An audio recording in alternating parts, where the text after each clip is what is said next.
St. Johns County Circuit Court is now in session. The Honorable Judge Smith presiding. Good morning, everyone. Please be seated. Thank you.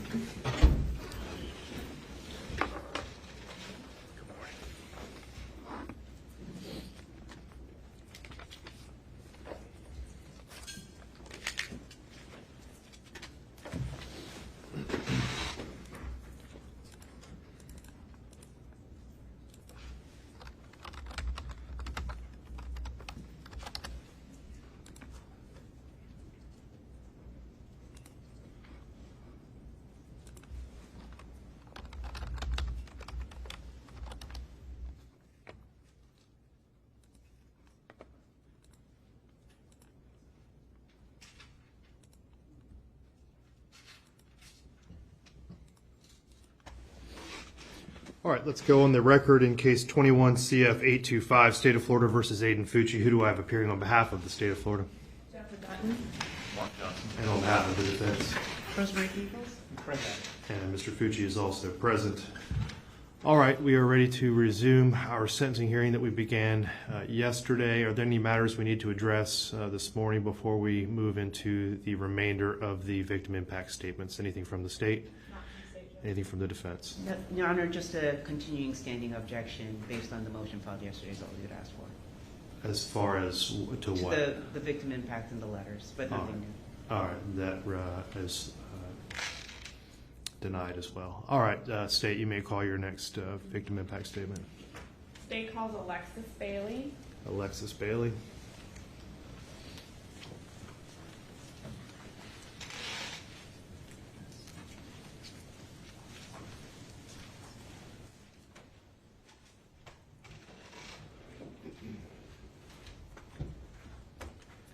Good morning.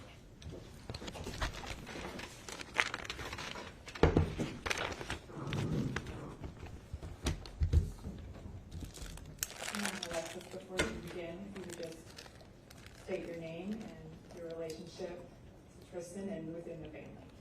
Perfect. My name's Alexis Bailey. I'm Tristyn's second oldest sister. And just so the court's aware, if you would just tell the court the order of the sibling. So my oldest sister is Brittany Bailey. Again, I'm Alexis Bailey. I'm the second oldest sister, followed by my brother Tegan Bailey, Sophia Bailey, and then Tristyn was the youngest of the family. Okay, go ahead. Thank you.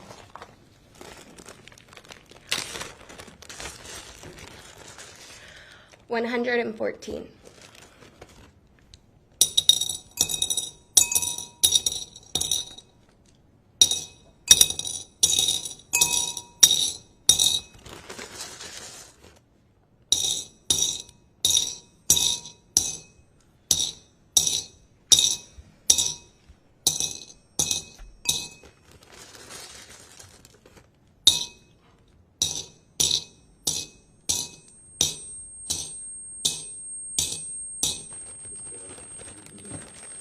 Of course.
This jar now holds 114 stones, one for each of the 114 stab wounds that my sister had to endure.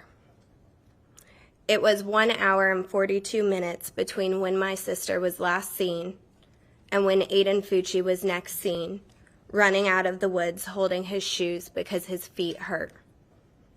It's funny that such a simple statement can bring such anger. Aiden Fucci could show compassion for his sore feet, yet had nothing to leave for my beautiful sister. The number of questions I have for Aiden Fucci surrounding that night plague my mind. Did she see you coming at her with the knife? Or did you stab her while she wasn't paying attention? Did she scream out for help? Or was she paralyzed with agony? Did she cry for my mother? Did she beg you to stop? Did you hear her lungs gargling with blood? Or did you see it in her face when she realized she could no longer breathe due to her collapsed lungs? What were her last words? Did you stay to watch her die? Or did you leave her there in agonizing pain as you ran away? How long did she suffer? Did you watch the life leave her eyes? Do you know the answer to any of these questions? Or were you too caught up in the thrill of the kill? The last time I heard my sister's voice was May 8th, 2021. I have racked my brains trying to remember the last words she said to me. Was it I love you? Was it goodbye? Or did we say nothing at all? What I do remember is her walking out that door. I have nightmares about that moment. In my dreams, I try to reach out and grab her, beg her to spend the night, anything to prevent what happened just hours later, yet every time the door closes before I can get to her. The memories of May 9th will forever be ingrained in my mind, body, and soul. To know I was awake and only 11 minutes away from my sister as she was being brutally murdered. Could I have saved her? I remember the vivid feelings of my body collapsing on the ground as the police informed us that they had found a body. Then, finding out hours later it was Tristyn's body, I remember becoming physically ill and having a detective grip my hair as my body uncontrollably expelled everything from my stomach between my sobs. The pain I felt in every nerve as I watched my dad lying on the floor, screaming in a way no human should ever be able to produce. Our family broke that day, and I don't recognize any of us anymore. I have watched my parents going from believing that they were good parents to believing they were failures. I have listened to my parents question, what did we do wrong? What kind of mother or father was I not to protect my child? I have watched them overanalyze every conversation, every action, trying to figure out what they could have done differently. I've watched my older sister, Brittany, become unrecognizable with anger. I've watched my brother, Tegan, emotionally shut down and avoid the family due to the pain being home causes. I've watched my younger sister, Sophia, completely lose her childhood and be cast into the role of being a parent and being the resident therapist for my mother. I've seen the changes in myself, the responsibilities and burden that I have had to undertake because of the actions of Aiden Fucci. I am the one who had the responsibility of speaking with the funeral home and forcing my parents to decide which urn to put what remained of Tristyn in. I was the one who had to pick her up from the funeral home and make that long drive home with her ashes.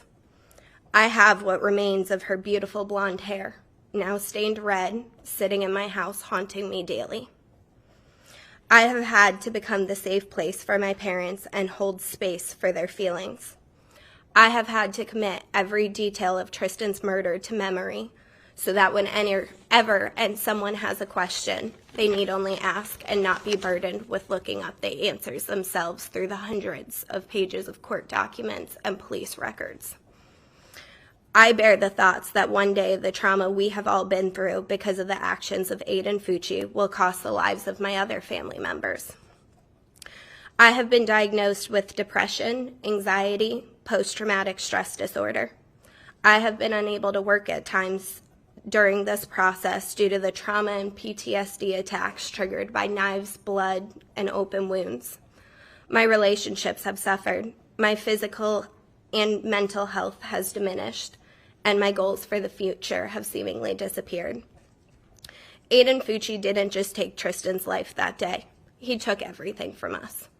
Our family, sense of security, laughs, health, and potential. For us, justice does not exist in this case, and closure does not exist in this case. Peace, understanding, and forgiveness will never come. The duty of this court today is to determine and weigh all the factors in this case, to decide the just sentence for the crimes Aiden Fucci committed, with retribution and potential rehabilitation sadly being considered. The only justifiable sentence in this case is a full life sentence.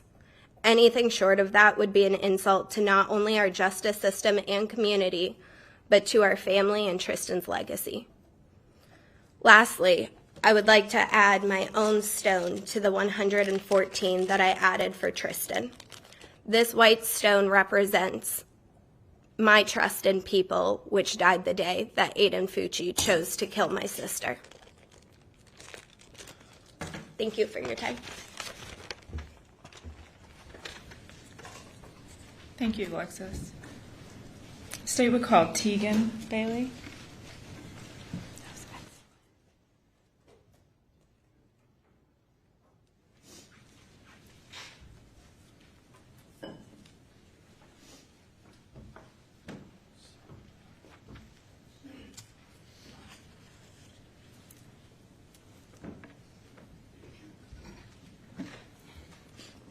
You can start whenever you're ready.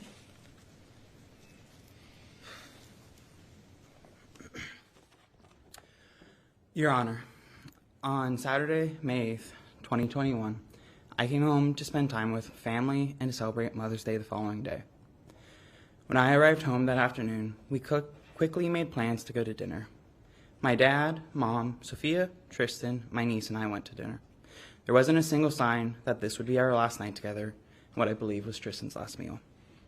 Shy of my older sisters Brittany and Alexis being present, the dinner was perfect. My niece was playing with her food, trying to crawl under the table. We talked about when we lived in Singapore. My dad supplied ample comedy and smiles in a way that only siblings can. Tristyn and I silently made a pact and messed with Sophia during dinner, the way only siblings know how to do. It was perfectly imperfect. I would give anything to either stay at the table a few minutes longer or to have had Brittany and Alexis there as well. Following dinner, we visited Alexis and then went home. I went on a late walk with Sophia to reach my exercise goal for the day, which I talked with Tristyn about when we got back. Finally, Sophia, Tristyn, and I started to watch TV. I began to fall asleep on the couch until I finally excused myself to go to bed. Every single day, I can't help but wonder what would have happened had I slept on that couch instead, or if I had stayed up later. Tristyn was a 13-year-old. She had a personality brighter than fireworks, and she was being a teenager. But had I slept on that couch that was within earshot of our front door, there's a possibility my little sister could still be alive today. I have lived with that question, that weight, and that guilt since I went to wake up Tristyn on Mother's Day and found her room empty. The day we lost Tristyn, I began running mentally and emotionally to try to cope and survive. Anytime I slow down, every detail of that day, this court process, and the memories of Tristyn flood my mind and threaten to cripple me. So mentally, I put this all into a box and I run from it. I will run to school, to work, to friends, and at times I ran to alcohol. I was desperate for anything that would numb and convince me that this is not real life, rather a sick and cruel nightmare I can't seem to wake up from. This is real though. My baby sister, who always had a sassy reply ready and a heart filled with kindness, is gone. The depression, anxiety, and post-traumatic stress disorder is real. The weekly therapy sessions to learn how to cope and make it this far is real. The waves of anxiety I experience when I walk around Durban Crossing at night are real. Every time I see or use a knife, the intrusive thoughts of the damage that they can inflict is real. The nights where sleep is replaced with the heinous details of what Tristyn suffered are real. The nights where I drank to black out and put myself in danger are real. The week-long depressive episodes where I break down and struggle to leave my bed are real. The classes I withdrew from because grieving and being a student was too much are real. The breakdowns that erupt from songs that remind me of Tristyn are real. Even things as small as a red cardinal bird will bring my day to a stop. There's an old wives' tale that when you see a red cardinal, it is someone from heaven checking on you. I can only hope that each one is a sign from Tristyn telling me she's still cheering me on. Yet they are each a painful reminder of what I have lost. They are each a reminder of how I failed Tristyn. Despite countless reassurances, I continually weather by sleeping on that couch, being at home more, reaching out more, or a million other things if I may have been able to prevent her death. But no matter how much I may try to run, distract, or numb myself, this is my reality. Reality where Aqua and Teal fill me with pride, love, and pain. Reality where I am terrified and furious at other teenage boys because a single 14-year-old broke my family. Reality where instead of a cheer trophy, a family portrait, or a million other things, my sister's remains sit on a shelf at home in an aqua urn that glimmers brighter than a star. A reality that is so painful to live in, I continue to run and numb myself to it, trying to escape the pain and reminders of what I have lost. In the process of trying to numb myself and outrun this, I cause myself to lose even more. By not handling my grief head on, academically, I sacrificed a multitude of opportunities within my courses and with professors. Socially, I was alone. While I have an astounding support system where I live in Gainesville, Tristyn's story and her spirit are not as well known there as they are in St. John's. Few are able to understand the hardship of losing a family member, much less losing them to a gruesome homicide. I felt that I became a burden and disconnected from a multitude of people that I once treasured. Despite the fact that these were the very people trying to support me, emotionally I shut down every time I was asked, "How are you doing?" As there are no words to convey the misery that was born from my grief and my sense of isolation. I would like to address Mr. Aiden Fucci. Today I want to take the time to address whatever humanity you still possess. Since learning of your existence and the agony inflicted upon my family, I have convinced myself you are something other than human. I refuse to use your name, to believe that you are a regular person. To believe that you are human would be to accept that the darkness that has marked my family could come from ordinary people, something which causes me to lose all hope. So I convince myself you must be something less than human, and that people can still be good. But you are human. Between investigative evidence and individuals in the St. John's community, my family and I have learned more about your life than we ever cared to know. Part of this included learning that you have siblings and a younger sister at that. I'm sorry, I lost my place. I have 4 sisters, 2 older and 2 younger sisters, including Tristyn. While you may have siblings, I don't believe you know what it means to be a brother. Having siblings is a job, a responsibility, and a privilege. Being a brother to sisters means being there to support them, to listen, to celebrate them, and to be there for them when they are in need, and so much more. You took one of my sisters away from me. I will not get to drive her to cheer, listen to her spill the tea, celebrate her achievements, or spoil her with trips to Starbucks for a double chocolate chip grande frappuccino. If I ever have children, none of them will ever get to meet their aunt.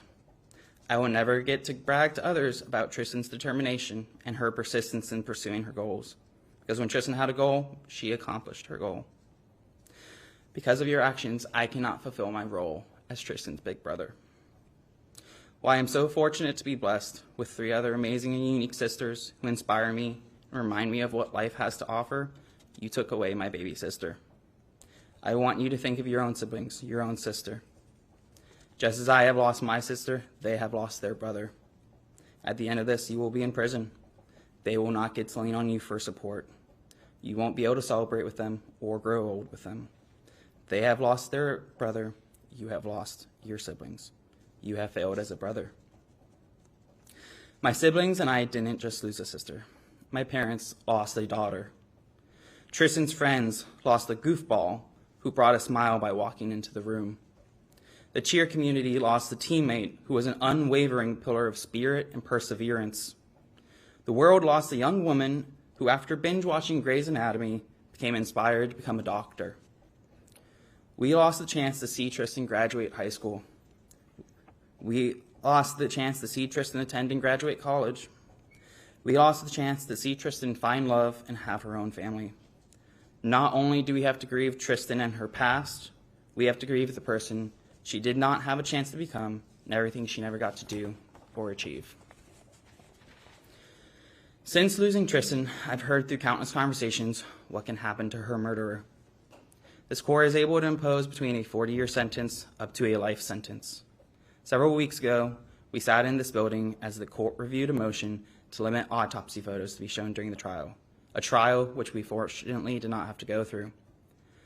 Among several things that came out during that hearing, I recall that there were 6 wounds that had been considered fatal.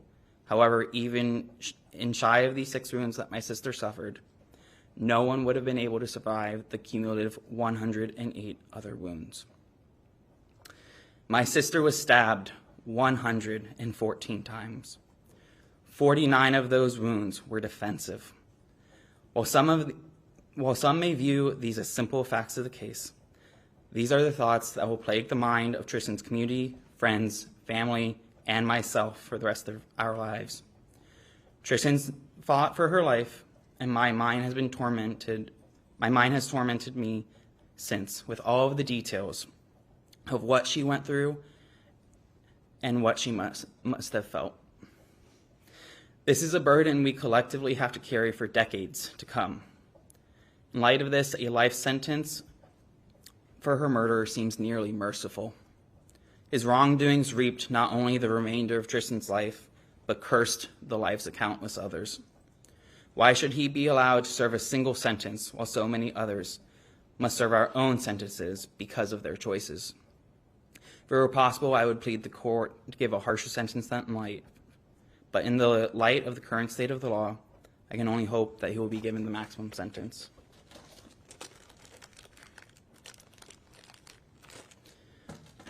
I add this stone for the hope and belief I had in people being good that died the day that Aiden Fucci murdered my sister.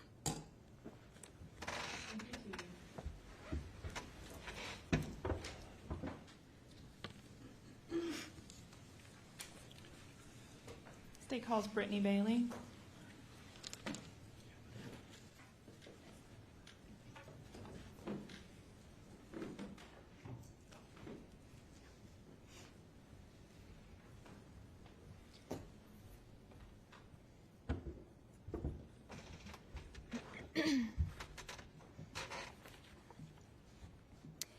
Your Honor, my name is Brittany Bailey Russell, and I am Tristyn's oldest sibling. When I was told we had the opportunity to write an impact statement, I immediately got to work.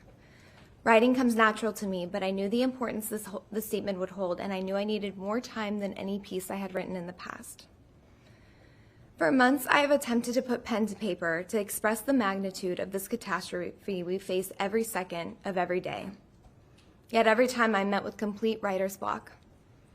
Not the kind of writer's block where you have nothing to say, but the kind of writer's block where you cannot find words impactful enough to describe the devastation this has caused on my family. Your Honor, I could stand up here today and tell you what little I can remember from May 9th, 2021, how I was on day 1 of my honeymoon with my husband and woke up to an alarming call from my sister Alexis saying, "Brace yourself.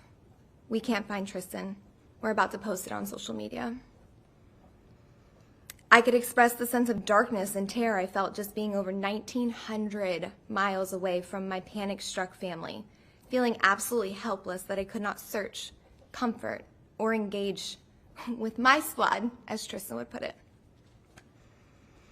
I could even go into great detail about the blood-curdling and excruciating screams that ejected from my dad's lungs, the bottom of his lungs, while my husband and I sat on the other end of that FaceTime call, crumbling to the MGM hotel room floor, sobbing our eyes out, praying to God the news of where Tristyn wasn't our biggest fear.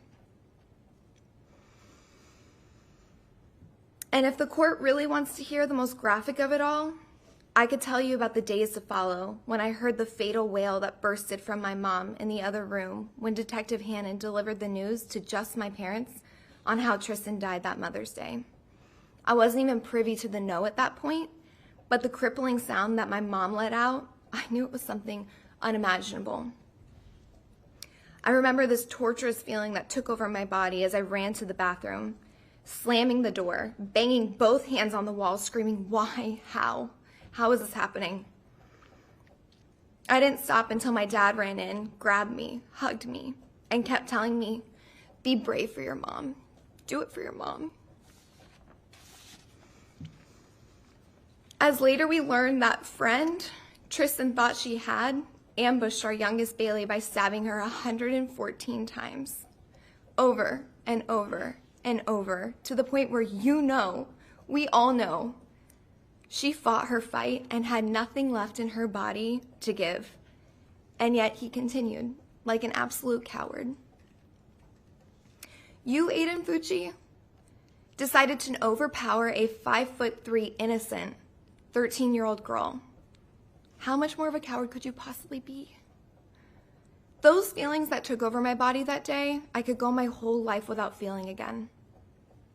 I can promise you one thing, I do not ever want to be that brave in my lifetime yet. Here I am, standing in front of this courtroom, exposing my vulnerability, peeling back layers of my PTSD in this unsafe and very overwhelming environment. While I sit here publicly reliving tad bits of our worst nightmare, I recognize that none of these horrific memories will bring Tristyn back. It truly just pains me more to have to relive them, to talk about it, to feel those feelings all over again like it happened yesterday. What I can confidently express to the court is, since my sister's murder, I agonize at the thought of leaving Florida for travel, something that was once engraved in my DNA. I lack prioritizing my husband, and I careless, and my parents openly allowed her zoo to live under their roof. Tegan's draw to coffee and books at University of Florida enticed him to continue on to grad school, which my parents could not be more proud of. Sophia, our lacrosse all-star, was just accepted to Colorado Mesa University to play goalie, and once again, my parents could not be more on board, even though this means there are 2 flights between their child and them. And as for Tristyn, cheerleading was her life. And because it was her life, it was my mom's life too. My parents have sacrificed their needs and wants for their children for 30 years. I've never met such selfless people. And to think one of the 5 of us won't get to see that fully through, Your Honor, I can't put a word to it. Agony isn't painful enough. Shattered to the core doesn't crumble like how I feel. Infuriated doesn't even come close to touching the amount of rage I find myself trapped in. And let me tell you, justice is just a word for comfort. It doesn't bring her back. It doesn't allow her to see if she would have made worlds or become a college cheerleader. It does nothing but put this inhumane, cold-blooded killer away for good. I ask you to remember how much my sister lost and will continue to lose as the years pass by because of one vile decision this ruthless, unremorseful villain made. His apology was a waste of oxygen and meant nothing. It was cold, it was callous, and it was disheartening, and it left my family feeling absolutely tormented. Once again, a word not pungent enough to express the degree of what we felt, but it's the best the dictionary could offer. In Tristyn's name, I will fight till the end to make sure my children, my siblings, my family, and our community will never see Aiden Fucci in society again. I respectfully ask for you to do the same.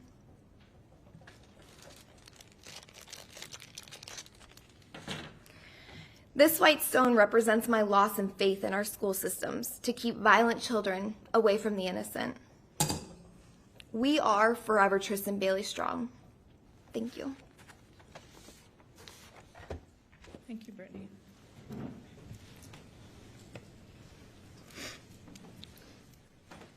Next, we would call Miss Jean Sheffield.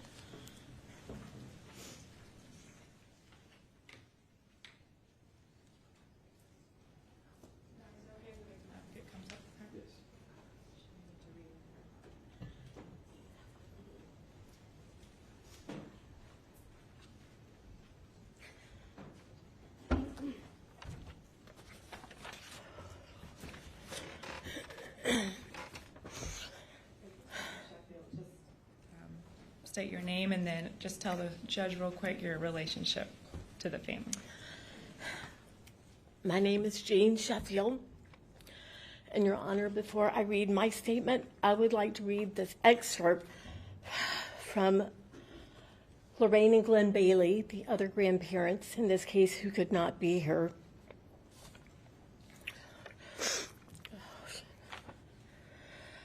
Your Honor, I know his sentencing hearing is with charge of murder. Consideration should be for the younger, lovely, good young victim, our 13-year-old granddaughter, Tristyn. Glenn and I are family, friends, and the incredible number of good people in this world who know her story are outraged at his viciousness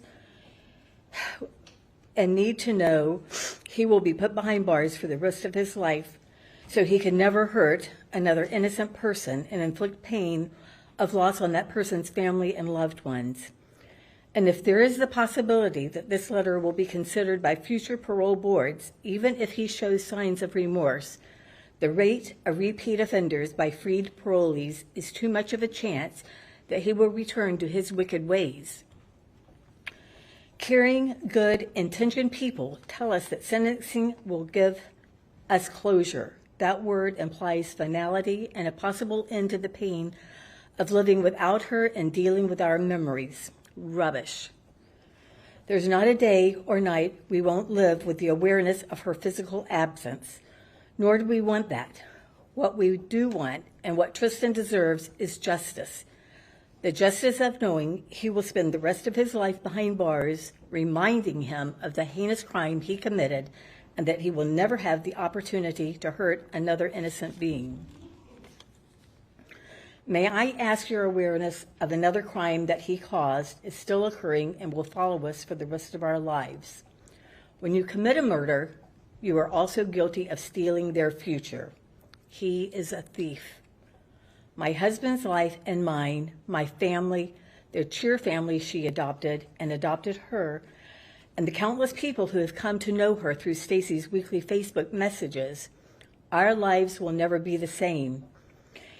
He has stolen the joy of everyday life with her, her enthusiasm, her insistence on being included for any family event, her wordy description of the day's happenings, especially to whomever the chauffeur of the day was, her anticipation of being together with her friends and whole family on Sunday, or as it was known, Bailey Family Fun Day, and her interaction with each of us in a different, special way. He has stolen some of the family dynamic, and we all have to find a new sense of normalcy. There is another unknown loss he caused, the tremendous amount of good she gave to the world in her short life, the awareness of her story on the importance of kindness and caring to others, and her signs from heaven, all extraordinary. We don't know what career path she would have chosen in life, but if she did all of this in her 13 years on this earth, imagine what she could have done in adulthood. Your Honor, at 86, I know my time is limited in living with her loss, but please consider how her murder impacted my life and the lives of so many. Justice demands that you take away his freedom. Thank you for your time and any consideration you may give to my impact statement. That would be Lorraine and Glenn Bailey. And those are the parents of Forrest. Forrest parents, correct. Ms. Sheffield, you are Stacy Bailey's mother. I am Stacy. Thank you for allowing me to tell this defendant how he destroyed my life. While I choose to not speak his name, please know that this impact statement is directed to the defendant in this case. My name is Jean Sheffield. I am Tristyn Bailey's maternal grandmother. I flew to Singapore, where Tristyn was born, in January 2008 and held her for the very first time. In 2017, I moved from Denver, Colorado, in order to spend as much time as possible with my daughter, son-in-law, and grandchildren. Had I even dreamed you would cut my time with Tristyn so short, I would have never left her side. I am very grateful for the years I had with her here in Florida, but it wasn't enough. You stole from me the lifetime I was supposed to have with her. You stole that from all of us. Because of you, life for my family and me has been a living hell since Mother's Day of 2021. From the moment my daughter called me that morning stating that they couldn't find Tristyn, that she was not in her bedroom and was missing, my reality and the reality for all of us has shifted on its axis. Life has become a nonstop nightmare because of you. In the hour it took me to drive to Tristyn's home, I had convinced myself I would arrive to see her being lectured by her parents. Instead, I arrived to a war zone. Police cars, a helicopter circling overhead, bloodhounds searching, and dozens of people from the community trying to find Tristyn. It was chaos. It was insanity, and it made no sense. None of this has made any sense. You made the deliberate decision to destroy our lives. Why and to what end? As a mother and a grandmother, my only desire has been to take this pain away from my family. I've watched every member of my family literally drop to their knees in utter despair, and I can't fix it. I can't do anything to help them, and they can't do anything to help me. You are the one that did this to our family. I literally can't comprehend the evil in you.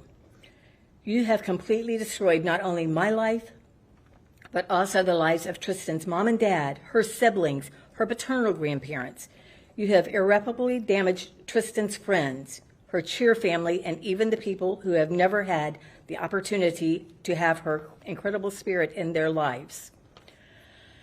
Tristyn will never get to experience going to high school, prom, learning to drive, graduating, going to college, having a boyfriend, husband, or children of her own.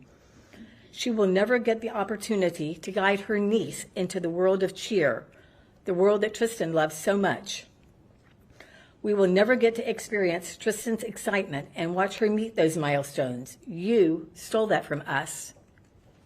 The first thought I have upon waking each and every day is that Tristyn isn't here, that she isn't coming down the stairs or coming through that front door. Not only is she not here, she was ripped from us with utter malice and evil in the most hideous way possible.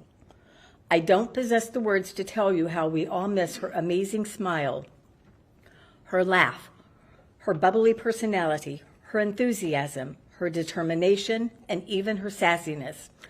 Oh, what any of us would give to hear a little sass from her at this moment. Holidays will never be the same for our family. Our lives will never be the same again. Every night when it's dark outside, the anxiety of imagining the fear she must have felt with each stab of your knife is too much to bear. I sleep usually no more than 2 hours at any given time, and I almost always wake up in a panic attack. You have impacted not only my physical health and mental health, but my family's as well. The pain, grief, and sadness you have inflicted upon our family and friends, as well as the entire community, is incomprehensible. And you chose this. You chose this. How dare you? And yet, you get the freedom to still be alive. You ripped that same freedom away from Tristyn that early morning of May 9, 2021. You did it deliberately and with unspeakable malice. You planned this. You put forethought and effort into it. You went out of your way to spread this evil into our lives.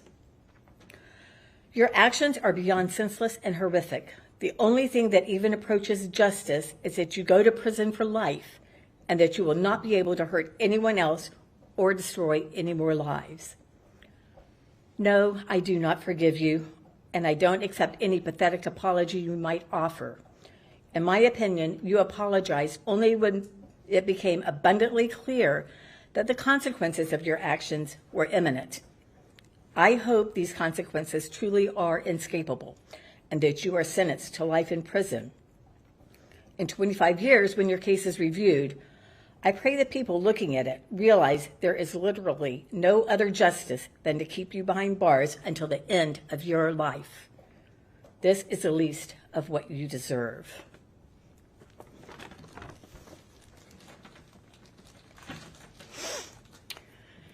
This white stone represents the loss and happiness and emotional stability for me and my family, which died on the day this defendant chose to murder our granddaughter. Thank you.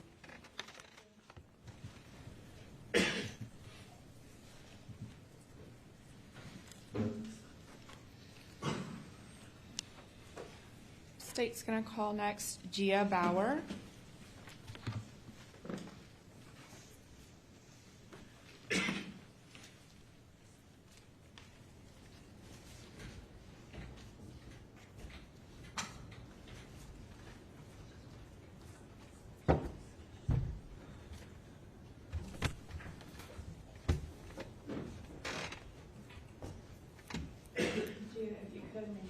Microphone down a little bit. Tell us your name and your age, and then you can read your letter, okay? My name is Gia Bauer, and I'm 15 years old. Tristyn Bailey was my best friend. She's the person I'd call when I had a bad day or had something exciting to share. Tristyn was born in Singapore, and since I'm from Korea, we bonded over being over Asian sisters. We took care of hairless cats all summer, watched movies, and made TikToks. We loved to listen to music. We shared the love of cheer.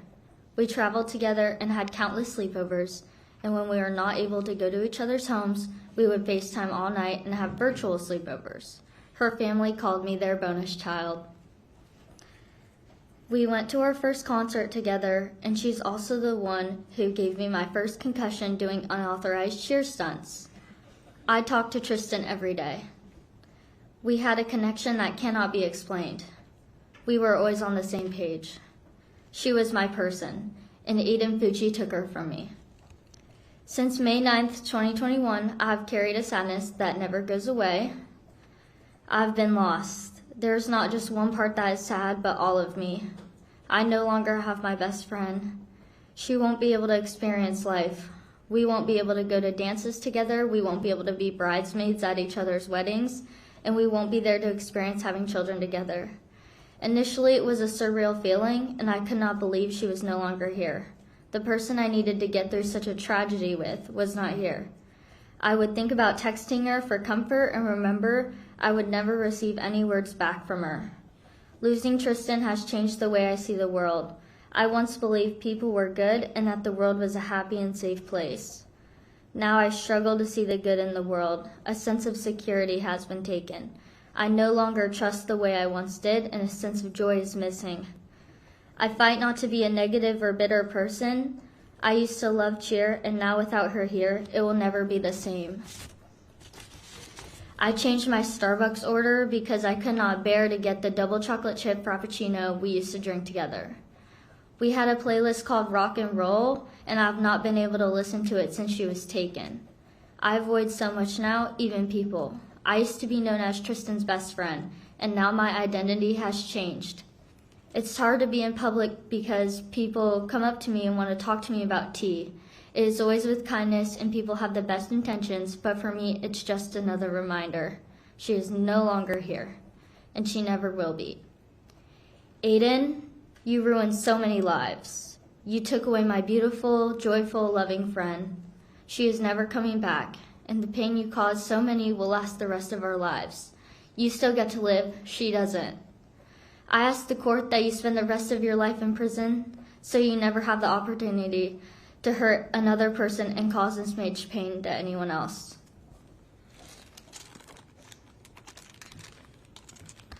This white stone represents my innocence, which died the day Aiden Fucci chose to murder my best friend.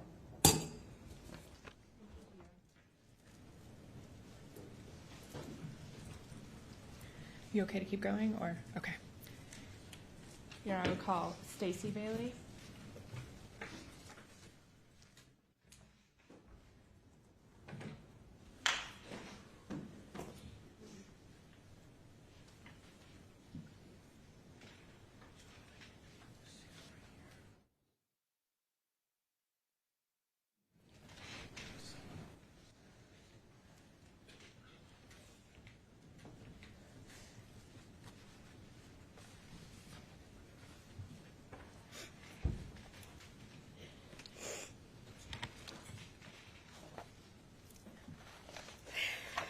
Whenever you're ready, Ms. Bailey.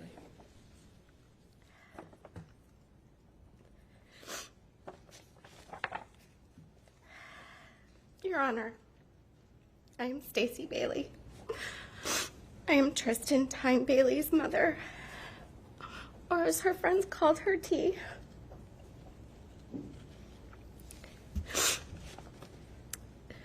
Not many know what Forrest and I faced during our pregnancy with Tristyn. We were moving to another country, Singapore, when I found out I was expecting another child. To say the least, it was a surprise, as we thought we were done after having 4 children. I was terrified to be pregnant in a foreign country, but soon found myself with amazing medical care. I was put into a high-risk category, and I had a high-risk doctor because we were told that Tristyn potentially had Down syndrome. And then it got worse from there, as they found a spot or potentially a hole in her heart. We faced every day wondering if she would be okay. The fear was constant, which was incredibly difficult on my family. We prayed every day that she would be okay. But never once did we ever question that she was wanted and loved no matter what. Our prayers were answered when she came into this world with no signs of a spot on her heart, and she did not have Down syndrome. In time, we learned that Tristyn's heart was stronger than most, and it would be a gift that she would share with the world. We soon learned that she was a child that needed to be front and center from day one. Tristyn had she was incredibly loud from the get-go. She never really cried. It was more like a scream, ear-piercing at times.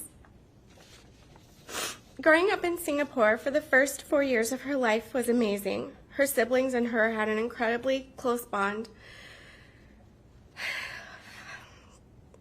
But she had a bond with me that was unbreakable. Forrest used to say, "Nobody else seems to matter except for you, Stacy." She was always a very social child, always striving to do the best in every aspect of her life. She joined the cheer world at a very young age and pushed herself to be the best that she could be while always encouraging others.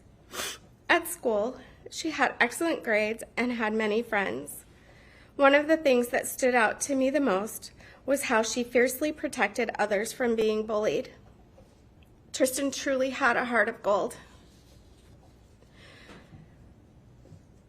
For me, I have always loved being a mother and vowed endlessly to love, teach, and protect my children. I spent so many weeks traveling with Tristyn for cheer over the years. I was lucky enough to have a lot of one-on-one time with her. During these times, we would have conversations about friends, school, the good, the bad. I will never forget conversations about one boy in particular who was always getting in trouble in her class for years. I always ended the conversation with, "Just be kind to him. He probably needs friends. He probably doesn't have many." Little did I know that she did that over the years. At Tristyn's celebration of life, a boy waited in a long line of people to speak with me. To be honest with you, he's the only thing I really remember from that day. Everything else are just brief flashes of memories. He waited for so long to speak with me, and the tears poured out of his face.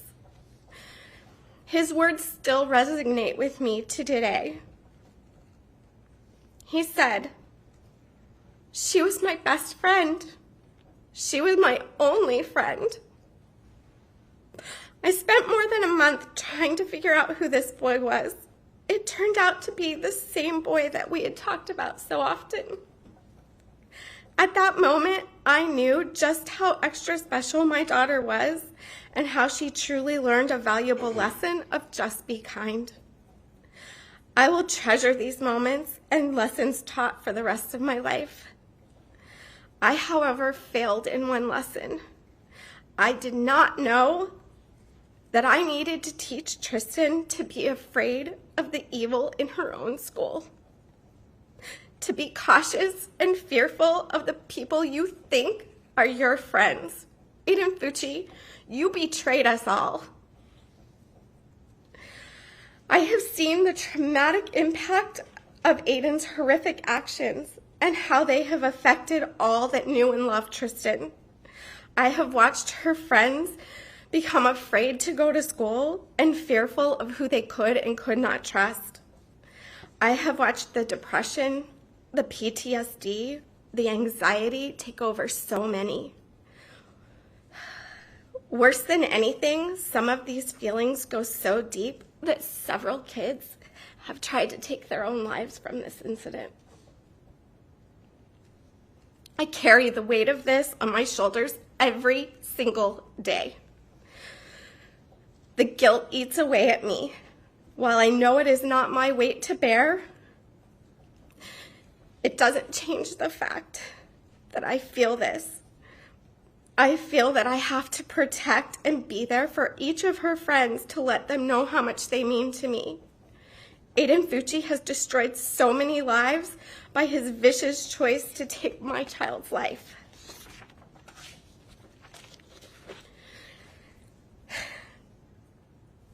I want to bring you to the weekend of Mother's Day, May 9th, 2021. It was Friday night, and we were preparing for an event at our business. Tristyn came to me asking me if she could go to Food Truck Friday because all of her friends were going from school. I immediately said no because of our work event, and I could not go with her. You see, she had only gone one other time, and I was not willing to let her go without supervision. She begged to go with one of her friends that I had not met, but said that I could meet her parents as they would be watching over her. I agreed that if I met the parents and felt comfortable, I would consider letting her go. I drove to her friend's house, I met the mom, and we agreed that the girls could go as the dad would be taking them and bringing Tristyn home too. It was reassuring to meet another family who had the same parenting style as us. This night is where the weekend starts to crumble in hindsight. You see, Your Honor, many kids that night planned to sneak out, not thinking anything could go wrong. They just thought they were going to be having fun and hanging out together. Saturday night arrives. It was just a normal day around our house. I can remember Sophia and Tristyn planning what they were going to be making me for a surprise breakfast that next day, Mother's Day. They asked me to stay in my room until it was ready.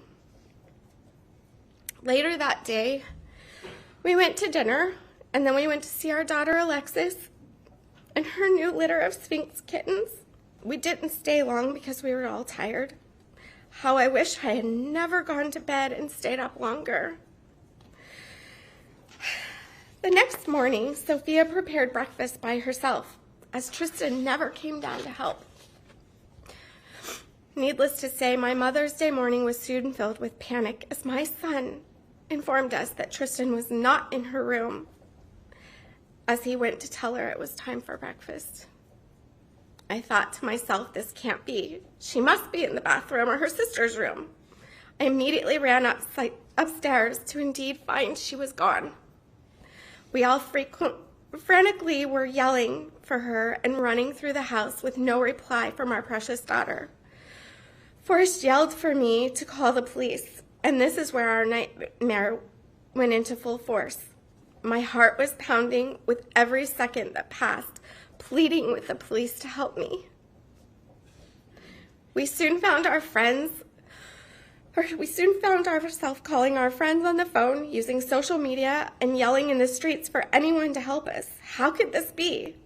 This crazy thing of social media is there is always a trail, and we knew within an hour who Tristyn was last with. I thank God for that trail, even though I find some of social media to be the bane of my existence. The minutes turned into hours of not knowing where our daughter was. I called her phone, as so many did, for it just to go to voicemail. Everything that happened that day is a blur. I do know that there were so many people trying to help find our daughter. Our community was there for us and completely put their Mother's Day plans aside. at some point around 2 o'clock in the afternoon is when my mother saw a dragonfly. And she said to me, "Stacy, look, it's good luck. They're gonna find her." Unfortunately, I shoved my mother as hard as I could and started yelling at her. Because in that moment, I knew my child was not coming home. I tried desperately to apologize for pushing her, but it was such an uncontrollable moment. You see, when my father passed away, I was surrounded by dragonflies, and it has soon become a symbol of my guardian angel. 4 more agonizing hours passed before I found myself sitting in our home with family and several detectives. We waited for the news that we could have never been prepared for, pleading to God to not let this happen to my family and to not take our baby girl away from us. I cannot tell you all the details of what happened when we went inside, as my brain has hidden them in my memory somewhere deep inside. I have very few memories of that day. Your Honor, what I'd like to do is share one night from a recent journal of mine this past month. It's 1:05 a.m. My eyes pop open in fear, and I try to orient myself as to where I am or if I am safe. I walk myself from the couch to my bedroom and try to get some more sleep. It's 2:05 a.m. Again, startled awake. It's 3 a.m. I'm startled awake again, as I am every night, multiple times a night. My head is pounding in pain. My thoughts are racing. My anxiety is high. My chest is tight. The thoughts immediately start. The time tells me that it's over. Tristyn lost her life by now. Visions flood my head, how terrified she must have been. What went wrong in that moment of betrayal from someone she thought was her friend? Did she know it was coming? Did you wait for her back to be turned? The first strike of the knife, the fearful shock she must have had. The second strike, what is happening? I can only imagine she tries desperately to fight him off. Why is this happening? He continues to strike over and over and over as she continues to fight. My chest pain grows tighter, and the tears are now flowing. Was she screaming for help? Did she try to reach for her phone to call for help? Tristyn's desperation to live and get away from him continues until he overpowers my child. He continues stabbing her even when there is no fight left. These visions are embedded in my mind. Her beautiful blonde hair, her smile, her irresistible laughter have all been snuffed out. The guilt I have that I was not there to protect Tristyn plagues me. My thoughts continue, and I cannot get it out of my head about the pain Tristyn felt. I think about how one small slip of a knife I cut my finger while cutting fruit, and it hurt so much that I almost fainted. I pray she passed out. But honestly, with the amount of defense wounds, I know she did not. She fought, and our beautiful daughter suffered for so long as he took no mercy in the 114 times you stabbed her. My heart is pounding so hard now, I think it could come out of my chest. Oh my God, please tell me this is a bad dream. Tell me that I will wake up from this horrific nightmare. The pins and needles have started in my head. The trauma migraine is here. They always come. I beg and plead with myself to just stop thinking for 5 minutes so that the pain goes away. It only increases until sharp stabbing pains take over my head, which can bring me to my knees and screaming in pain. This is my new normal, every day, all day. My new life, sentenced to the torture of my child being murdered. Please stop thinking, just go to bed, just for a few moments to relieve the pain. It's now 3:46. I try to close my eyes, but it only lasts for a brief moment as the fear is overwhelming. The darkness scares me. What is waiting to harm me out there? Will I ever have peace? No. How can I without Tristyn? It's 4:15 a.m. Sirens are going off that send me running to the living room only to find out it was on the TV. The panic is now starting to elevate to the point I can't control my anxiety. Images race through my mind of the helicopters, the police sirens, the bloodhounds, and worst of all, the police asking me to come in my house. I remember falling to my knees, begging them not to make me go inside. I knew that meant she was never coming home at that horrific moment. The darkness of the night surrounds me, and I live in constant fear of what might harm the rest of my family. A memory flashes and enters my mind as Detective Hannah knocked on my door at 3:40 in the morning that night to let us know that an arrest had been made. God, please make this stop. Wake me up from this nightmare. I want to run and find Tristyn, but then I am met with the reality she is gone. Am I losing my mind? This cannot be real. I question God. Why, oh why, did you not protect her? How could you let evil touch her? Why, God, why? This is my sleep pattern every single night for 97 weeks. Sleep deprivation at its finest.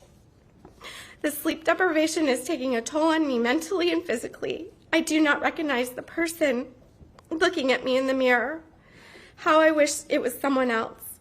The sleepless nights bring black circles under my eyes, and the swelling from the constant tear and the stress have aged me beyond my years.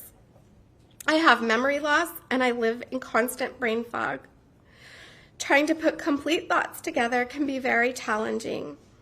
I now suffer from pins and needles in my head many times a day, along with chronic migraines. My hair is breaking and falling out due to all of the stress and anxiety. The PTSD from Mother's Day has had many impacts.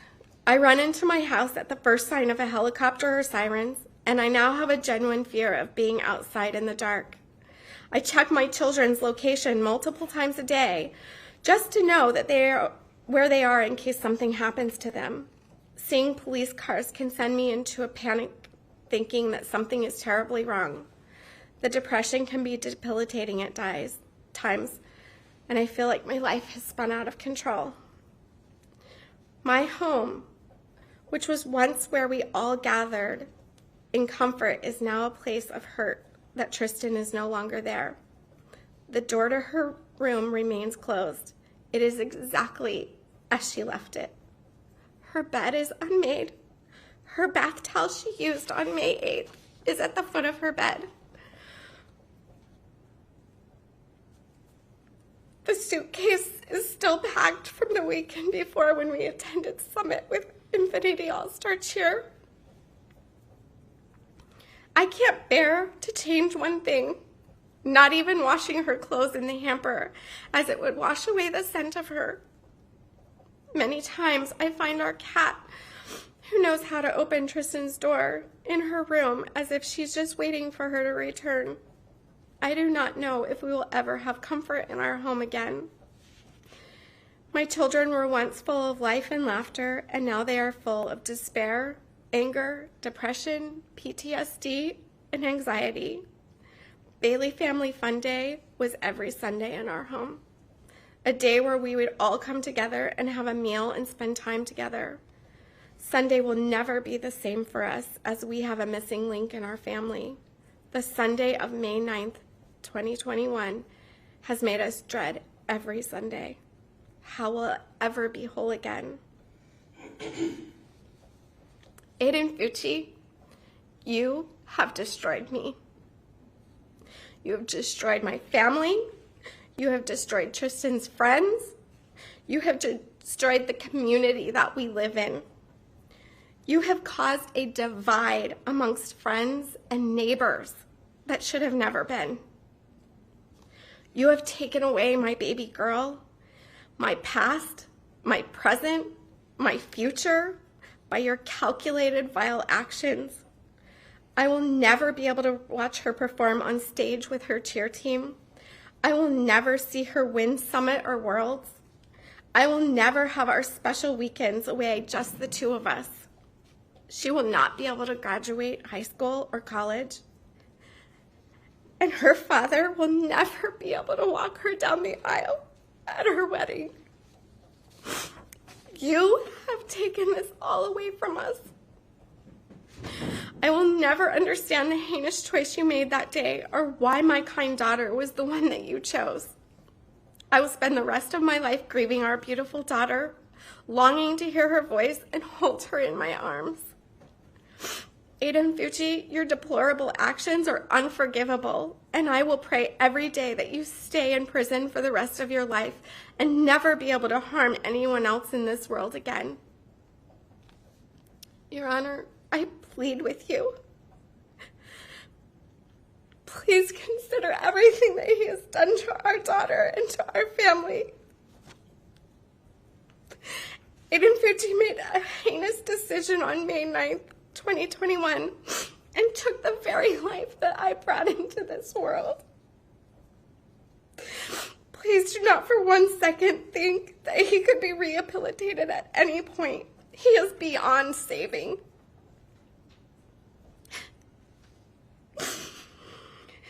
He should have to pay for his crime against my daughter.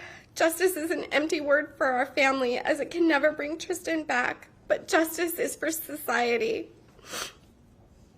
And he should have life without parole.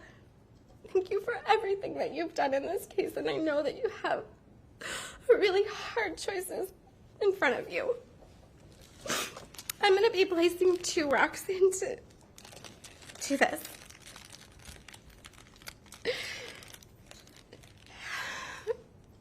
This rock, this white stone, is for her sister, Sophia, who will never have the opportunity to be a big sister again, and you stole that from her.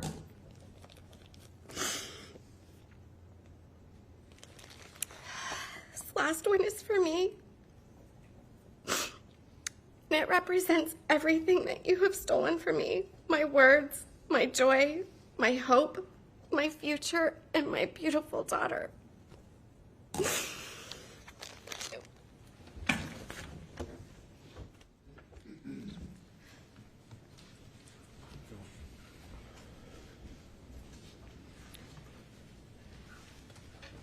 We would call Forrest Bailey.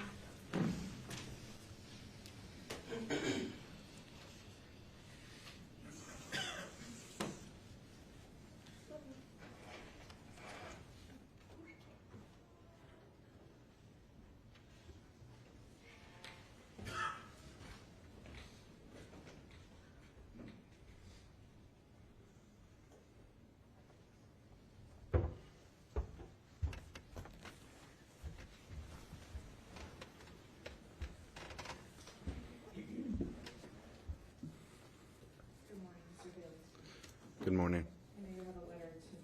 And we've heard a lot about the family impact this morning. If you would, just before you start your letter, kind of talk to the court about some of the acts of kindness and things that the community has done, in reaction to the loss and the sympathy that everybody feels for your family. Just, if you could summarize just some of the wonderful things that have been done. Yeah, no, certainly. And thank you for the chance to do so. You know, it's every day. I was out walking the dog this morning, and a neighbor driving out of the neighborhood stopped and let me know that they were praying for us, and that's the type of community we live in St. John's. I think it was immediate, as was shared. We put out the notice. It was on social media. And, Mother's Day, there were families all over the place that dropped all of their plans, and they went out and they were looking, and you heard in some of the statements, immediately after that week, there was a huge vigil in Durbin Crossing the next day. The cheer gyms that she had participated in held vigils. There was a vigil, a year after. A number of different sports programs have actually created awards to recognize the type of teammate that she was. The businesses in the area have been phenomenal. They've, provided my family with a safe place to go after we had funerals, the celebration of life, and the way that Celebration Church gave us that, and even local media in the way that they streamed it, because there were so many people that wanted to go, and giving space for really the teammates in the community to be there. So, those things have happened, and those are the big events. I think the smaller things are the day-to-day.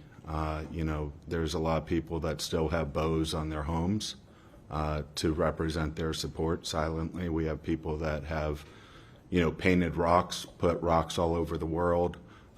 There's just so much really good things that the community has done to keep her name and to make sure she's not forgotten. I appreciate that. You have a letter today as well? I actually have two. The first is, to Mr. Fucci. February 6th, you finally admitted to your guilt in murdering my daughter, Tristyn, after you clearly sat in this room and agreed to all of the questions and statements that were read by the judge and admitted that you knew what you were pleading to. At the end of that, you turned around, or you didn't even turn around, you made an apology. I want to be clear, saying that your insincere apology is not accepted. In no part did I sense any glimmer of any true remorse felt in your apology. Without question, I know that statement was for some self-serving purpose that you have. During all of the proceedings in which we've been present, including these past couple days, at no point in time have I seen anything from you that is any type of remorse. I loathe your very existence and know that there is nothing within you that reflects the smallest amount of goodness or human decency. Your Honor, Judge Smith, I know there's a lot of us, and I know you've had to listen to quite a bit. Foremost, I would like to appreciate the fact that you've taken the time to let us all speak, as well as the time that you're taking in reviewing the statements. The other thing is, I understand that defendants have a right to waive a speedy trial, but I appreciate the fact that you've tried to keep this trial moving, because this is a necessary step for us to get through so that we can move on as a family as well.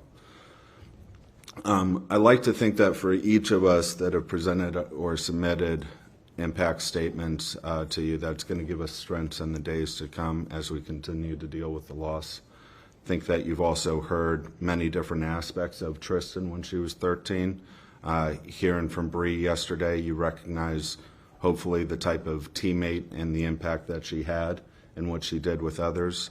I'm sure that from Susan's comments, you can tell that she was the type of classmate and had an impact and, help people that needed that help. And those difficult middle school hallways was a smiling and welcoming face.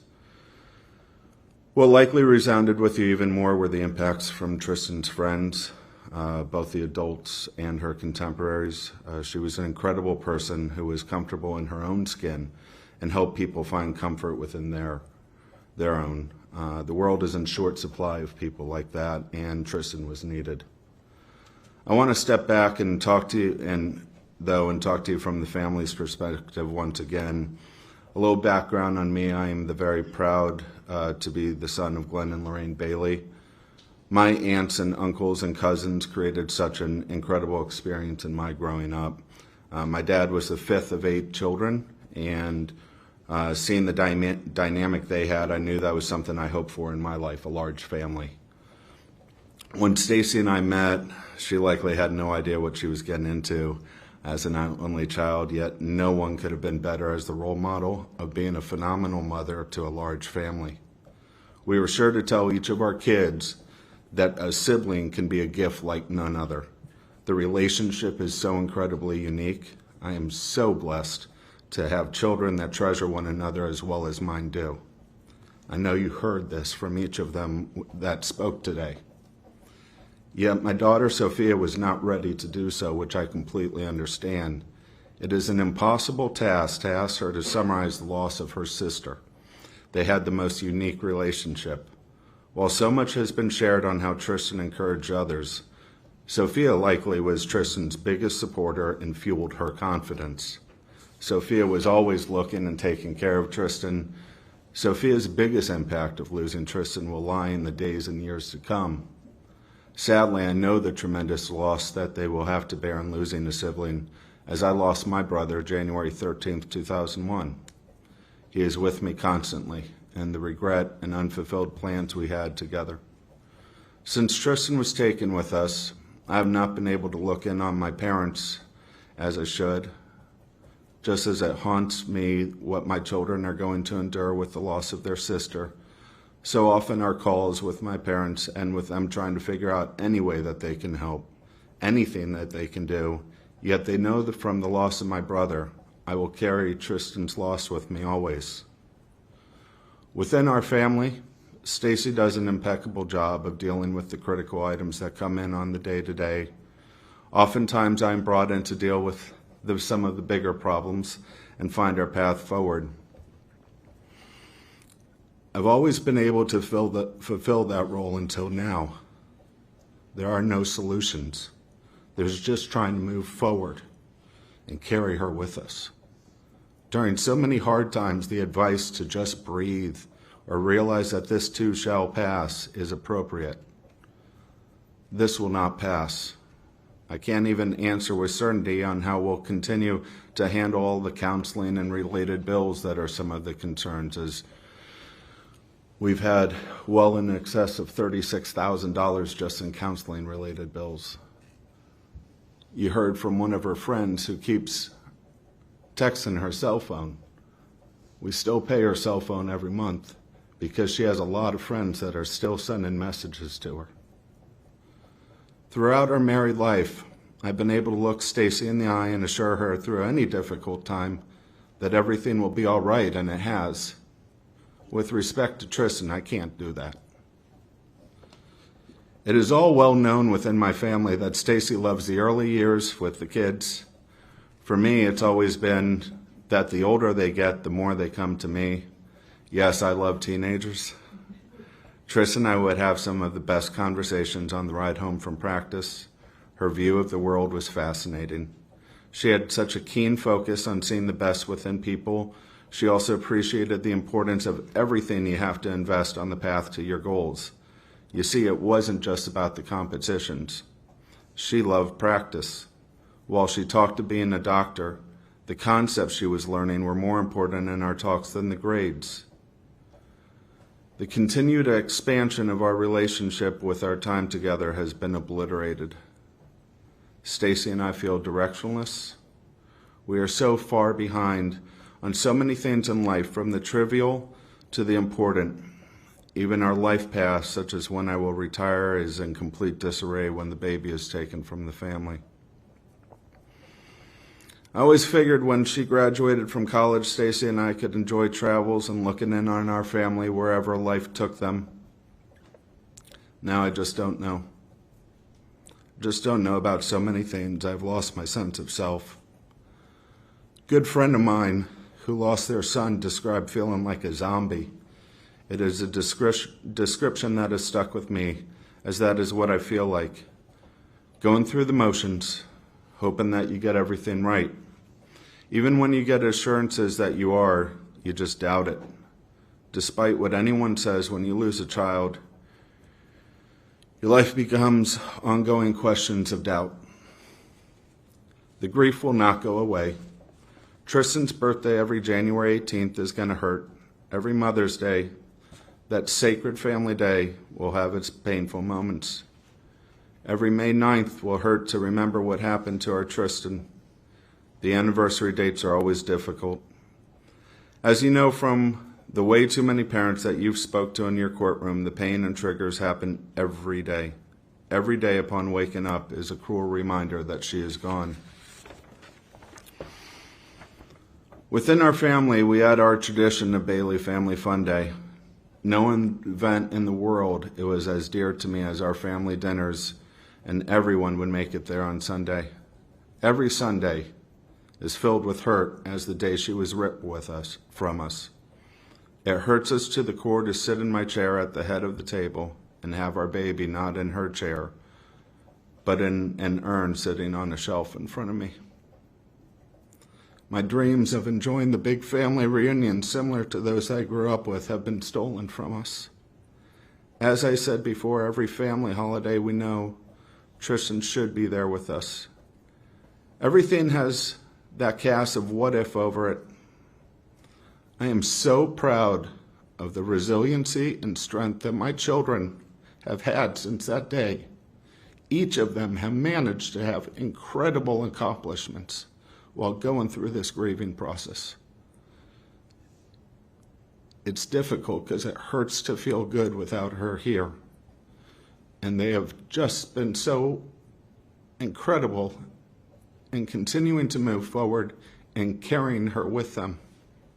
It's emotionally exhaustive to not allow the grief to overcome the positive.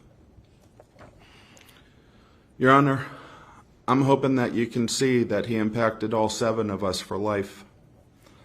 I would also remind you of the testimony from the medical examiner that he essentially killed Tristyn 7 times. 6 stabs that in and of themselves were lethal. The other 108 cumulative would have been lethal. From what Alexis and Stacy shared, you can only begin to imagine how the pain he put her through stays with us. Your Honor, we cannot turn back the hands of time so that we can have a different outcome. We cannot bring my Tristyn back. We cannot even be certain that the sentence you give on Friday will not be impacted as part of the 25-year review process. Yet you can deliver justice for our community. He took Tristyn's life. He impacted all Tristyn's family for life. You've heard how he shattered the innocence of childhood so many in our wonderful community for their life and the lives of their children. He even damaged the sanctity of Mother's Day for so many for their lives. Please, Your Honor, take this into consideration when you have to make your decision.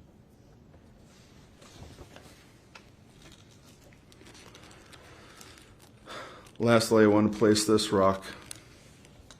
And this rock represents the loss to our family and the world for all of the good Tristyn would have done. Thank you for your time.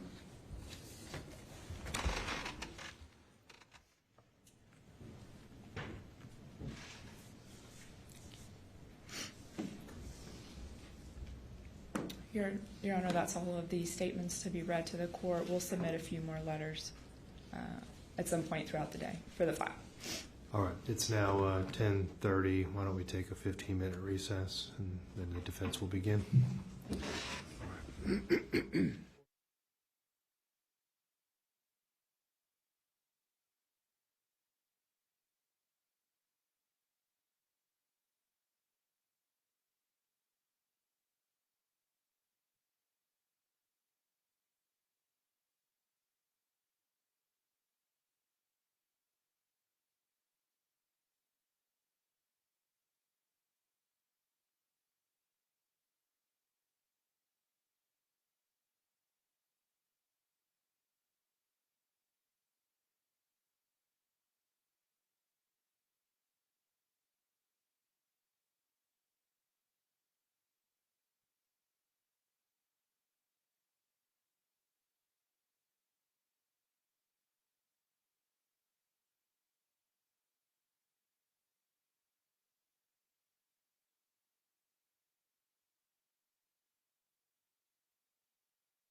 St. Johns County Circuit Court will return to order. You can all be seated, thank you.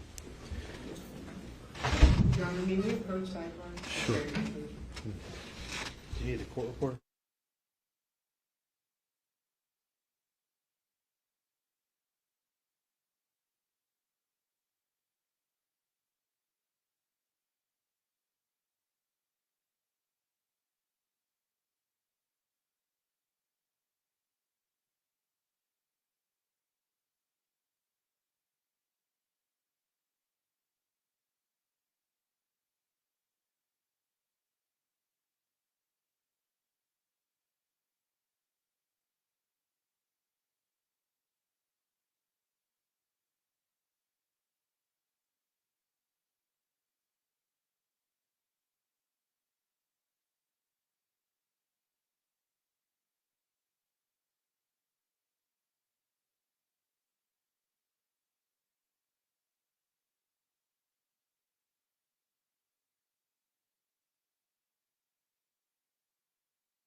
Benasco? Before we get started, the issue of any objections or exceptions to the pre-sentence investigation and the DJJ reports, I wanted to address that with you before we begin. So as to the pre-sentence investigation report, I know that the state had no objections or exceptions. Does the defense have any objections or exceptions to anything contained on this report? No, Your Honor. The only addition or the only issue with both of them is that the defendant had prepared a letter. There was just an issue because of his housing that things were moved and getting the letter. We do have the letter and we'll submit it today. Okay. And how about the adult sentencing summary report from DJJ? Any objections or exceptions to anything contained on that document? Exception being regarding his statement. We do have that and we'll provide it to the court today. All right. Very well. Thank you. All right. And you said you have your first witness. I'm sorry. What was the name? Raul Benasco. All right. Raul Benasco.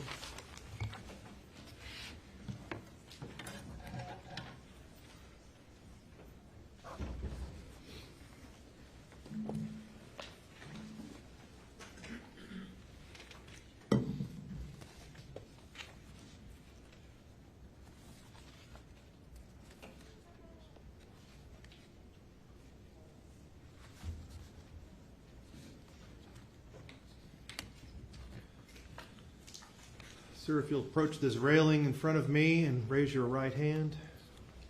Do you swear or affirm the testimony that you're about to give will be the truth, the whole truth, and nothing but the truth, so help you God? Yes, I do. All right, sir, if you'll come on around here and have a seat in the witness stand, make yourself comfortable. You may adjust that microphone.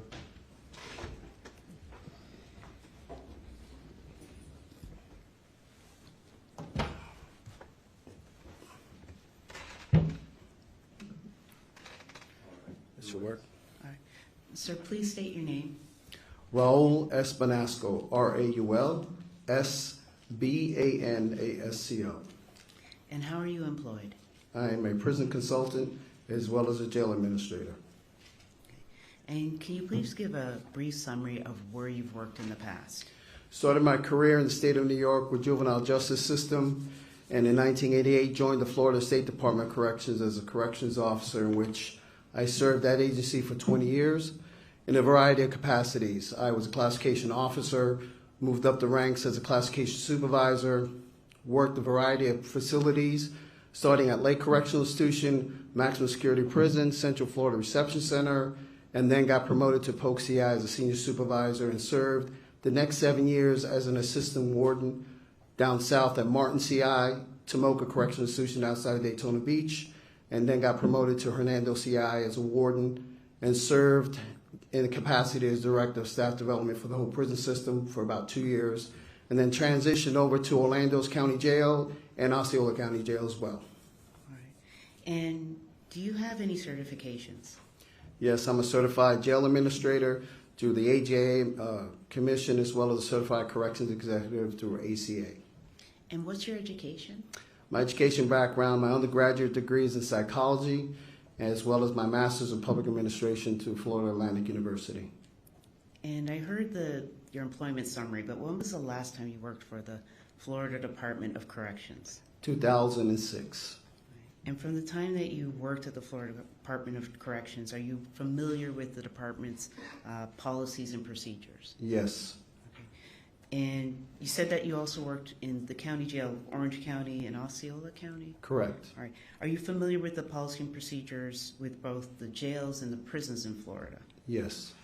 And have you been working as a consultant and an expert witness? Yes. How much do you charge? $200 an hour. Okay. And have you previously testified in court proceedings? Yes. How many times? Over 27 times. And have you previously testified as an expert? Yes. Okay. Your Honor, at this time we'd offer Raul Benasco as an expert in corrections policy. And all right, we may ask any questions. How did you first get involved in Aiden's case? Yeah, I was contacted on March 7th, 2023 by yourself, Rosemary Peoples. All right. And in the Florida Department of Corrections, how are juveniles held or housed? The way juveniles are held, depending on how they're classified, juveniles can be sentenced up to the age of 21 by the courts as a youthful offender, or the department can classify them or categorize them up to the age of 24, in which they will go through the reception process, either Central Florida Reception Center in this case, and they will be sent to a prison based on their custody and their risk assessment and their behavior while in the county jail, as well as when they enter into the prison system. All right. Now, do inmates have to work in prison? I'm sorry? Do inmates have to work in prison? Yes, they do. And does that include inmates that are sentenced to a term of years or life? Yes, both. Okay. What if they're disabled? Do they still have to work? They still have to work. And what happens if they refuse to work? They will be put in confinement, as we often call it, the hole. If they fail to work, they will be given a rule infraction, which is known as a disciplinary report. They will go through their administrative process and spend the sanction of their time in disciplinary confinement with no privileges, just the basic day-to-day living environment that we're providing to them. All right. Now, how much of the work inside the prison is actually done by the inmates? Approximately 80 to 85% of the prison system is sustained by the inmate labor that we housed. And are inmates that are, what incentives are there for inmates that have a term of years versus a life sentence? Well, for the most part, they're both the same. The incentives are you can have commissary opportunities, visitations with your family and friends, phone calls, and recreation. All those things are just incentives, but at the end of the day, if you're not working, all those privileges will be taken away from you. All right. So then, if someone's in prison and they're not following the rules, what would happen? They would spend as much time in disciplinary confinement, and if they continue to behave in that fashion, the next level will be either send them to a facility known as close management, where we send the most egregious inmates who cannot function in the general population or can do harm to themselves, other inmates, or the staff. So we will place them in close management, and we have designated prisons throughout the state that would deal with that population. What's a disciplinary referral? A disciplinary referral is pretty much a rule infraction. The Department of Corrections has a variety of rule infractions, either from a minor disciplinary report to a major, and each of those carry an infraction of either loss of gain time or placement in disciplinary confinement for an extended period of time. And it sounds like then there's different levels of disciplinary reports? Correct. There's minor disciplinary reports. For example, a minor disciplinary report might be disobeying a verbal order or written order or tattooing, which might give you privileges taken away or even maybe put you on probation, while anyone who assaults an officer, assaults an inmate, or basically has any kind of physical activity or might be a danger to the population can be placed in disciplinary confinement. That's a major disciplinary report. Then are the disciplinary reports, are they handled differently with a county jail versus prison? Well, county jails have a sort of different process. County jails, for the most part, because they're short-term type of inmates for the most part, they have their own disciplinary processes, but they pretty much mirror themselves. they have identified certain charges that are minor, as well as those major disciplinary reports that are for major rule infractions. So they have a different system, but it sort of mirrors itself. Now, looking at, again, turning to prisons, Florida Department of Corrections, what programs are available to juveniles or younger offenders? Well, it depends. When they come to the reception process, one of the things we have to do is look at them at their sentence structure, look at their release date, if they're serving a life sentence, also their medical grade, mental health grade, and then we do an assessment and we determine what is the prison that will best fit this individual, and more important, keeping public safety paramount. And in this particular case, with the Department of Corrections, there's only 2 facilities at this time due to closures that can house an individual like this, and that is either Suwannee Correctional Institution, where we send all the maximum security male youthful offenders, or Lake City Correctional Institution, which is another facility we contract with. I say we, the Department of Corrections contracts with, that we send the 2 type of male youthful offenders. The women go to Lowell CI, where they have about 5,000 women housed at that facility. So it sounds like the youthful or the juveniles under 21 then are sent to Lake City or the other place you just mentioned? In both climates are different. So for the most part, those who are following the rules and don't have a lot of behavior issues will most likely end up at Suwannee Correctional Institution. We send more of the most challenging population of youth over to Lake City Correctional Institution, where they deal with more of the behavior and aggressive behavior that comes with youthful offenders. And you said more. Why is there more? Is there more aggressive behavior with youthful offenders? In my years of experience running a youthful offender camp, what you see is individuals who are between the age of 13, I've seen them come into the prison system, to the age of 24, which they still haven't developed a lot of their social skills. And also there's a lot of I say turfs, in which they have to prove themselves. So they tend to be very aggressive or have to do give the perception that they're strong, and they get into a lot of behavioral challenges, which they find themselves fighting a lot and getting themselves in a lot of trouble, in which that population is very challenging to manage as an administrator. Now, in terms of, I was asking about programs earlier. Has there been a change over the years in the programs available to the youth in the Department of Corrections? Yes, most recently they have this new program called CNUS, which is now an integrated risk assessment program that they just rolled out, which happens at the reception center. So to paint the picture, there's 3 reception centers in the state of Florida: South Florida, North Florida, and Central Florida for males, in which at the reception center now we have technology, we have tablets, in which the inmates have to answer a variety of questionnaires. That is all tabulated, and it is assessed in this new component of risk assessment and determine what will meet their risk assessment, because the goal is to deal from community to prison. So these are individuals that they're trying to identify so we can give them the resources the agency can. So hopefully when they get released, they don't get reoffended and come back into the system. The challenge that the current system has, like most historically also, is that those inmates who are sentenced to death or life sentence or have a severe mental health issue are excluded from this new risk assessment program. That's something that will be considered much later down the road, because they're trying to capture the population that has at least 36 months from release, to capture that population, to provide them with services in the efforts of hopefully them not reoffending.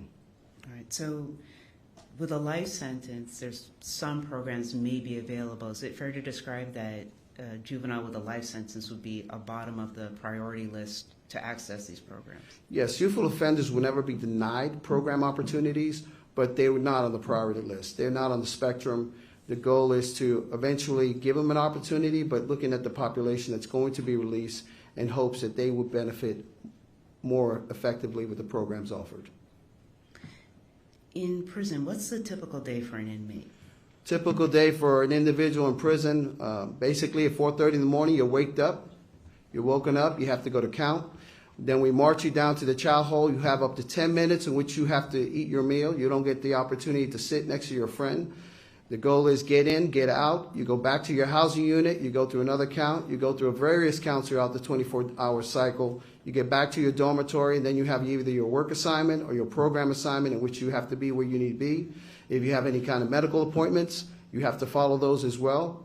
And basically throughout the entire day, it's regimented. You're told what to do, when to do it, how to do it, and the expectation that you follow the rules of the Department of Corrections. Judge, at this time I'm going to pose an objection. I'm not sure what relevance the day-to-day life someone might have in prison is relevant to the sentencing factors in this particular case.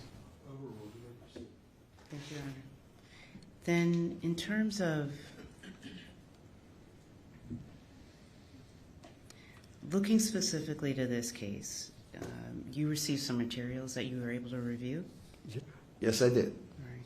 And in review of those materials from the Jacksonville Sheriff's Office, what information were you able to glean from that? What I was able to receive from the Jacksonville was several informational sheets, incident reports of his involvement in an altercation or a group situation with other inmates, as well as his confinement records, where he was either in general population or in isolation for self-harm or for protection as well. All right. And in terms of his confinement in Duval, there's that incident report. What was the resolution for that? On one of the reports on December 25th, he checked himself in because he was in fear of his life, because he stated in his statement that he was being harassed or bullied over his commissary.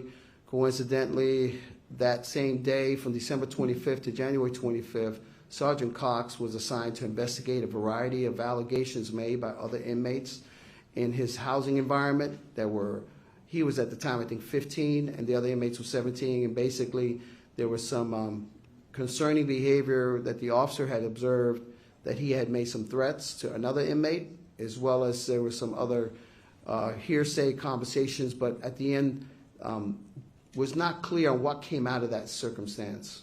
Just basically the incident report was provided to me, and that was the only information I was provided by the Jacksonville County Sheriff's Office.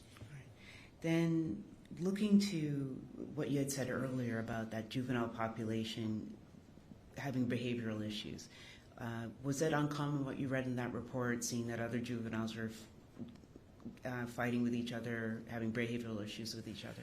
Dealing with this population, it's not uncommon. They are going to get into a variety of fights and steal from each other. That's just the juvenile behavior that happens. And that's sort of what we deal with in the corrections environment. And I think in also referencing Sergeant Cox, I know in his deposition, he is familiar with that as well. It sort of happens in county jails as well as prisons. That's just a very challenging population. Now, did you speak with any of Aiden's family members? Yes, I did. And who was that? His mother, Crystal Smith. And what did you learn in that conversation? In the short period of time I spoke with her, what I learned was that he was in 8th grade at the time of the crime that was committed, and that he had some sort of learning challenge in which she provided tutoring lessons after class, and that he was raised in a Christian faith-backed family. Were you able to speak to anyone from the Jacksonville or the Duval jail? No, ma'am. I made an attempt to speak to Chief Calloway, who's the jail administrator for Duval County. He was on vacation, and as recent as yesterday, he reached out to me, and I reached out to him, but we never had an opportunity to communicate and talk. All right. So Aiden's been in custody since May 9th, and he's moved around a bit, meaning there was a short period where he was in Volusia, and the majority of time, is it fair to say he's been in Duval? Correct. All right. How long has he been in custody overall? He's been in custody over 22 months. He came into St. John's on May 9th, and on May 10th, he was a direct file in which they moved him over to the juvenile detention Volusia Regional Facility over in Daytona Beach for about 18 days. And then on May 28th, he was transferred over to Duval County, Jacksonville County Sheriff's Office. Right. And in his time, you mentioned it earlier, but so he's been in protective custody, or if you can explain the difference. Of the 22 months he's been in Duval, pretty much he's been in some form of self-harm or protective custody for about 17 months. He's only remained in different stints of time, 5 months in general population. And is it common for a juvenile that's direct filed with adult charges for that child to be in this form of protective custody? Case by case. Sometimes what you do have is some of the younger population that, depending on the size, they're maybe their lack of exposure to the criminal justice system, they will utilize the opportunity to go into self-harm or might have a mental health crisis or even for protection from other circumstances, that they will utilize that as an option to get out of their circumstances. So it does happen from time to time, but it's case by case. Okay. Now, in terms of Aiden's family, were they able to discuss their ability to contact him or financially support him? Yes, his mother shared with me. She communicates with him weekly, as well as she provides as much as she can to his commissary account, so he has some way to sustain himself for items that he wants to purchase. Right. Does Aiden have a work history? No, he was 14 at the time of his arrest, and from my records, he was not employed or had that opportunity due to his age. So what special skills does he have, if any? He has none.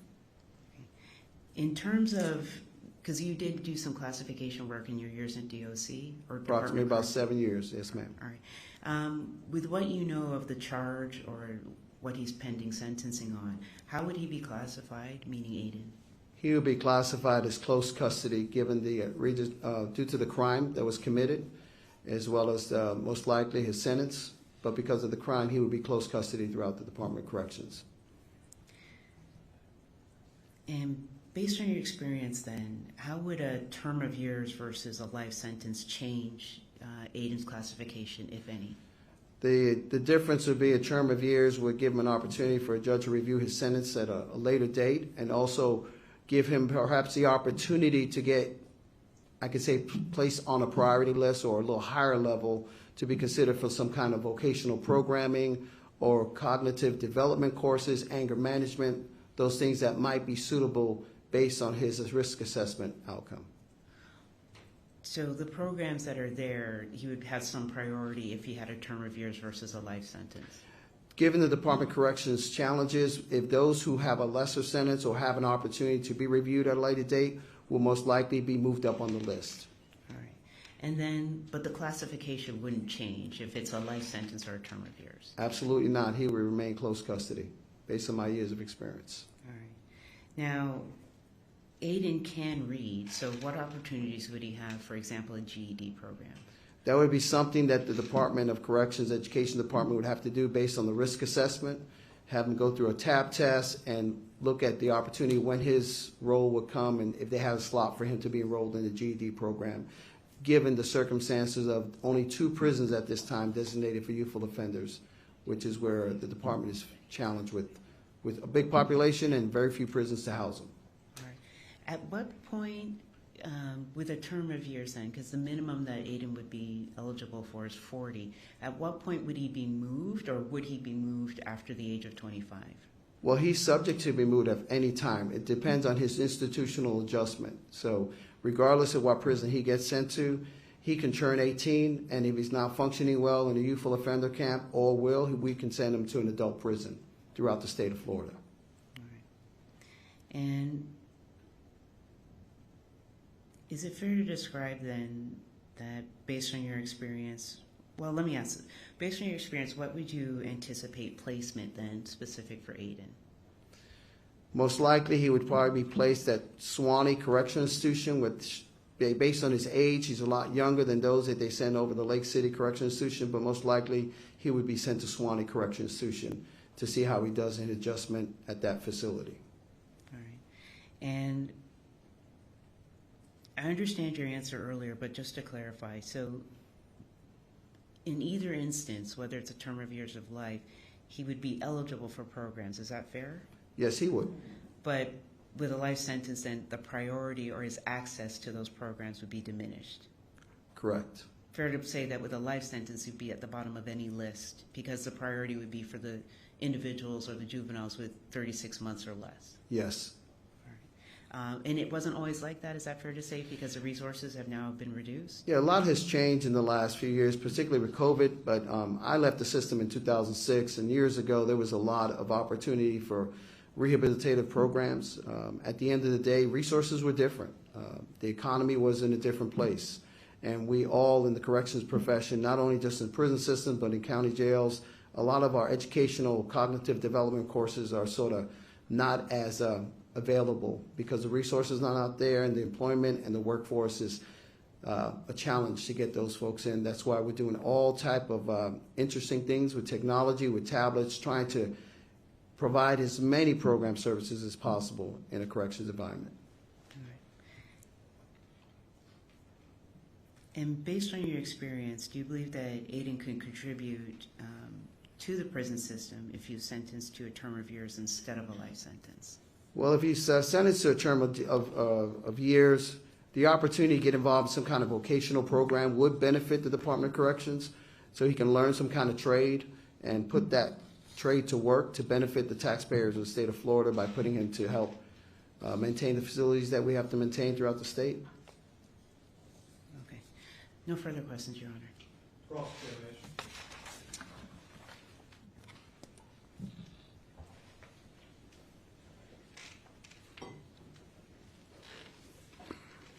Good morning, Mr. Benasco. Good morning, sir. How are you?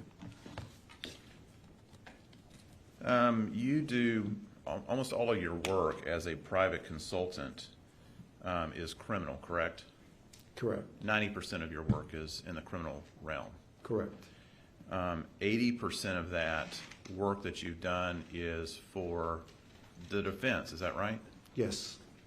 And in fact, you've never been retained as an expert in your field by any state agency in the state of Florida, correct? No. And you said you were contacted about this case on March the 7th, which is 12 days ago? Yes. 2 weeks ago? And in that time you have reviewed records to come to court today and to testify about what you think is best for the defendant, in this case Aiden Fucci, is that right? Based on my years of experience on the information, yes. Okay. Have you ever met with Aiden Fucci? No. Why not? Never had the opportunity because of the time constraints and because where he was placed, my understanding, in Duval County, it was very restrictive in having access to him. You live here in the state of Florida, correct? Yes, sir. You said that did anybody at the Duval County Jail tell you that you could not meet with Mr. Fucci? No, sir. Did anybody else tell you that you would not be permitted to speak with Mr. Fucci? No, sir. So why didn't you meet with Mr. Fucci? When I spoke to the Public Defender's Office, the time constraints were very tight, and actually reaching out to Chief Galloway, those were one of the things I know I was hoping to maybe get an opportunity to speak with him in person, but it just never came to fruition. You were contacted 2 weeks ago, and you don't think that you had enough time to meet with Mr. Fucci within that 2 weeks? In talking with the Public Defender's Office and where he was housed, it was my understanding that would have been a challenge at the time. I see. So the Public Defender's Office told you that you could not meet with Mr. Fucci? Objection, Your Honor. Asked and answered. They did not give you the opportunity to meet with him, correct? Yes. Would you have liked to have met with him? Objection, Your Honor. Asked and answered. Overruled. If the opportunity was afforded to me, yes. And why is that? It's always a good opportunity. If the opportunity is provided, it's always good to have a good conversation to know face-to-face where that individual is, based just having a report on records.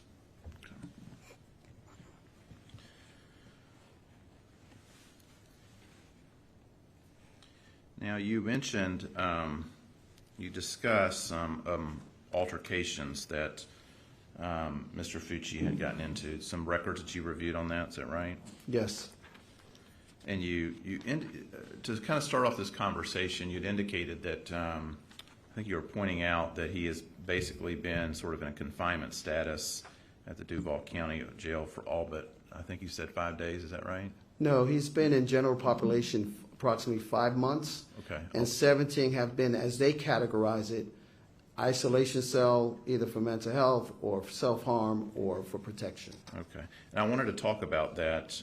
You had indicated that he was in that confinement situation because of, I guess, some indications of self-harm.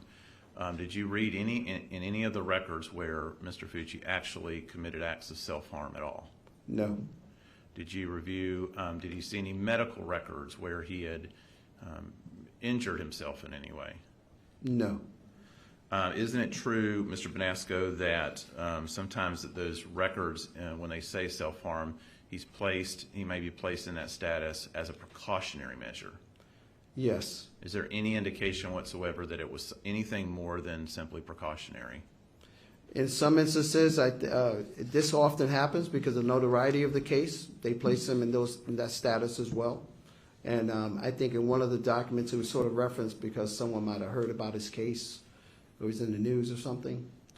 Isn't it also correct that someone can be placed in confinement status for disciplinary reasons? Yes. And in fact, in one of the stretches where he was in confinement, the date that he was placed in confinement coincided with a report where he had threatened another inmate. Correct. He had checked himself in on December 25th, and that's when Sergeant Cox reports referenced December 25th to January 25th, the period of time in which there was a... Let's talk a little bit about that. What was the date that he had self-reported? December 25th, 21. Of 2021, is that correct? Yes.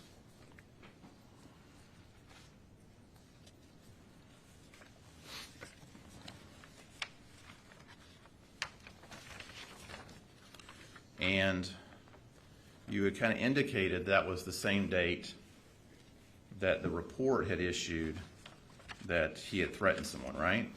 Yes, the report that was written by Sergeant Cox covers the period of December 25th, December of 2021 to January 25th of 2021, in which he completed on the January 27th of 2021.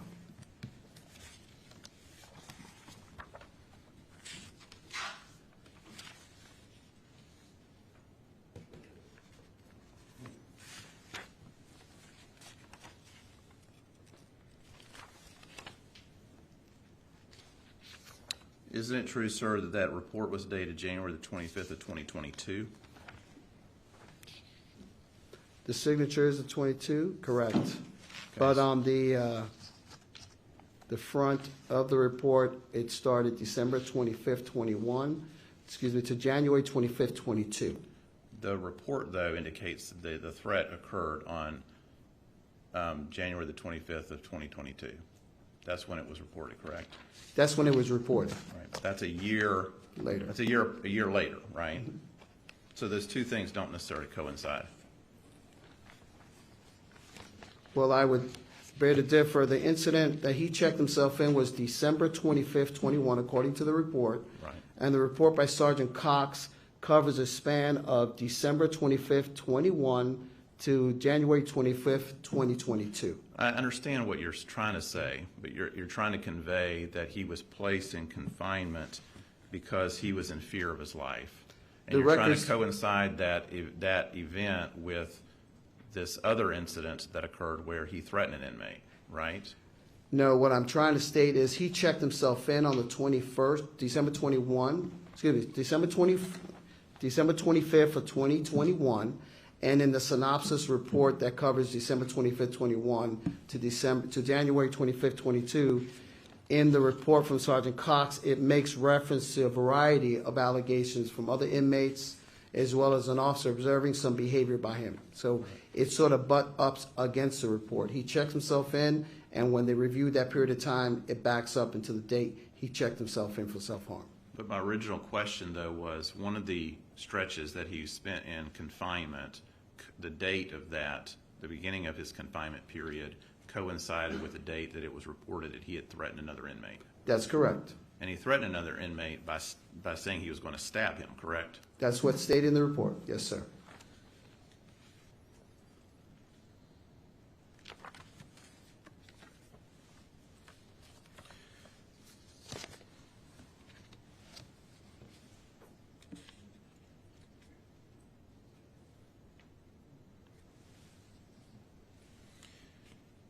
Now, you had indicated earlier that it was not clear how that sort of investigation turned out. Correct. I was requesting hopefully additional more information to find out what resulted from that. So you didn't review any disciplinary reports? I was not furnished that information, sir.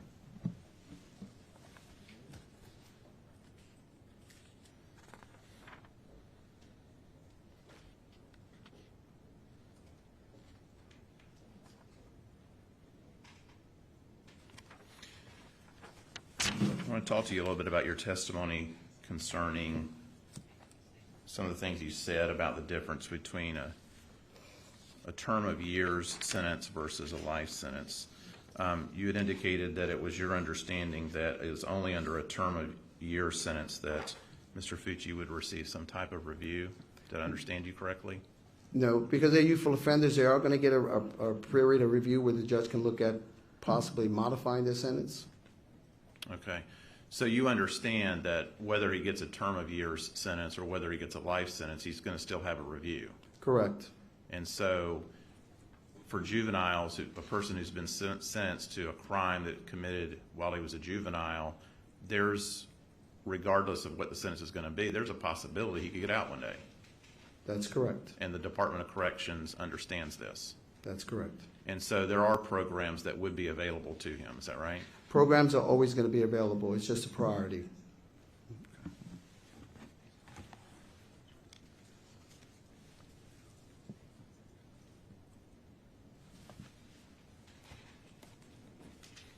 One moment, Your Honor.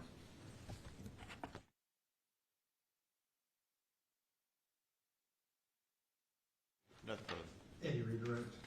Briefly, Your Honor.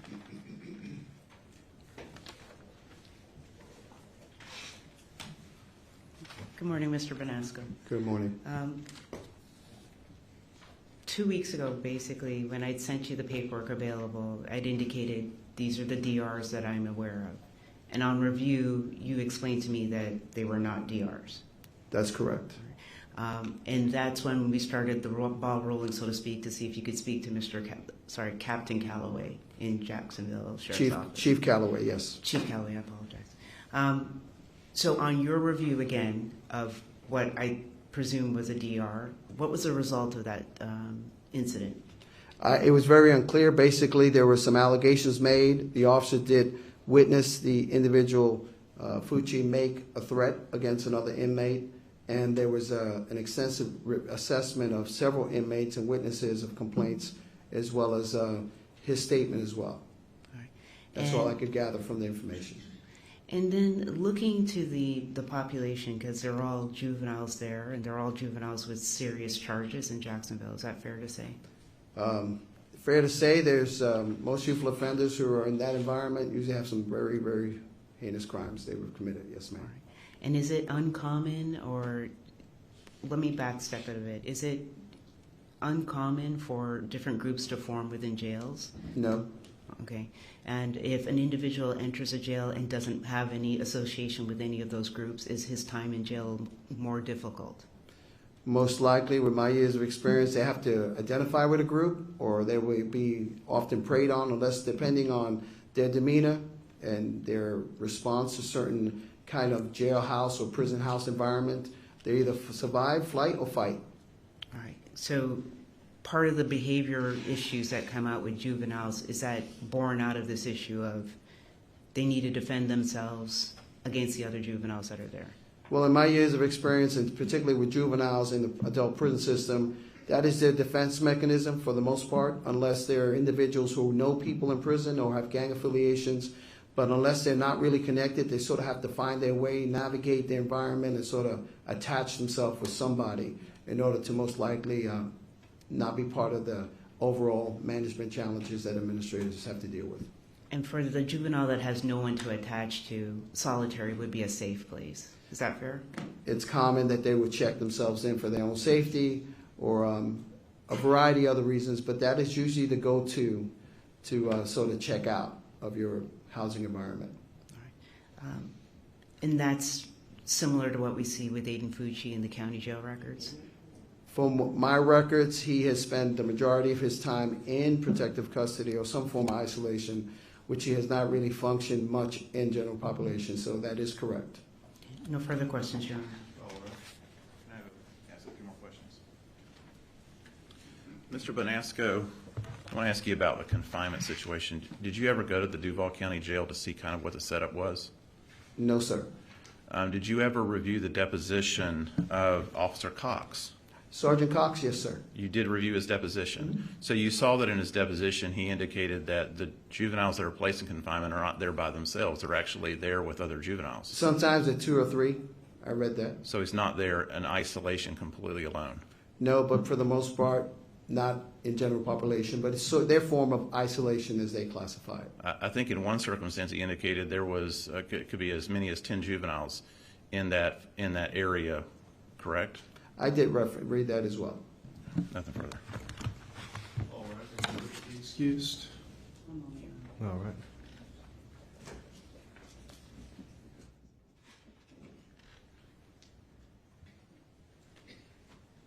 One more follow-up. Just one more follow-up, Your Honor. You have the inmate housing location records? I'm sorry, say that again. The inmate housing location records? Yes, I do. All right. So there are instances where he has another bunkie, so to speak, for a short period of time, but it's still fair to describe him as in isolation or housed alone for the majority of the time? Let me make reference to that again.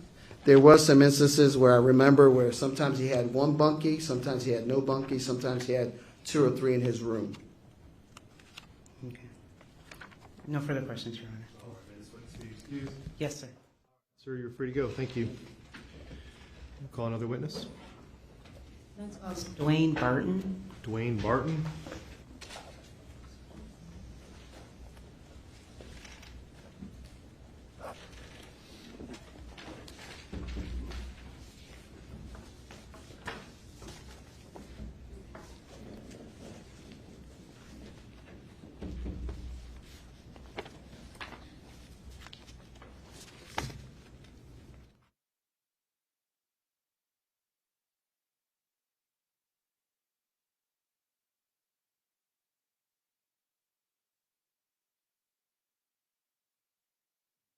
Sir. Good morning. You can come on up here. If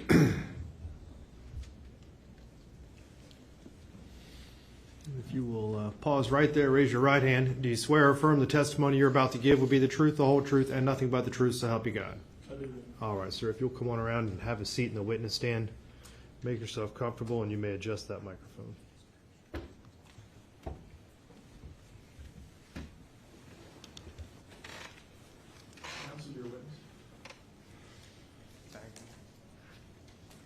Please state your name. Dwayne Barton. Okay. And how are you employed? I'm employed with the Department of Juvenile Justice. Sorry. And how long have you been employed with the Department of Juvenile Justice? Since December 2002. All right. And so that's 20 years roughly with the Department of Juvenile Justice? Yes, ma'am. All right. How far did you go with your education? Bachelor's degree. Okay. And what job titles have you held over the years with the Department of Juvenile Justice? Juvenile probation officer, supervised release tracker, alternative to security detention officer. All right. Now, turning specifically to this case, how did you become involved with Aiden Fucci? Circuit 7, St. Johns County, requested that Duval County provide courtesy supervision / wellness checks on Aiden. All right. And in terms of your wellness checks, what did that mean? What exactly were you doing? Basically just checking to see if he was being abused, if he had any bruises, marks. He was being involved in fights with staff or with his peers. All right. So how often would you see Aiden? Once a month or every other month. And how did he appear to you the first time you saw him? The first initial visit, he appeared very anxious. He paced back and forth in the interview room, and he indicated he was hearing voices. You said he was pacing back and forth. Did he make any eye contact with you? Very little. All right. And did you see any marks on his arms? He did have some what appeared to be old marks. I'm not sure how he got those, but they didn't appear to be deep marks. It was just like scratches. All right. And did he indicate any issues? Well, you said hearing voices. Did he indicate anything else? No, not to them. All right. I recall. And Do you continue to see him each month, every other month, roughly? Yes, sir. All right. And the purpose of that, when you say wellness check, what exactly are you checking on? Again, just checking to see if he was, being involved in fights, if he had any bruises, just make sure he wasn't being abused. Okay. Did his demeanor with you change over time?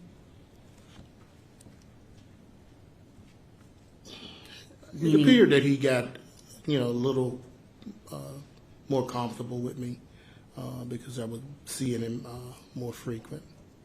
Did he start to make eye contact with you? Yes. So over time, the two of you are actually having conversations without him pacing? Yes. All right. How many visits in total do you think you've made with Aiden over the years? I believe it was like 9. Okay. And at times, were you encouraging Aiden to work with the mental health staff? I was. All right. Did you have? Go ahead. Almost each time, I would tell him to, if he was having any issues, to reach out to the mental health staff at the jail. But you specifically weren't having any conversations with them? No. All right. So you're encouraging to meet with mental health staff? Yes. Okay. Did he follow your advice? I'm not certain. I do know that he did indicate that he had previously put in a sick call request for some medication for acne. Okay. And then in terms of the voices, is that something that continued on for a period of time? Meaning his reporting it to you? It was reported each time.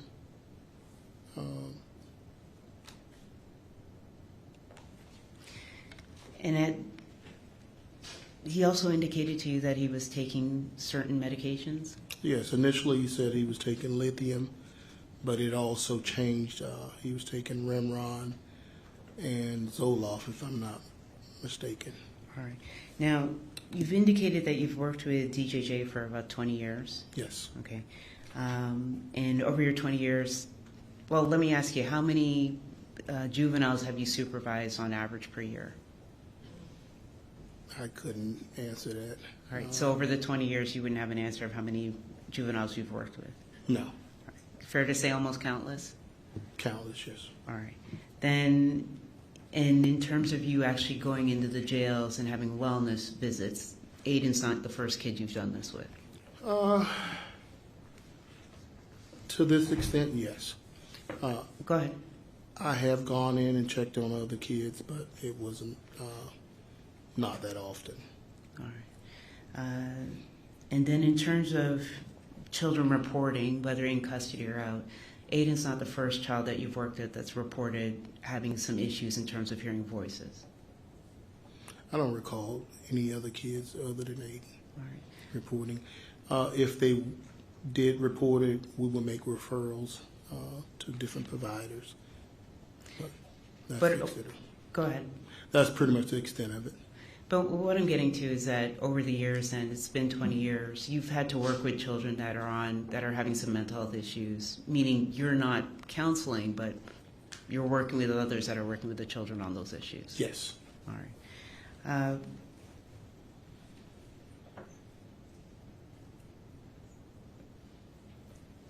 In terms of you sitting with Aiden one-on-one, so he's less anxious, there's more eye contact. So after a period of time, the two of you are able to work or at least speak to each other? Or is there an improvement in the communications between the two of you? Yes. Okay. With your interactions with him, were there any behavioral issues? No, never.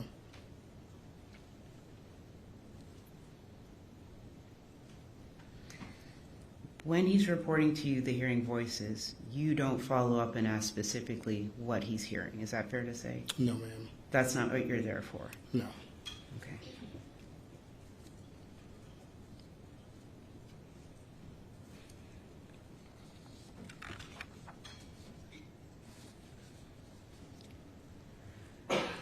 You're aware that, or is it fair to say part of the reason you're doing the wellness check so long is because Aiden was in solitary for a period of time?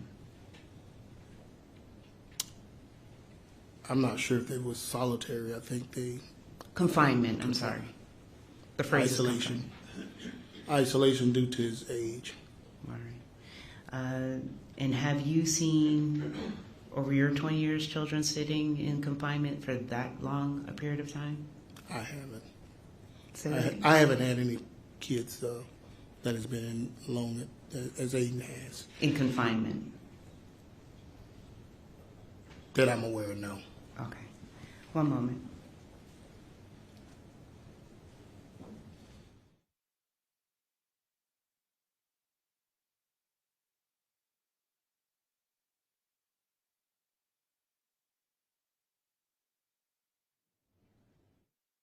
No further questions, Your Honor. Cross. Good morning, Mr. Barton. Good morning.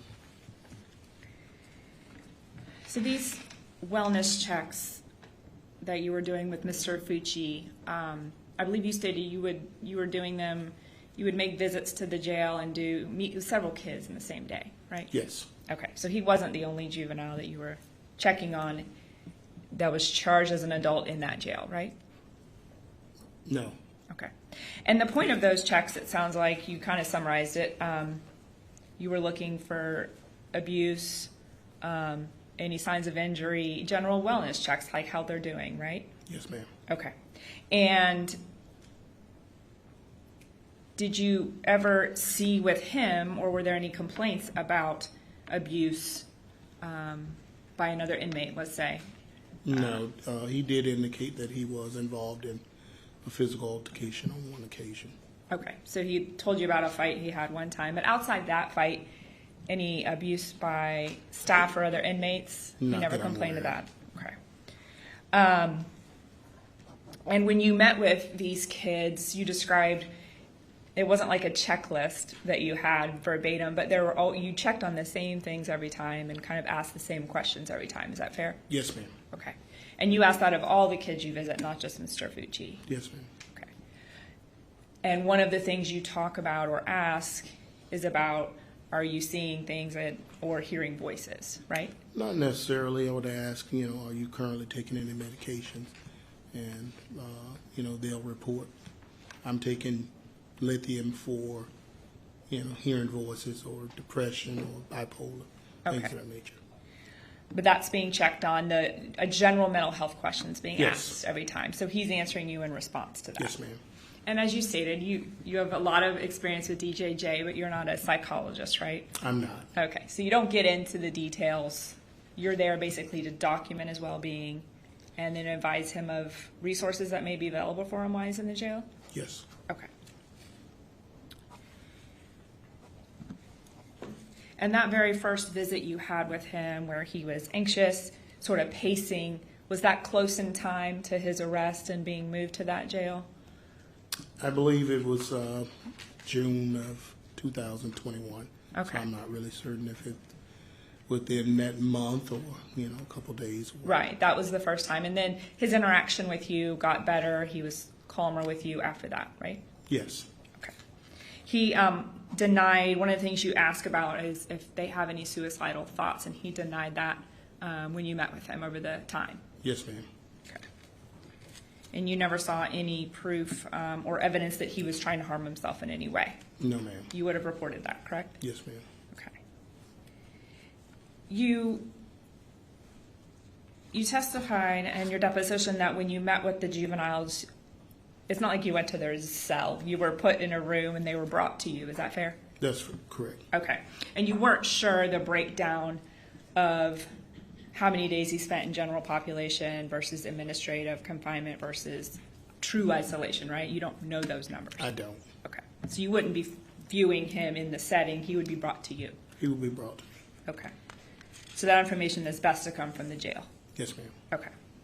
And you also had testified when asked about his maturity level that you felt he was pretty mature for his age. I did. Okay. And you've been doing this and working with juveniles for 20 years, right? Yes. Yes, ma'am. All right. No further questions.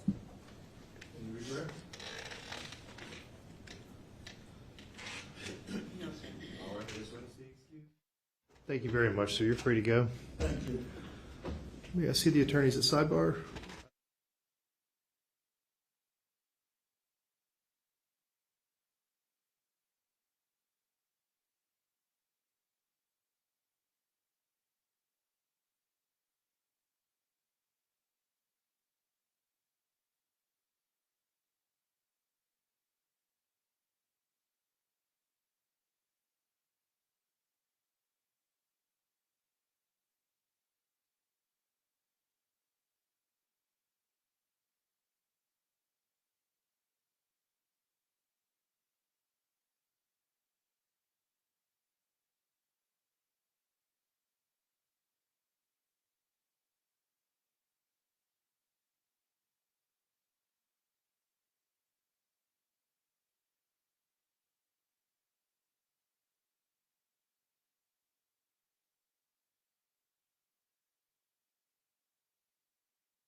If we could just have a minute and we'll bring in the witness.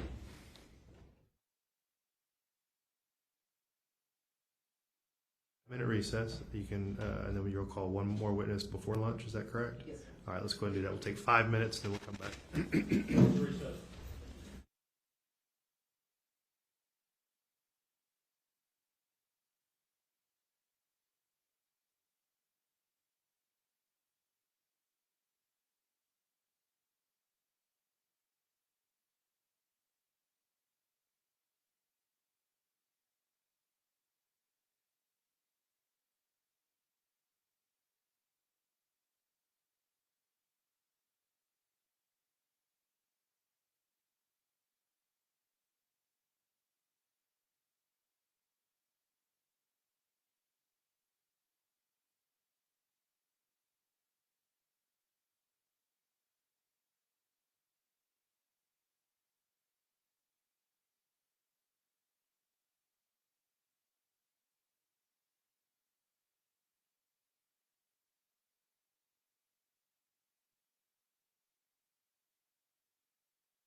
St. Johns County Circuit Court will return to order.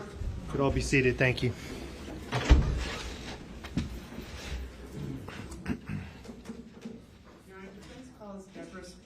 All right.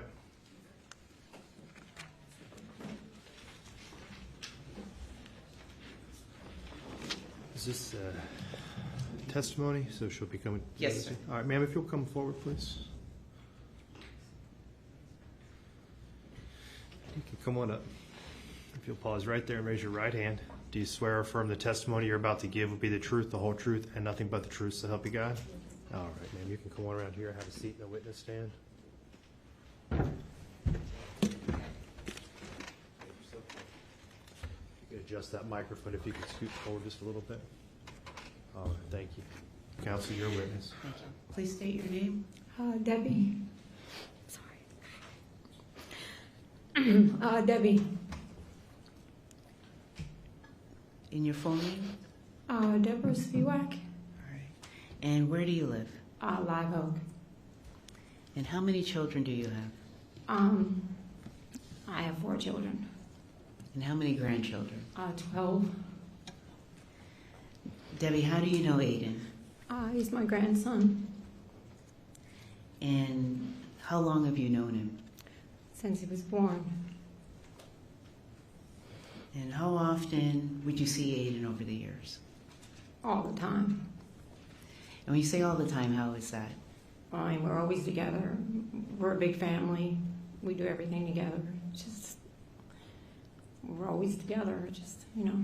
I stayed with them too because I work here in Jacksonville, so it saved me a drive to not have to drive home all the time. So I would stay with my daughter and her family. So a lot of dinners and breakfasts, you would see Aiden? Oh yeah, all the time. Okay. Who did Aiden live with? Primarily with his mom, but his dad and his mom shared, custody. So how often would he spend days or weekends with his father? They alternate. I think his dad got him Tuesday and Thursdays and every other weekend, so that's how they worked it. They were really adamant on having their days. Nobody wanted to miss their time. Okay. Both parents wanted to spend time with him? Yes, ma'am. All right. And how many brothers, or how many children Aiden's your grandson by your daughter? Yes. Okay. And how many children does she have? She has 5. Okay. And where is Aiden in that group of 5 children? He's in the middle. Now, did the 5 kids get along? Yeah, they get along just like normal kids. Yeah, I've never seen any fighting or arguing or any problems at all. It was a pretty happy home. Okay. How would you describe Aiden in that home with the other 5 kids? Aiden's always been silly and funny and the jokester of the kids. He was always happy. Every picture I have, he smiles. I don't know what happened. Now, what's your daughter, Aiden's mother, like? Oh, she's a good person. She's good-hearted and kind and sweet and, she's my daughter. I love her. And his father? What's Aiden's father like?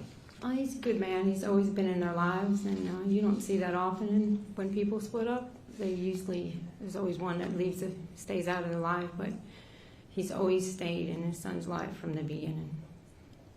Now, what holidays would you share with Aiden? All of them, and especially birthdays, because my youngest daughter, their birthdays were like a few days apart, and so we always celebrate them together. Meaning Aiden and your daughter? Yes, my youngest daughter. All right. And would sometimes those celebrations be at your daughter's home and sometimes in Live Oak? A lot of times on my property because, it's country. They like to ride the 4-wheelers and go to Springs and River, and it was just, I have a lot of family out there, and, everybody kind of came together there. So where did the kids spend the summer? Well, some in Jacksonville and some out there with me. They like to, like I said, they like the country.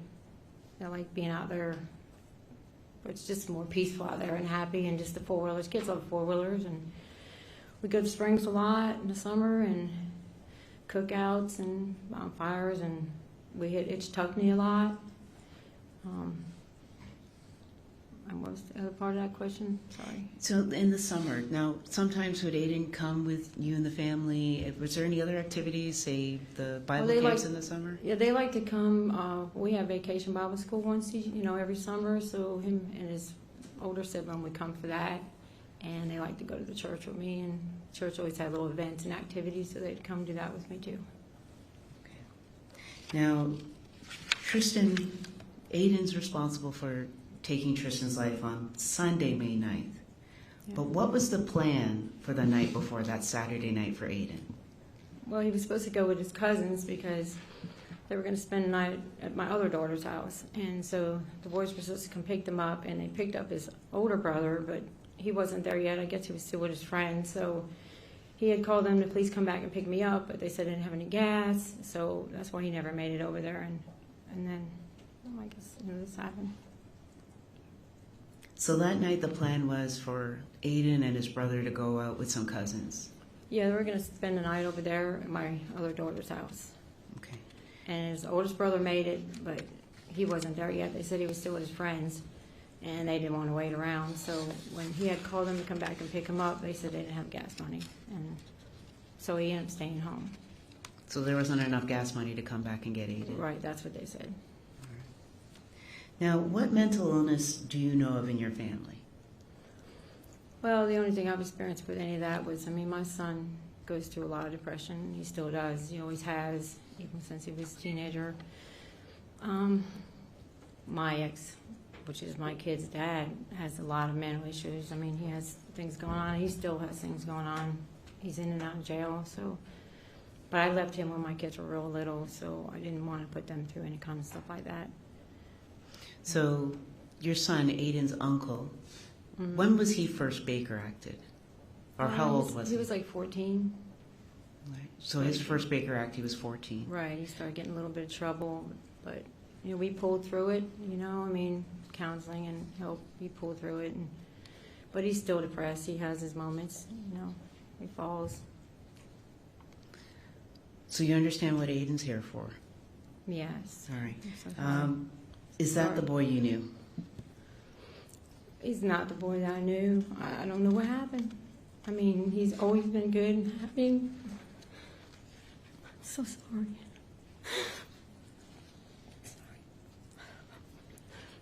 I just don't need my mama to say that.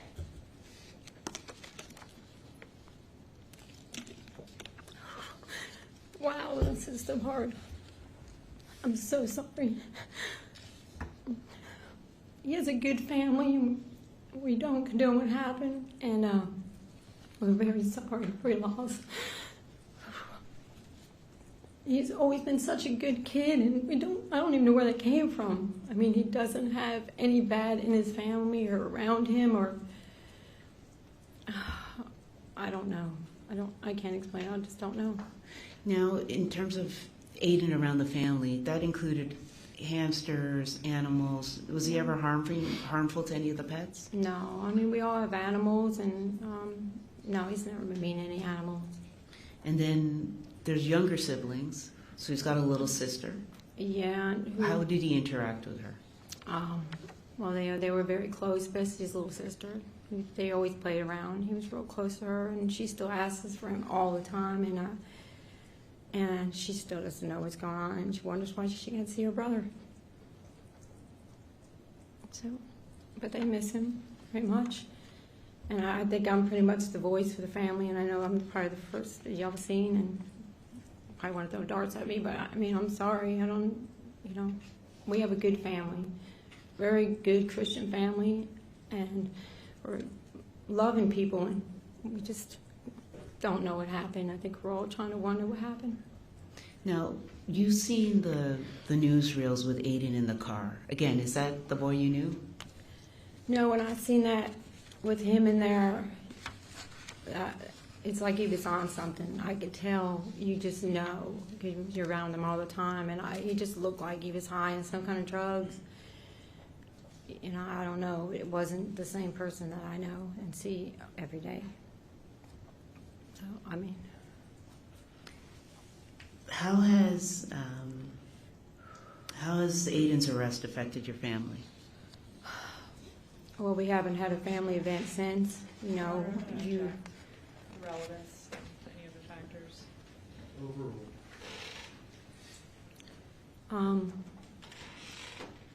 We're sad all the time. You know, I mean, this is something you don't plan for. It happens, and you just don't know why, and I pray every day for both families, and I try to stay strong for my children and my grandchildren, because I'm pretty much been their mother, their father, and their grandmother and grandfather. And she always cries, my daughter always cries. And then I cry, and they all cry, and, you know. So I just wish I could have changed how things might have happened if I could have been there, you know. And what would you like to say to the court? First I want to say to the family, I'm so sorry. I wish I could change what happened. And we pray for you every day. I pray for you every day. I pray for my family every day. And I hope that you find peace somewhere, and just know that he has a good family, and we miss him. And we lost a child too, you know. He's I know there's not physically here, but he's here, and we just miss him, and which just didn't happen. I don't know, you know. I had a letter ready, because, you know, I knew I wouldn't speak right when I got up here, and I could just leave the letters, or I can read the letters, or, you know. You want me to try to read the letters? Go ahead. I had a plan in my mind what I would say, but when you get up here and you're so overwhelmed, you just don't know what to say, because it's just a very tragic situation, you know. It's just tragic. Do you want me to read these? Okay.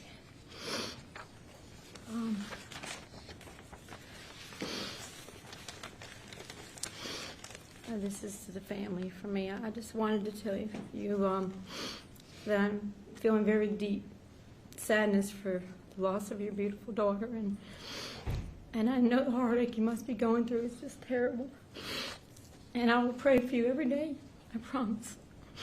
And I just hope you find peace, you know, sometime.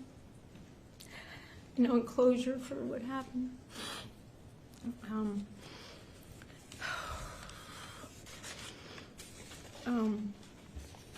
Thank God for you, Your Honor.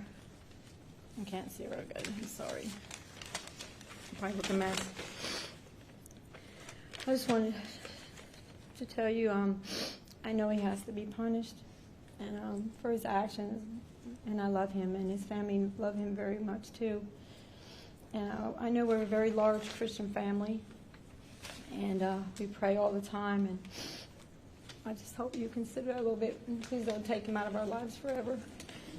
I know that I've died and not be able to spend time with him sometime before I go. I don't know. I am not good at this. I'm so sorry. Yeah. I know there's some good in Aiden. I don't know what happened to him that this caused, but I know there's some good in him, and I think if we find that out, what caused him to do this, you know, maybe we'll have more understanding of what happened. I don't know. I can't think. I just can't think. All right. I'm sorry. Sorry, no further questions, Your Honor. I'm sorry.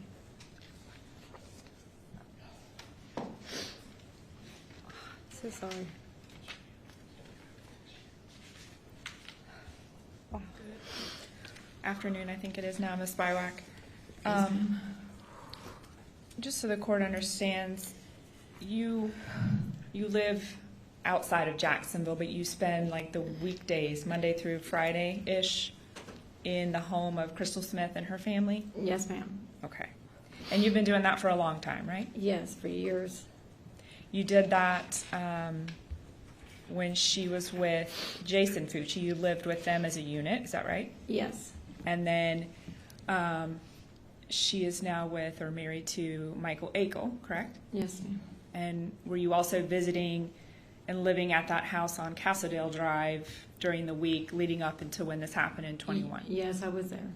Okay, were you even there the week before this happened? That I was there that Thursday.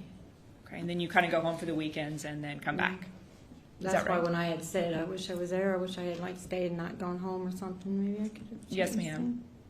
So you observe this family a lot, correct? Yes, I do. And you've never seen any, we didn't talk about Mr. Akel a lot, but even from Mr. Akel as a stepfather, treated his family well, no abuse of Aiden that you ever observed? I've never seen. I've been in the house a long time, and I don't never see that now. Okay. I believe you said that those kids had it all, right? Yeah, I thought so. Yeah. And they were spoiled and never went without. Is They that never fair? went without. You didn't see anybody excessively use alcohol or drugs, is that right? No, they weren't really drinkers in that home. You know, which is a good thing. Okay. And I believe you said Jason Fucci never missed a weekend. He prioritized Aiden, No. even though they were separated. Is that fair? Yeah, no, he's always was there. You know, and pick up the kids. Those summers that you talked about that he would come, he and some of his brothers would come spend with you and maybe attend VBS, was that when he was younger, like 7, 8? Yeah, she wouldn't let him come when he was too young because she always worried about him getting hurt, you know. So I think he was like 7, 8 years old when she finally realized, okay, he'll be all right. You know, he's old enough to not get hurt and not to worry so much. So I was allowed to take him. Okay. But that stopped in the teenage years, right? VBS is something for like elementary age. No, to it junior goes all the high. way up to the teenagers. All the way through Still teenagers. goes on, yeah.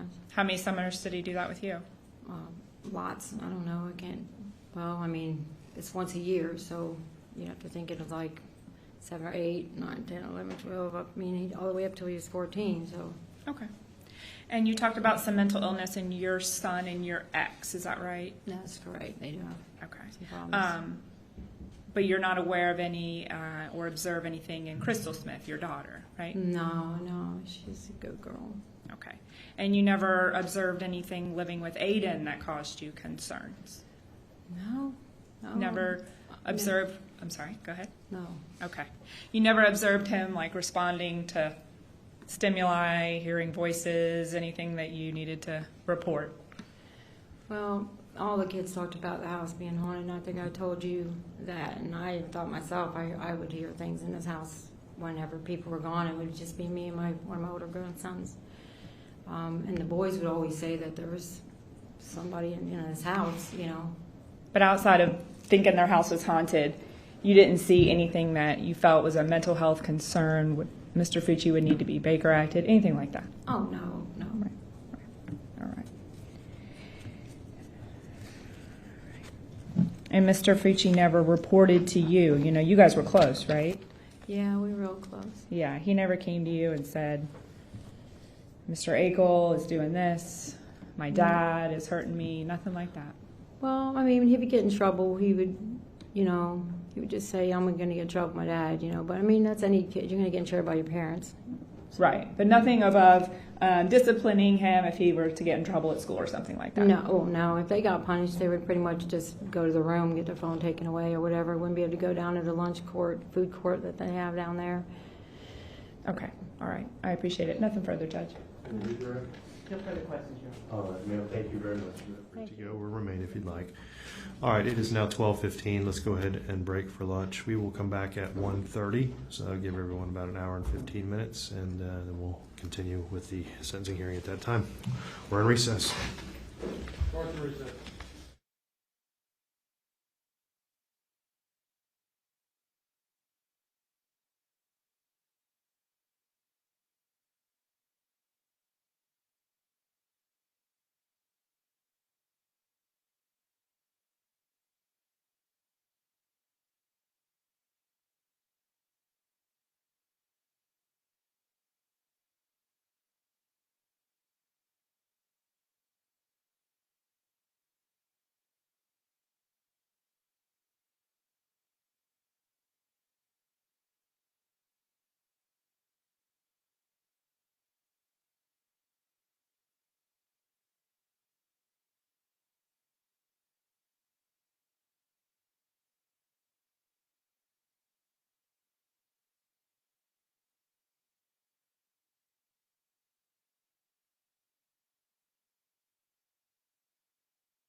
St. John's County Circuit Court is out of session. The Honorable Judge Smith presiding. Good afternoon, all. Please be seated. Thank you.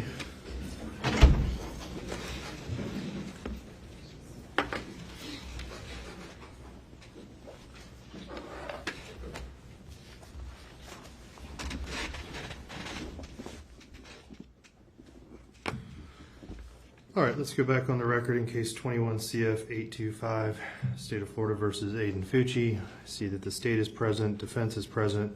Ms. Peoples, are you ready to proceed, or do you need to wait for Mr. Attic for any reason? Just a brief moment. If we can just give him 1 minute, he's coming out in a second. Okay. Are there any matters we need to address before we continue our sentencing hearing from the state? No. Any matters from the defense? No, sir. All right.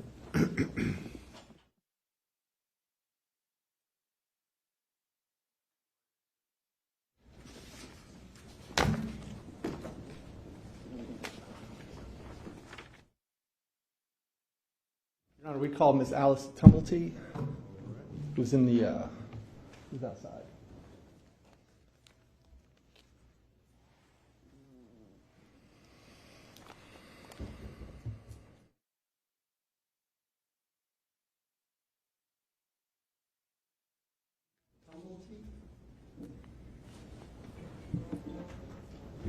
Is it on? Yep.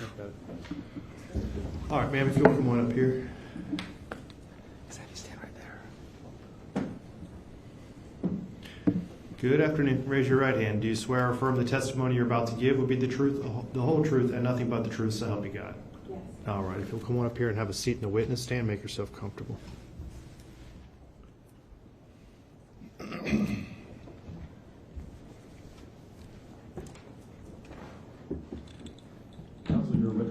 Thank you, Your Honor. Good afternoon. Hi. Could you introduce yourself to the court and spell your last name for the court reporter? Yes, I'm Allison Tumblety. My last name is Tumbelty. How are you presently employed? I work for St. John's Schools. Okay. And can you give a brief summary of what you've done with St. John's, well, what you've done in your career? Sure, I've been a teacher for 16 years and an administrator for the past year. Okay. And where were you employed during the time of this incident? At Patriot Oaks Academy. Thank you. And what was your title at that time? An ESC teacher, a special education teacher. Thank you. And you're here today pursuant to a subpoena, correct? Correct. Thank you. In fact, you did not teach Tristyn Bailey. I did not. Okay. But you did attend her vigil at Durban North. Yes. Thank you. Can you tell us specifically why you taught Aiden Fucci? Or did you ever teach Aiden Fucci? I did teach Aiden. He was one of my students, one of my ESC students. Thank you.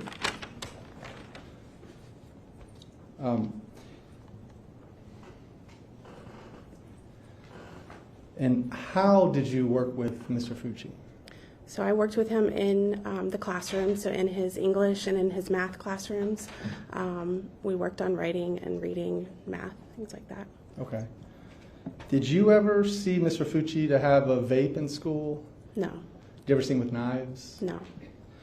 Did you ever observe him to get sort of down about his schoolwork? Sometimes, yes. There were days that he didn't want to do work, or he wasn't as receptive to working. Fair enough. How would you describe how he worked when he was alone? He worked well in one-on-one or in small groups. He was very receptive to getting additional help. Okay. And is that what your role was? Yes. To provide that additional help? Yes, it was. Can you sort of elaborate on that? How did that work in the school? Sure. We would scaffold the material, so a teacher might give an assignment and then we break it down, or I'll sit with him, give him some guidance, clear up some of the steps.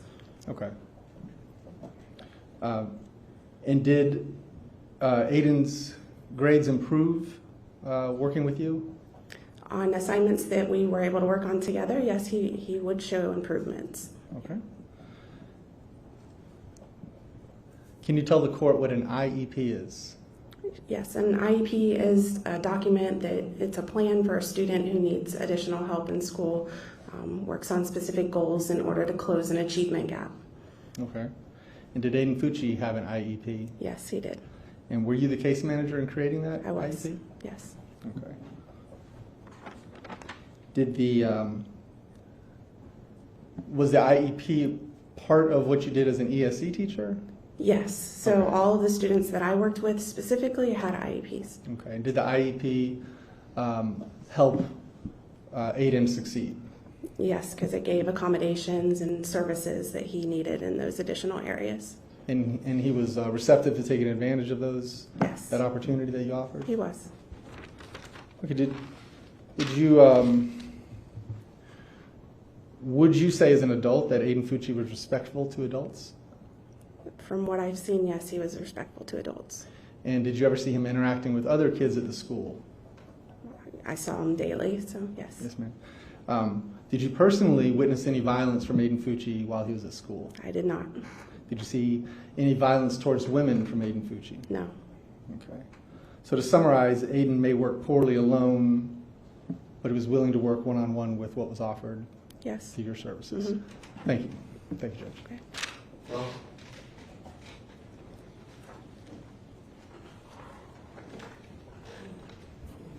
Good afternoon, Ms. Tumblety. Hi.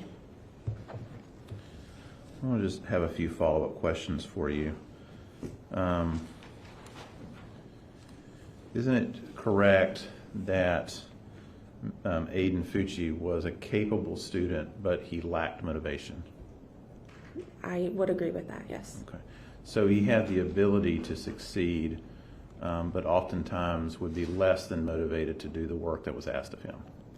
At times, yes, but he did also need some accommodations and he needed some scaffolding or assistance. Right. And a lot of times you have students that they don't do well, correct? Mm-hmm. True. And that they make poor grades, and these IEPs they're considered ESE students. They're placed and they're given these IEPs, and that's to help motivate them. To help motivate them can be part of it, but it's also to help teachers understand how to best work with them. Go ahead. No, go ahead. I was just going to say it gives them accommodations, like maybe they might need extra time or small groups, things like that. And just because somebody's classified as an ESE student doesn't mean that there's any particular cognitive disabilities or anything like that. They just need some extra help. Not necessarily. IEPs cover a lot of different things. So a cognitive disability would be one, but it was not in Aiden's case. No. That was not in his case, correct? Correct. All right. You were asked some questions about sort of how he treated other individuals. Isn't it true that there were times where he got in trouble for arguing at school? I don't know any specific instances. I know that there were things that happened. I don't know any specific things.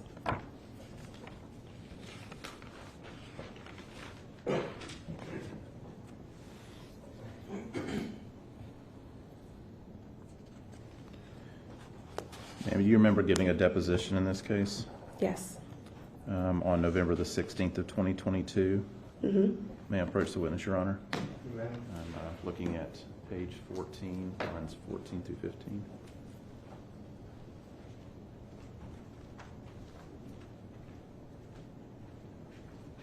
Take a look at that highlighted passage. Mm-hmm. Don't read it aloud, but just take a look at it, read it to yourself, and tell me if that refreshes your recollection.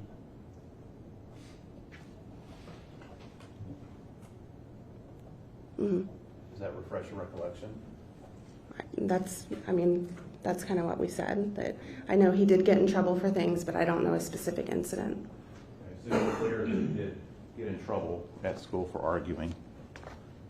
I mean, he could be argumentative, I would say, yes. Okay. He was cocky as well, correct? Yes.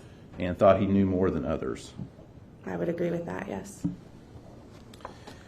And he didn't have very good relationships with his teachers, correct? Some, not so much. In fact, his relationships with his teachers depended on the demands that they placed on him. Your Honor, I just object that it calls for speculation. You know the answer to that? I would be guessing, but probably. Yeah. You remember that, again, the deposition you gave? May I approach the witness, Your Honor?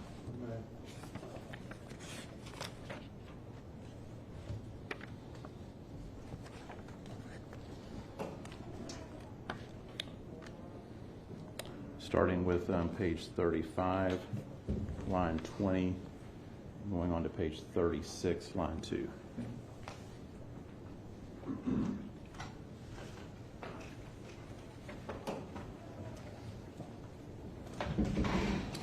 Complete read from here to line 2, please.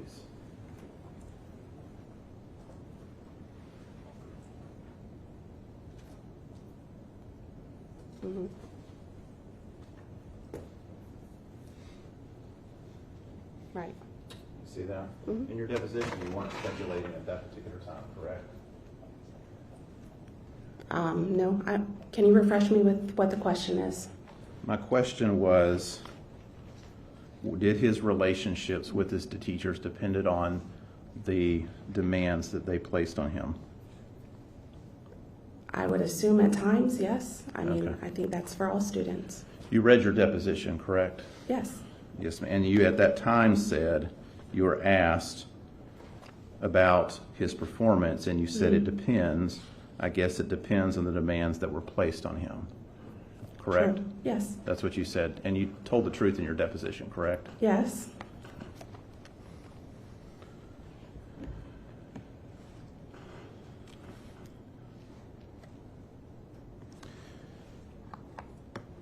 Now, as his ESC teacher, you spent a good deal of time with him, correct? I was in several of his classes, yes. At any point in time, and this was a period of time, obviously, before this murder occurred, correct? I was, yes, that year was the first year I knew him. During the time that you knew Mr. Fucci, did you ever hear him complain of hearing voices? No. Did you ever see any signs whatsoever that he suffered from a serious mental illness? No. Was not in touch with reality? No. If you saw something like that, that would concern you, correct? Yes. And you would have brought it to the attention of the administration at the school and Yes. perhaps even his parents? Absolutely. Nothing further. No, Your Honor. Thank you. All right. Thank you very much, ma'am. You're free to go.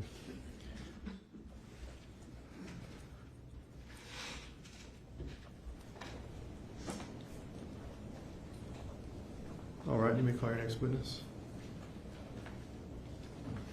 Thank you, Your Honor. He's in the hallway. Okay. Your Honor, we're calling Dean Wetjen. Thank you.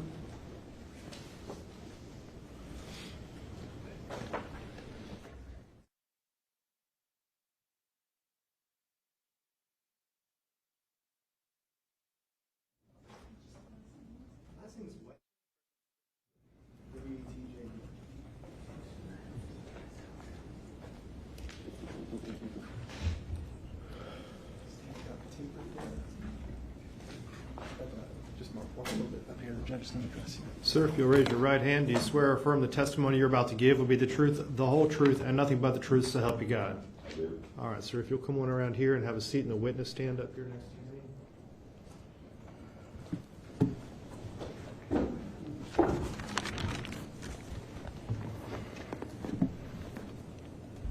Adjust that microphone.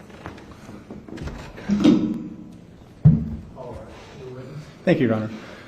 Could you introduce yourself to the court and spell your last name, please? Chris Wetjen, last name is spelled W-E-T-J-E-N. Thank you. Could you tell us how you're presently employed? How were you presently employed? Yes, Dean of Students. Where's that? Dean of Students. Where? Patriots Academy. Thank you. And can you give the court just a summary of your work experience? I've been in St. Johns County for 35 years in education. Okay. 17 of it is in physical education. The other part's been as Dean of Students. Okay. And can you tell the court what it means to be Dean of Students? I handle the discipline in the school. Okay. And you're here today pursuant to a subpoena. Is that true? That's correct. Thank you. As part of your role at the school, can you kind of elaborate on what you do on a day-to-day basis? Well, besides the discipline, what I try to do is communicate with the kids, going in and out of the classrooms, just trying to be visible as much as possible. Okay. Is it fair to say there's about 1,600 kids at POA? That's correct, And K through 8. You don't work with every one of them, right? No. You just work with the ones that have discipline issues. Well, not necessarily. I mean, I try to work with all the kids remotely as much as possible. So, but mainly the ones I deal with the mostly are the ones with discipline. That's correct. Okay. You don't address the academic side of their experience at school. You address the behavioral side. That's correct. Okay. I didn't mean to put words in your mouth. Yeah, Okay. that's correct. I don't need to no education part of it. That's correct. Do you do this alone, or do you have a partner at the school that you work with? Paul Beasley, Deputy Beasley, is our YRD. We work together a lot on some things. And he has a similar role? His is a little bit different, but we work together. Some things fall over into law enforcement where he'll have to take over. Okay. And then the school district would, have enforcement on. Okay, so you were saying part of your day-to-day thing is to pop into classes a couple days a week. Yeah, just try to make myself as visible as possible. Gotcha. Okay. So specifically talking about why we're here today for Mr. Fucci, were you aware of Aiden Fucci before he even came to POA? Yes, I was. And why is that? Because some discipline issues that he had before he came to me his private school. Okay, so it's no secret there's some discipline behavioral issues coming your way. Okay, did you also know his brother? I did. Did you work with his brother? A little bit. Had a good rapport with him. Okay. All right. So can you tell me specifically, or tell the court, I'm sorry, specifically how you worked with Mr. Fucci, Aiden?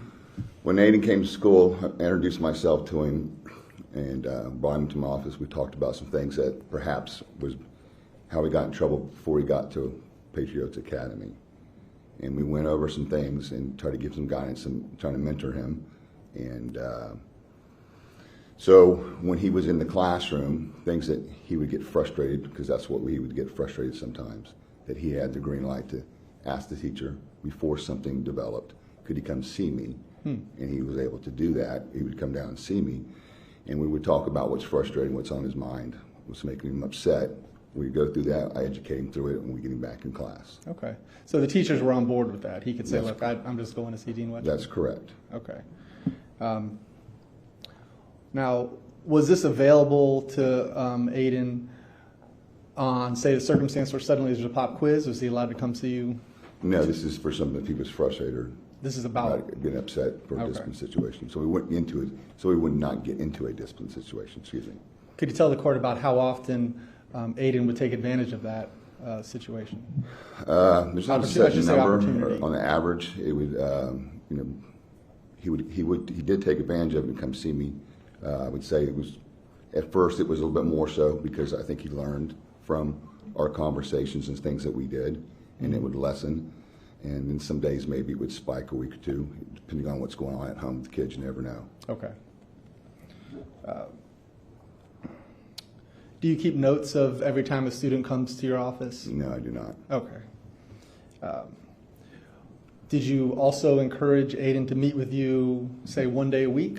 Yeah, we met on Wednesday, which is our early release day. Uh-huh. And what we would do on that day is we would work together with any work that he was falling behind on, or make sure we kept his grades up, because our goal was to make sure that he got over to the high school the following year. And would he participate in that? He would come meet with you on Wednesdays? Absolutely. Yes. And would he work with you as it was planned to do? Yes. Yeah. I don't think he ever really missed any Wednesdays at all. Actually, he was always there. Okay. I mean, did he ever come in on a Wednesday and not listen to what you had to say, or did he always kind of No, he came do what and you always asked? did his work. Okay. Did Aiden Fucci ever speak with you about personal issues? And we don't have to get into them. I'm just asking. If Right, you no. No, okay. So can you tell the court what your discipline process was like? Did you have preventative measures in place? Yeah, at our school, we have some, we call it a STEP program. And things What does that mean? Things are not highly, if somebody got in a fight or something, then of course it's automatic referral, you're down, I'm coming to get you or whatever. But the first step would be like a warning, something that doesn't involve that you need to call the dean for. The second step would be the parent would call home and say your child did this the first time and now this is the second time they've done something. So we try to get that communication going. Okay. And the third time, and every time after that, the student would meet with me in my office, and I would go over those steps with him. Hey, what did you do? Why did you do it? Sometime there would be a certain time of the day. If a kid's on medication, maybe it's not kicking in. Could be in the afternoon. Could be a subject area. Well, we would try to find that common denominator, and at the same time, we would educate. This is what you're doing. This is what you need to correct. Okay. And at some point in time, there would be a consequence that would go with that. Okay, that's your process. And did you implement that process with Aiden? Of course. Okay. Can you tell the court what Aiden Fucci's suspension record was, if you remember? Yeah, he was only suspended one time. Okay. And in your experience, is that a lot for a No. person? Okay. Now, why do you say no? Because I've had kids, suspended multiple times. We have in St. Johns County, if you're suspended up to 15 days, which I have had at other schools, you're referred to another school, which is called Gaines Alternative. Great. So, okay. Have you ever seen Aiden vaping in school? No. Have you ever seen him using any drugs in school? No. You ever seen him carry a knife in school? No. All right. Kind of changing channels a little bit. Did you ever observe him with his sister? Your school is K through 8. That's correct. Right. Did you ever observe him with his sister? Yes, I did. And can you tell the court what you observed? It's we have two pickups, a red lot and a blue lot. The red lot's for K through 5, and then the blue lot is for middle school. But if you have a sibling and you're in middle school, that is K through 5, that sibling would go with that middle school student to the blue lot. Okay. And Aiden would be with his sister a lot, and he would always hold her hand, and I always noticed that he would always be up there holding her hand. So he's in a category of students that are more like his peers, 5 through 8, right? And in the blue line, you're saying? The blue lots is for the middle school. The red lot's K through 5. Right. So where is he? Is he in the? He would be in the blue lot for middle school. Holding the hand of a second grader, you're saying? Yeah, he would be with his sister because he's the middle school. Gotcha. He would the kindergarten, the K through 5 student would follow the middle school person to the blue lot. Okay. That makes sense. It does. Thank you. All right. And just to be clear, you never worked with Tristyn Bailey? No. Okay. Can you describe to the court how Aiden Fucci responded to you in your work with him? He was very respectful. He listened to me. He learned a lot. I think his discipline record from where he came to what he ended up doing at our school showed that. Okay. So what you offer is an opportunity to address his behavior before he gets in trouble. Correct. That's How the program is set up, preventative. Yes, sir. And I keep saying take advantage of. Some people think that's a phrase that's you're taking advantage of a person. What I'm saying is he takes advantage of that opportunity to avoid getting in trouble. He would come see me when he got frustrated before something happened, because that was the rule. If you got frustrated and got in trouble, then that didn't count. If you feel yourself getting frustrated or upset, ask to see me before a situation occurred. Yes, sir. And did you notice his behavior improve? Yes. Okay. Can you describe to the court how you noticed that? What did you notice? Well, he didn't have to come see me as often as he did at the very beginning. Okay. Okay. That's a good way to measure it. Okay, thank you. I have no further questions. Thanks, Jeff.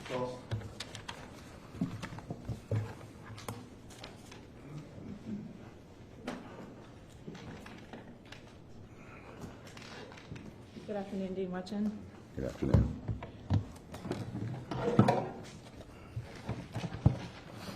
Dean, you started the beginning of your testimony by explaining when Mr. Attic asked you if you knew of Aiden Fucci before he even came to Patriot Oaks. You indicated you did, correct? Correct.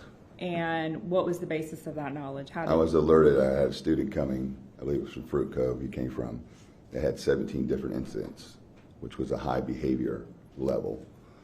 And then with that being happened, I would latch on to a kid. When I say latch on to, mentor that person. And that's how I got alerted. Okay. And so he has, I believe you said, about 17 prior disciplinary incidents. If I remember correctly, yes. At the previous school. Yes. And so you pick up with him when? The beginning of the semester in 2021? As soon as he came to school. Yeah, so that January, correct? Yeah, whatever day it was, I don't remember. Not the exact day, but that beginning of that year. Yes, that's correct. Okay. And so you knew who he was. Do you give him the opportunity to do this STEP program as you described, or are you already plugged in with him and involved from the beginning? That's for everybody at the school.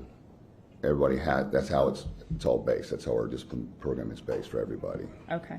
Were you fairly quickly then involved, though, through that STEP program? It sounds like you were involved with him from the beginning. Well, I was involved with him because of the number of discipline he had before he got there.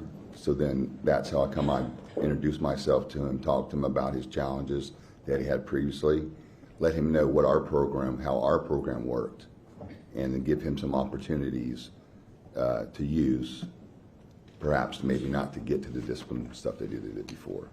Okay, so you did that right off the bat with him. You didn't wait to just see how he acted at No, Patriot Oaks. I would do that with any students coming to my school that have some disciplinary problems before they got there. Okay, and you went through that process that you explained that he would be allowed to ask to come see you if he felt like he was going to get mad or frustrated and maybe act out in a classroom. Is that a fair way to describe correct. it? Yes. Okay. You educated him. I think you used that word. Yes. I think you said in the past, discipline doesn't work without education. Yes, that is my phrase. Right. And he learned from those conversations, right? That's correct. So he was able to appreciate the risk of acting out in a classroom and getting in trouble, and instead excuse himself to come find you if he needed to. That's correct. Okay. You've described him as more mature than his peers and very mature in the past, correct? Correct. You've also said that Aiden had one of those attitudes where everything that happens is someone else's fault, not his own. That was sort of his general attitude when you met him. Yes, that was a big part of our educational piece, is to look at himself versus everyone else. Right.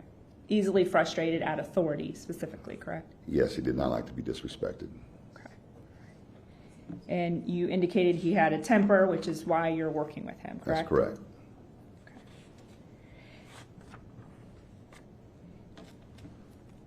You stated earlier that he was suspended one time. When you refer to that, is that OSS or out of school suspension? It was out of school suspension. It was a time where he got in school suspension with one of his friends, and when they were in the in school suspension room, they were rude and disrespectful to the coworker that was in there, and so therefore I suspend both of them. Okay. For their behavior for that. And you kind of oversaw, or are you the one making the decision for ISS in school suspension? Yes. Okay. And he had several of those while he was at Patriot Oaks, correct? No, he only had two. He had two. Okay. Two of those and then one OSS, correct? Correct. Okay. And in the suspension record that you reviewed, and then I think this incident occurred, it definitely occurred in April of 2021. Do you recall an incident wherein he threatened violence against another student? Yes, I do. Is that the incident that wound him up in the ISS that you just referred to? Yeah. Okay. What was the threat in that incident? Well, at first I didn't know if it was him or his friend that was in ISS, and that's why they were in ISS, because one was saying the other one said it. But the allegation was that Aiden threatened to throw another student out a window. That's correct. A female student. That's correct. Okay. And so that was the last time he ended up in ISS, and then acted out in ISS, and he was suspended. Yeah, he got OSS for acting out, but he also got it for the threat too. But I found out afterwards because I had to go through some process with both the kids to figure out who said what, and then talk with some kids in the classroom. Okay. And so it was determined he was the one that made the threat. That's correct. To throw the girl out the window.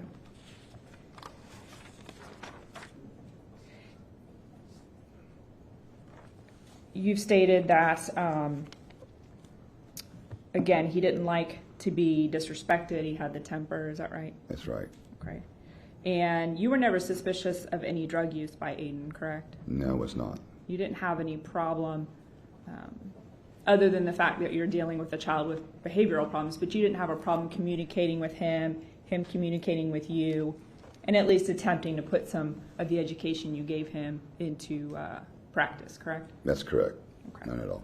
And did you ever observe him responding to external stimuli, like he was hearing things, or? Never. no observations of suffering from any sort of mental illness that would have caused you concern to report it? Absolutely not. All right, no further questions. Briefly, then. Briefly. Just quickly, speaking about that incident, do you have a memory of that incident? Pretty fairly, yes. Is it fair to say that it was alleged that he was hit with a pencil from another student? Yeah, it was another student had thrown something at him, and I believe it was a pencil. And then back then we had these COVID shields, and he threw it back at the girl, and so did his friend. Mm-hmm. But I think there was some more things that happened too that wasn't totally reported. There was a little bit more back and forth that I didn't get all the information, but there was things thrown back and forth. Is the friend someone that went by the name Trey? That's correct. You're familiar with the windows at the school, right? Yes. Are they locked? Is it possible to open them? Yeah, you can open them. Okay. And could a person fit through them? Yes. You think so? Okay. Okay, thank you. All right. Yes. Thank you, sir. You're free to go. Defense calls Dr. Bloomfield. All right.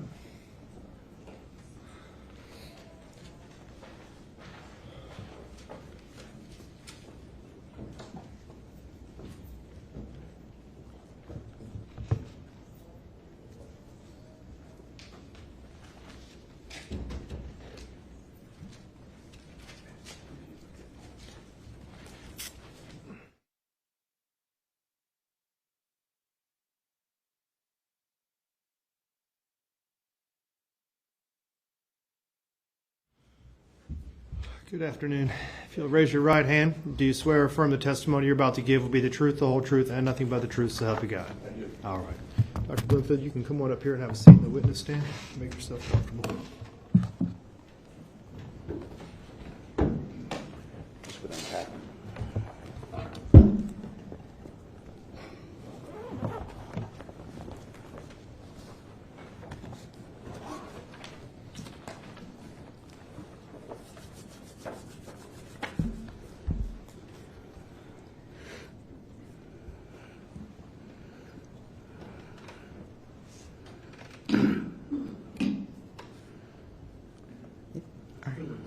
Thank you, Your Honor. Please state your name. Stephen, S-T-E-P-H-E-N, Bloomfield, B-L-O-O-M-F-I-E-L-D. And what is your profession? I'm a licensed psychologist. And what is your formal education? My formal education is a bachelor's degree in psychology from Long Island University, a master's from Springfield College, and a doctorate from the University of Massachusetts. And your major of study? Psychology. And where did you obtain your, well, you just said that. What's your major study in terms of your psychology? Well, I've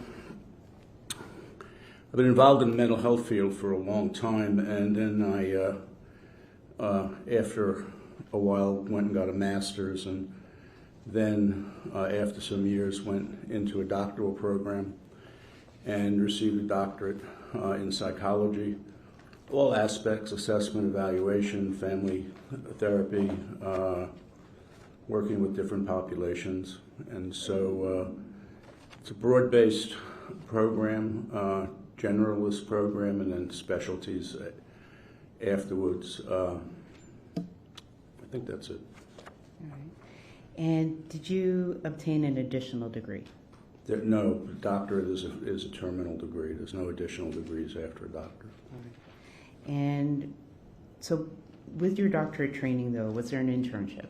There was an internship. There was practicum and internship, postdoctoral internship as well. I completed practicum and internship at the University of Massachusetts Counseling Center and the postdoc at Northampton Area Mental Health Services, which was a community mental health center where I subsequently was hired as executive director. All right.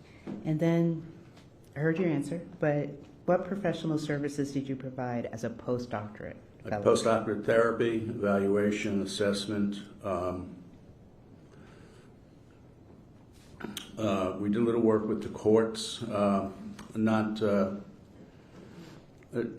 expert work, but work with the courts with some kids who were having particular problems, so I would provide family therapy for those kids. We had a unique program with 2 of the judges in Northampton while I was doing that. And how long were you doing that? Meaning working with children in a family therapy session? Right then or in my whole career? Let's go with right then and then to your whole career. That was about a year. Okay. And then your whole career? It's extensive. I started working with juveniles, children who were involved in the legal system in the late 60s and early 70s. My first full-time job was working with the New York City Youth Board, which was directly under the mayor of New York at the time.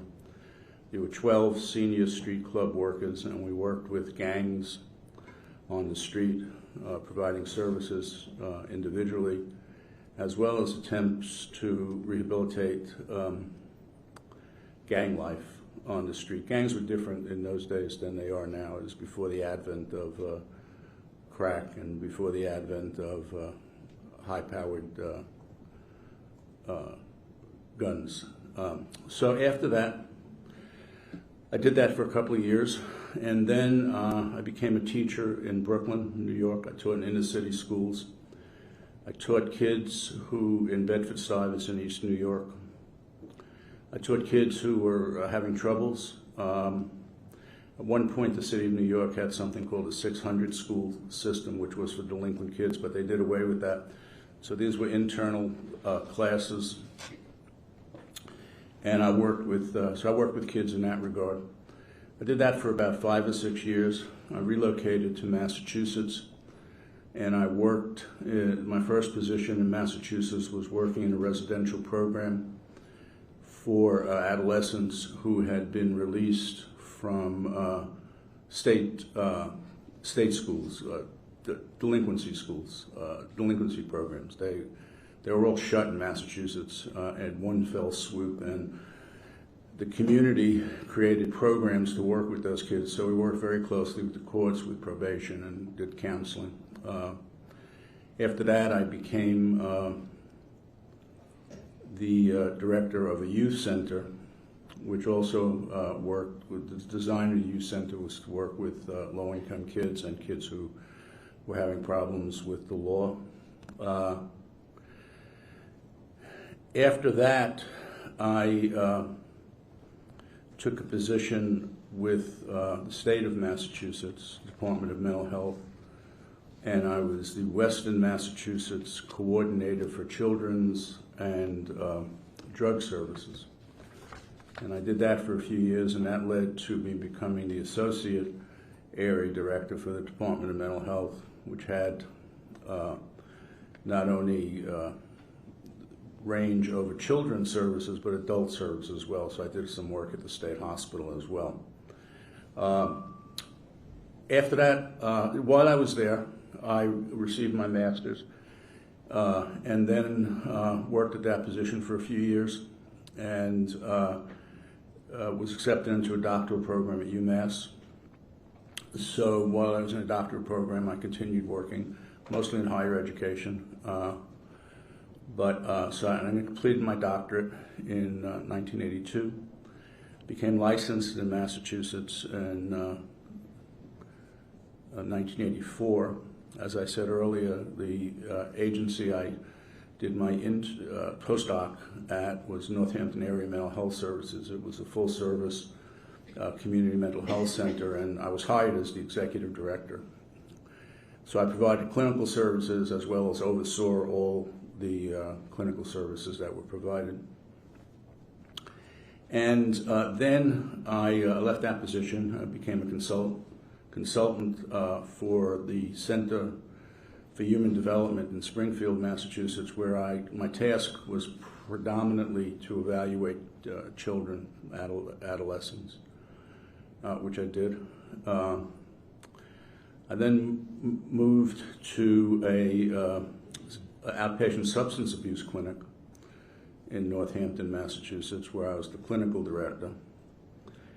Did that for a year or two, and then I became one of 2 psychologists who consulted to the Department of Social Services in Massachusetts, evaluating and providing consultation for high-risk, high-profile kids and their family. Then I left Massachusetts, relocated to Florida in 1993, became licensed in 1993 here. And here I've had a forensic private practice for about 30 years. And that's what I've been doing. So you have a license from Massachusetts. You're licensed in Massachusetts since '84 and Florida since '93. '93. I gave up my license in Massachusetts a couple of years ago because I realized it was just a personal reason for keeping it. I wasn't practicing in Massachusetts, and so I didn't.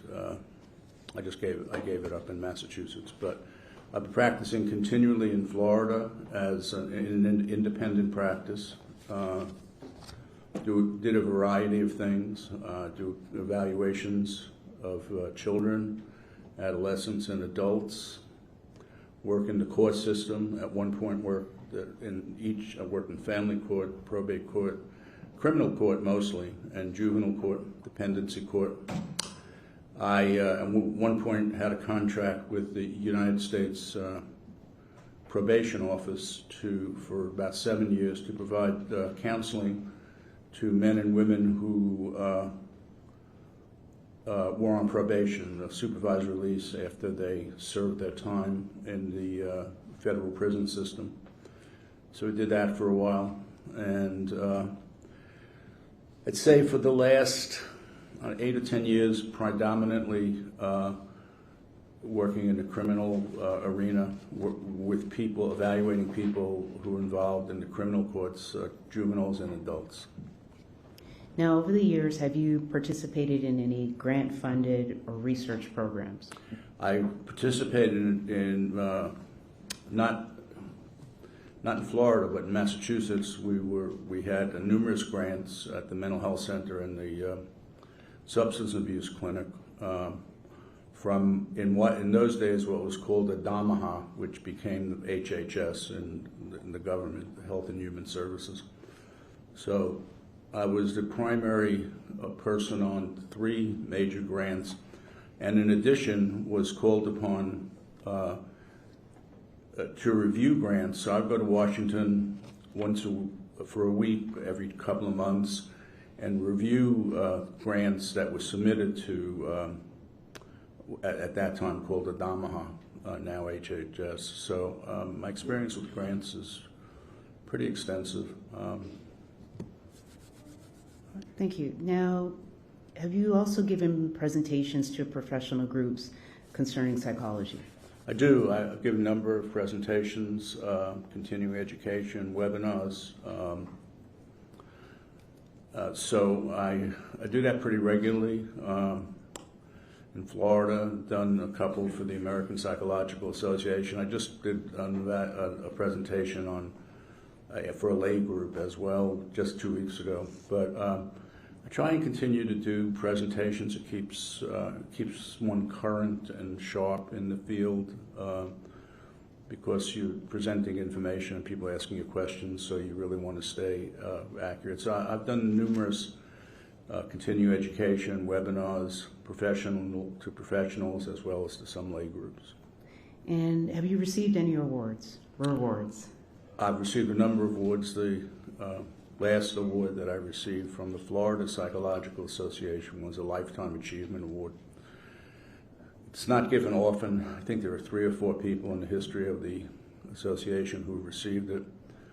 On a national level, I received 2 major awards from the American Psychological Association, one called the Presidential Heiser Award, which is contributions to psychology, and the second by the State Leadership Conference. I was chosen as the Psychologist of the Year who provided most services that helped the community and helped psychology and provided consumers and community with an understanding of psychology. Those are the three biggest awards I've received. A Lifetime Achievement Award just last 6 months ago.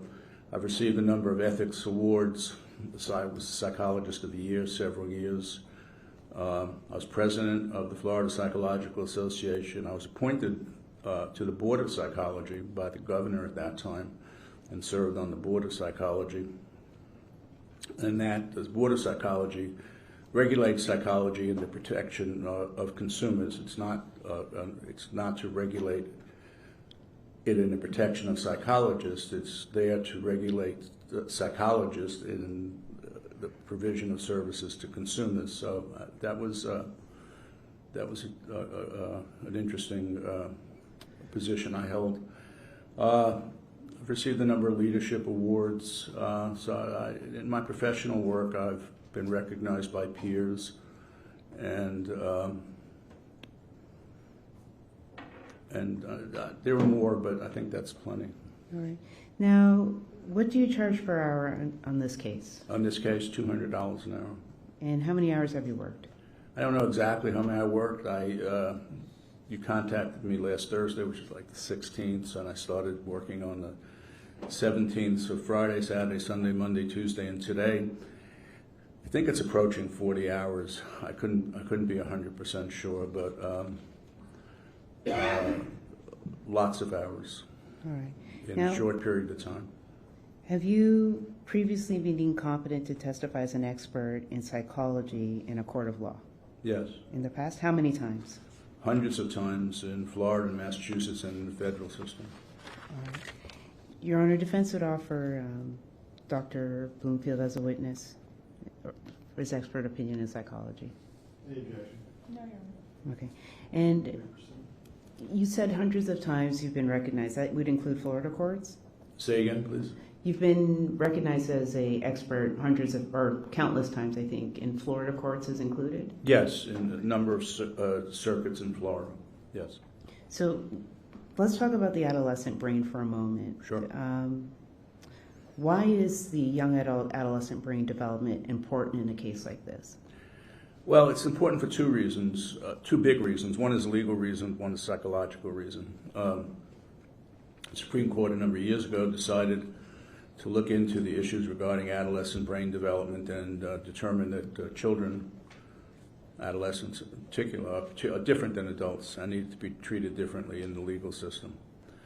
So every major mental health association in the United States submitted amicus briefs to the Supreme Court. The American Psychological Association, the American Psychiatric Association, the National Association of Social Workers, Mental Health Association, NAMI and AMI, and others.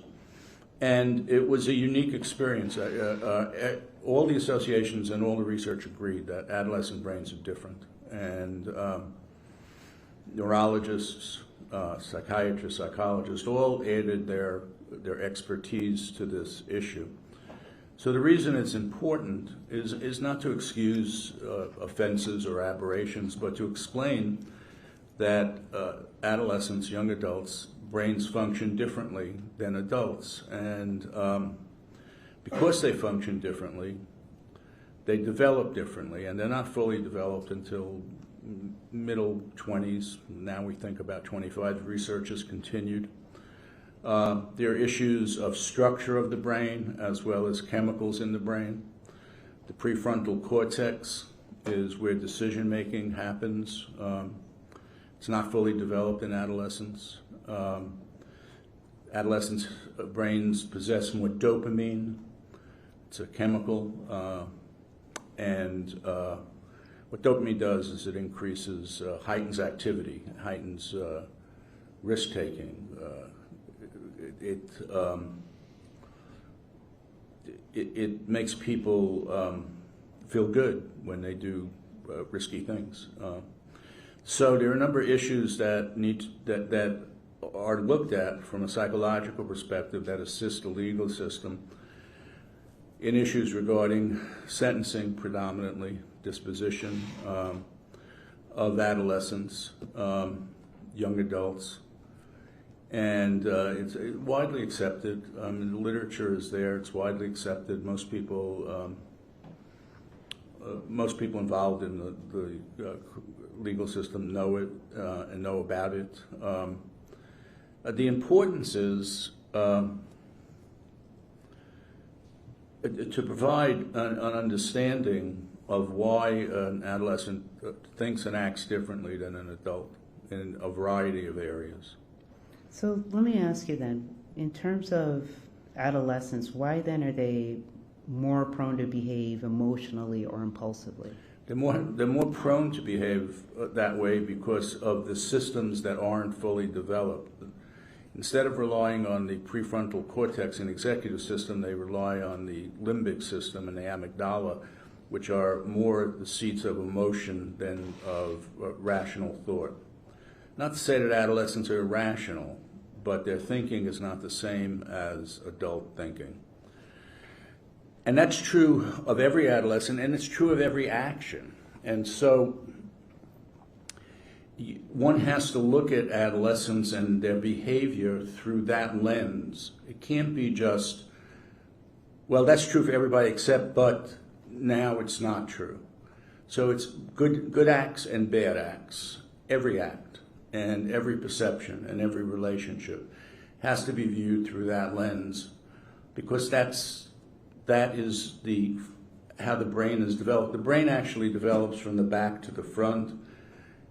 Some primitive issues, movement, things like that, balance are in the back, and then there's the parietal lobes on the side, and then the front is the prefrontal cortex, which is the executive functioning system, which is really the system we talk about in terms of brain development. And that prefrontal cortex with the executive functioning, is that the last to develop? That's the last to develop, yes.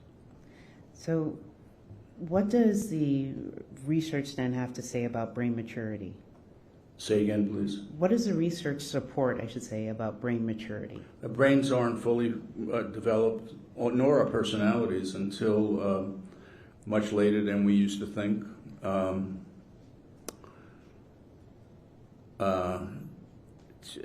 It's become pretty well accepted that 25 is about the age when a brain is fully developed. Some people argue a little younger.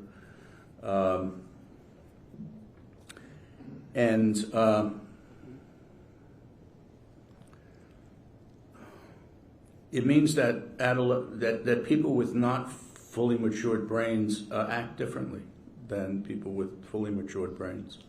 And that has to be taken into account when looking at their behavior, their perceptions, their actions, their decision-making, their ability to make decisions, their ability to understand consequences, their impetuousness and impulsivity. And then finally, what's important about adolescent brain development, as well as personality development, but brain development in particular, is as a class of people, adolescents are amenable to reform and rehabilitation. Of course, that has to be looked at individually by the court, but in general, the class of people, adolescents, are amenable to treatment, amenable to rehabilitation and reform, and to desist from negative behavior. Of course, it all depends on whether there's a program to provide pro-social skills for the adolescent, as well as counseling and therapy and understanding why they behave and think and act like they do. So as a class on a whole then, children, adolescents, the science is recognizing that they can be rehabilitated, but what you're indicating, is it fair to say that they also need that structure in terms of those skill set or the therapy to help them come along? That's correct. All right. Now, if you could identify the several branches of science that actually are in agreement. I think you mentioned Milgram, but... Yes, the mental health associations that are in agreement. American Psychiatric Association, American Psychological Association, National Association of Social Workers, Mental Health Association, NAMI, N-A-M-I, which is a parent relative group, and the Pediatrics Association. So to get all of these associations to agree, and it's not a matter of getting them to agree, they independently provided amicus briefs that supported and agreed with each other. They didn't sit down together and do it, they did it separately in the structure of their associations. But these are fields that don't agree a lot, that argue a lot, that resent turf issues, and resent encroachments into turf. And none of the organizations, none, are free from that. So when you see the kind of work that went into these amicus briefs and the continued research, the cooperation, there's research going on today where different professions work together for this issue because it's such a high priority, important issue. It's an understanding that of a whole group of people, young people, and how they develop and mature. We used to have a lot of theories. We had developmental theories, Piaget and others, Erickson, and they were all based upon hypotheses and theories. This is based upon hard science, brain scans, PET scans, psychological testing that shows how kids react, and then how they change through the developmental period. And so the legal system was kind of a step ahead of the mental health system because we relied on giants in the field, as I said, Piaget, Erickson, others, to provide us with theoretical basis of development until this issue came up in the legal system and the associations were motivated to put together these briefs and discussions about what this all means. And then, of course, to let the courts sort it out. So in your more than 30 years of practice then, for you, as a psychologist, you're identifying then that it's rare to see psychiatrists, psychologists, sociologists, pediatricians, medical fields, to see all these come together and agree on anything? Yes. But they all agree on this issue? Yes.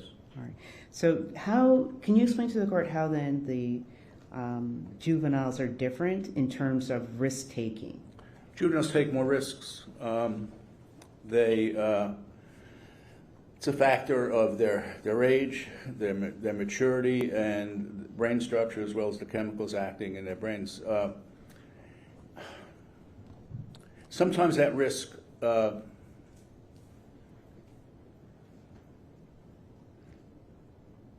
when kids are on their own, their risk becomes negative. When young people are guided, risk-taking behavior in adolescence and young adult behavior, young adults becomes proactive and pro-social. I once had a discussion with someone about why the U.S. Army, when they have drafts people between the ages of 18 and 24, because the reason being that they provide supervision, they provide training, they provide mentorship, but they want soldiers to take risks. A young 19-year-old soldier in Iran or Iraq is going to take more risks than me or anybody that's older because they don't see it as risk-taking. They see it as behavior. Police officers have to take risks. They have to, go into places. They have to break down doors. So at a certain age, it's not a negative that the brain hasn't developed. It's just true. And then, so what happens is the context around the brain development. Does the adolescent have a network of mentors? I left this out. I once worked at the Job Corps Center here in Jacksonville, and they did research. Kids who go to Job Corps Center have failed in school and have legal problems, not severe legal problems, but legal problems.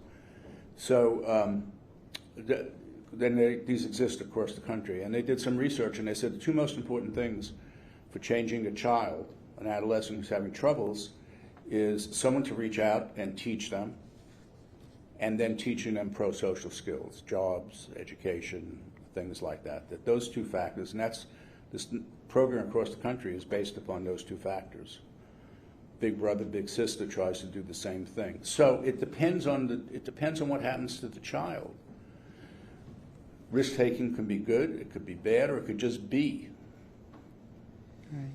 So in terms of juveniles and brain development, what are the main classes?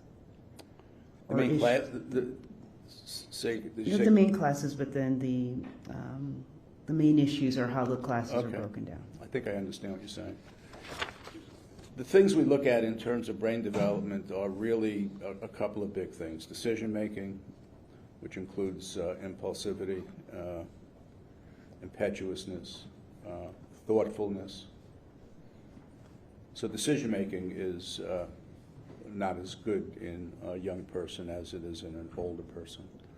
The second is understanding and acceptance of consequences. Many adolescents do things and don't care about the consequences, don't even perceive the consequences. And as they get older, they start understanding consequences, and as their brain develops and as they're mentored. And then, of course, the issue for desisting from negative behavior and the potential for rehabilitation is the third prong. Because if the bad decision making and the inattentiveness to consequences leads to a bad act, then we have to know if the adolescent is rehabilitatable. And so that's another function of brain development, all three. Now, not every adolescent needs rehabilitation, but if the risk-taking behavior, the poor decision-making, and lack of attention to consequences produces bad behavior, then we have to be able to know if the person can be rehabilitated and is amenable to reform. Right. So looking specifically to Aiden's case, what were you asked to do here? I was asked to be able to testify and discuss adolescent, young adult brain development in general, as we have, and secondarily to rebut, if necessary or if appropriate, things that were brought up by Dr. Pritchard.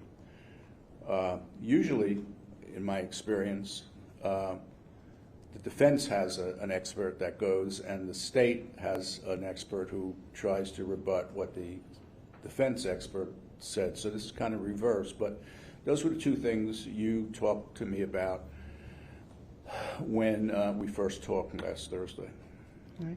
And what records did you rely on? I have to check it. There are a lot. So can I go to my notes? Sure.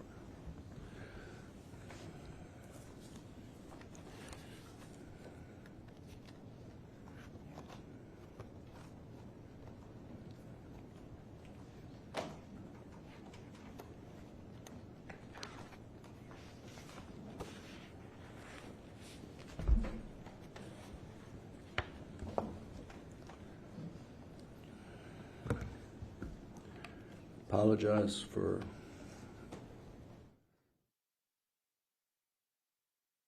I reviewed numbers of depositions. I reviewed a deposition of Mr. Dutton. I reviewed depositions of Mr. I may pronounce names wrong, Wetjen, of Deborah Spivak, of Sophie Bauman, of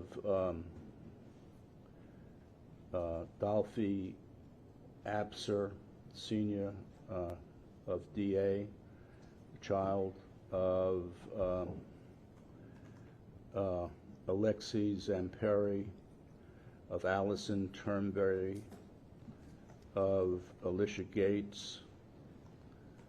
I reviewed a depo of Ms.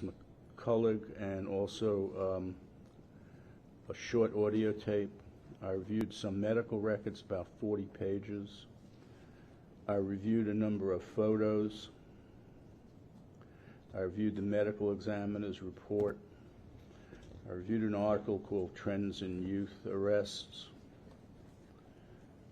I reviewed incident reports and discovery from the St. Johns County Sheriff's Office. I reviewed a number of documents from the Jacksonville Sheriff's Office, the jail. I also reviewed the deposition of Dr. Pritchard. I reviewed Dr. Pritchard's report. I reviewed Pediatric Association and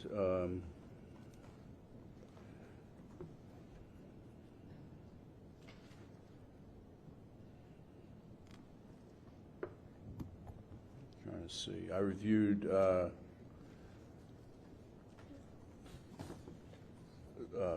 some stuff by Mr. Cox. I reviewed Mr. Barasco's report and deposition. I reviewed a deposition of Joshua Anderson and one of William Cox. I believe they're both in Jacksonville. And I reviewed several letters just today. And I believe you also saw the video, or a portion of the video of February 6th when Aiden entered a plea. Oh, yes, I did. I saw the plea video, yes. All right. And based on the review of records that you had, or your ability to review, focusing in on the grandmother's SPIWAC, did the family, Aiden's family, have a history of mental illness? She said she did. The family had some mental illness. Somebody was Baker Act, I think an uncle, and somebody had depression.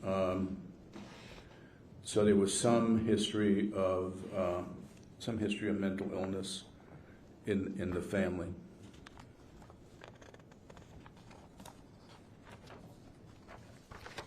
And you've also had an opportunity to review the school records? Say again? Some of the school records? I reviewed some school records, okay. Yeah. With that in mind then, if you had seen Aiden before this crime, in your practice, in a clinical practice per se, would you have recommended testing for him or counseling? Would I have recommended? Testing or counseling? You're saying before the crime? Correct. Totally. Yeah, I think that he, based upon his school records, I think the school did everything they could, but the school deals with academic issues, and there were some people who in the school who really stood out to try and assist him. But given his difficulties in classes, learning disabilities, etc., I think it would have been very useful for there to be an IQ test, as well as other cognitive tests, an achievement test, a Woodcock-Johnson achievement test, as well as others. If there were concerns about personality issues, then I would certainly have, would have recommended personality issues. But the first thing is to get a handle, this before the offense, to get a handle on why he's doing badly in school. And the way to do that is to, perform a psychoeducational evaluation. Most schools today aren't equipped to do that. Some are, but most aren't. So they go out to private practices and have psychoeducational evaluations conducted. And then they develop interventions and plans. And schools, as it's obvious, deal with academics,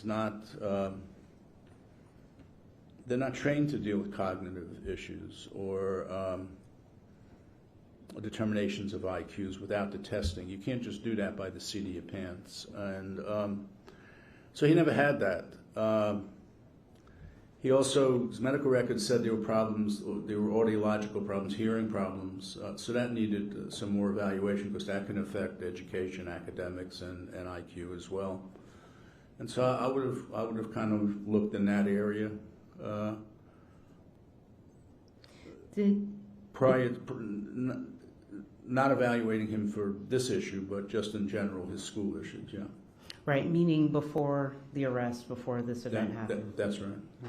And within the school records, there are several IEP reports. That's right.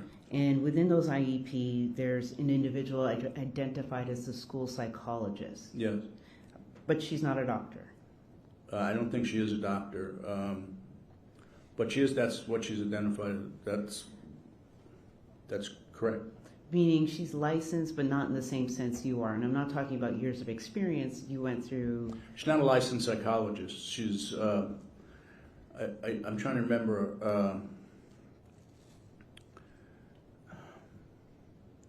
schools are the only place that you can legally use the word psychology for someone who's not a licensed psychologist. There are licensed school psychologists as well. But typically the term psychologist or psychology is a protected term. People can't just go out and open a practice and call themselves psychologists or psychological services. Schools can because it's just by history. So, yes, you can differentiate. She's a school psychologist within the context of a school without being a licensed psychologist.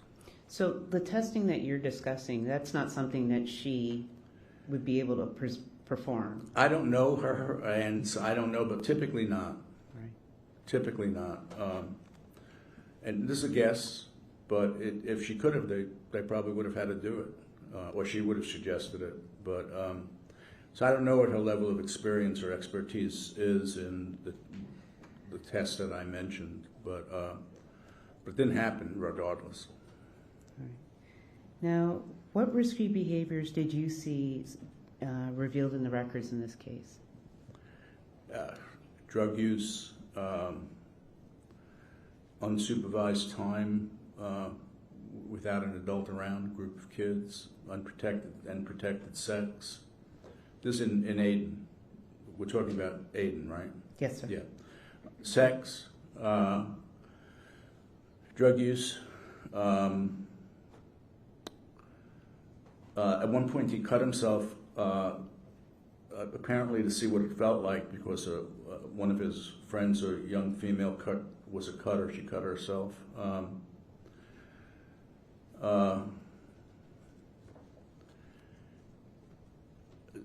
Some thought that there might have been some self-harm. I'm not sure about that.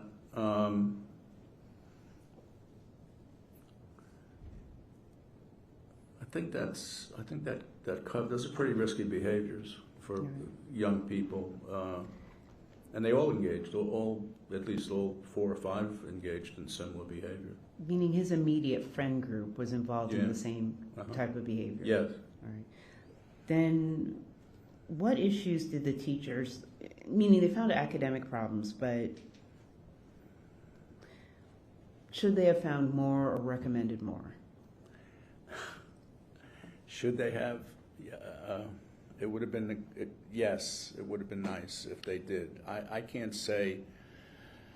Let me rephrase the question. The teachers have more of an academic goal, is that fair to say? Yeah, teachers look at academics. I've worked with lots and lots of teachers. I was a teacher. Teachers are very dedicated people. They wouldn't be doing their jobs if they weren't dedicated, so they also want to go beyond that, but they don't have, there's no funding, there's no resource, there's no capacity. So they try and do what they can. They have big classes, and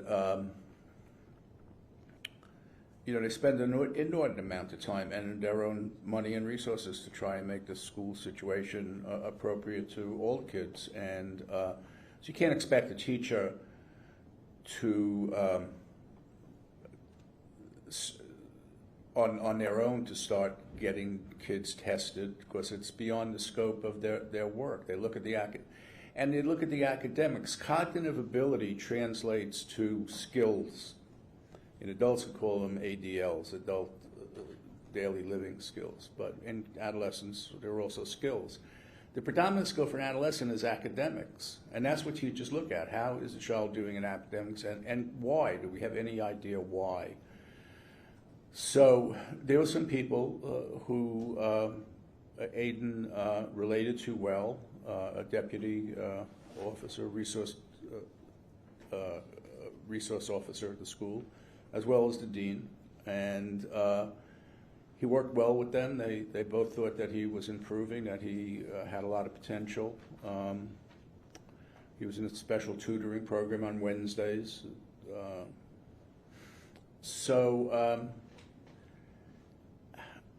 You know, I'm not critical of schools. They do what they can because they don't have the resources. And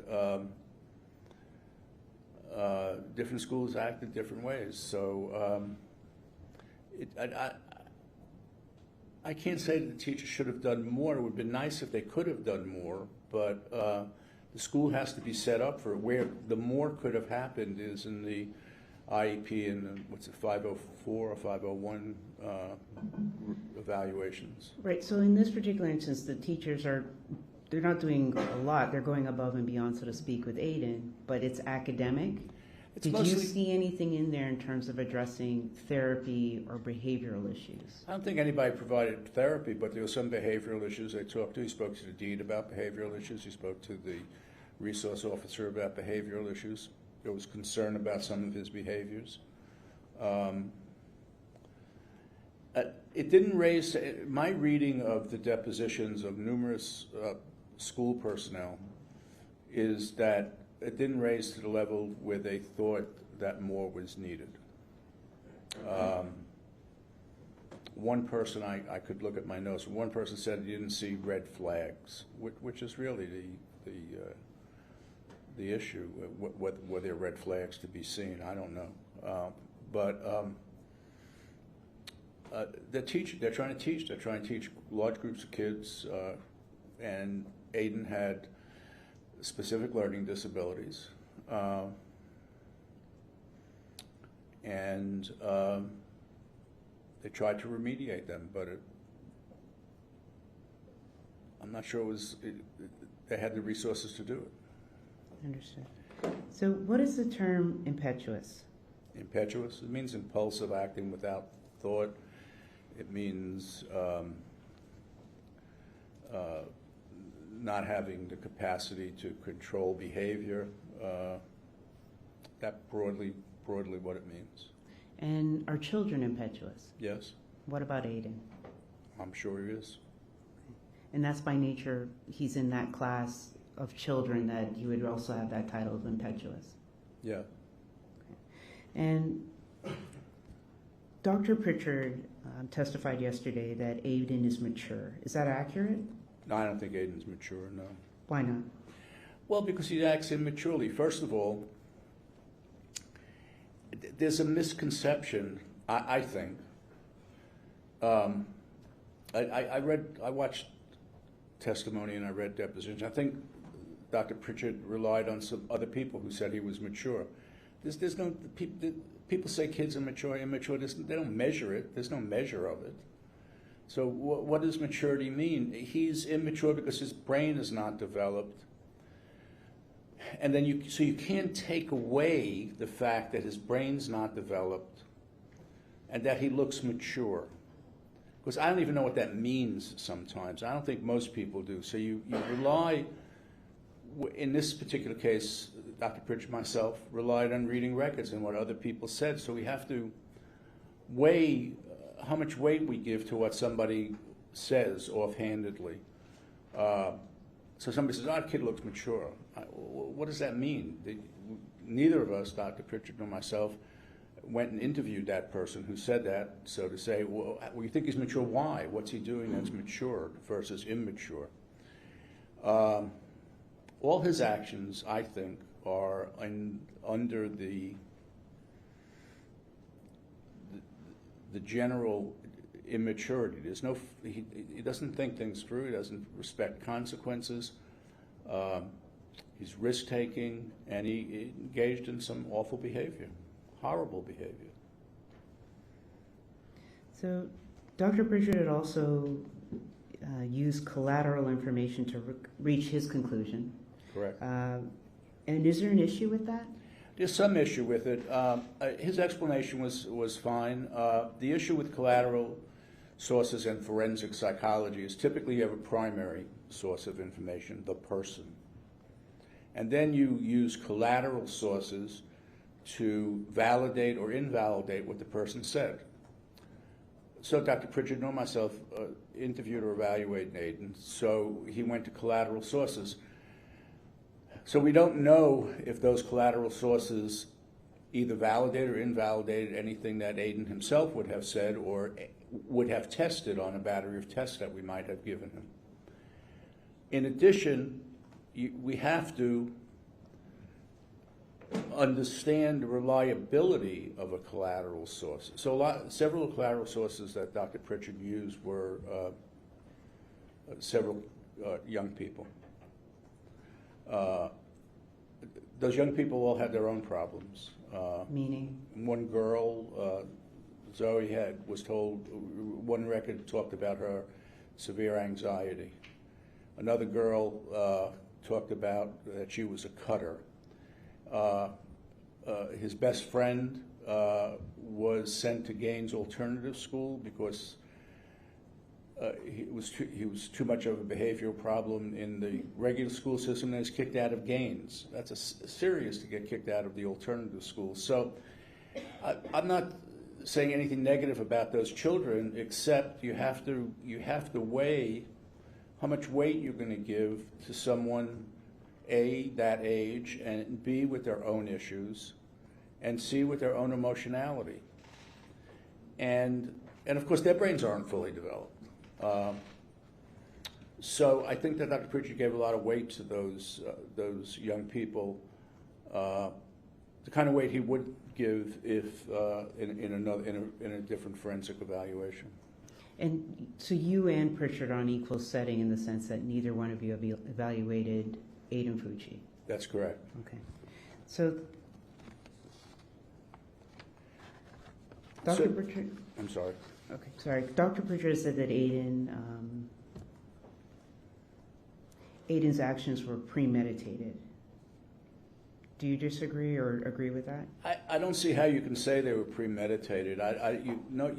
We don't know what's inside his head, his state of mind at the time. We just don't know. And so if I say yes or I say no, what am I basing it on?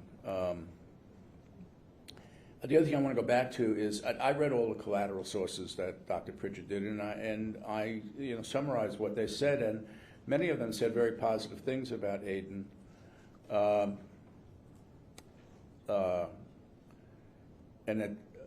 So we really have to look at that collateral issue. Premeditated, it's beyond me to try and get inside of his head and to draw together strands of information to say that this was premeditated. I just couldn't do that, and I don't see the evidence for it.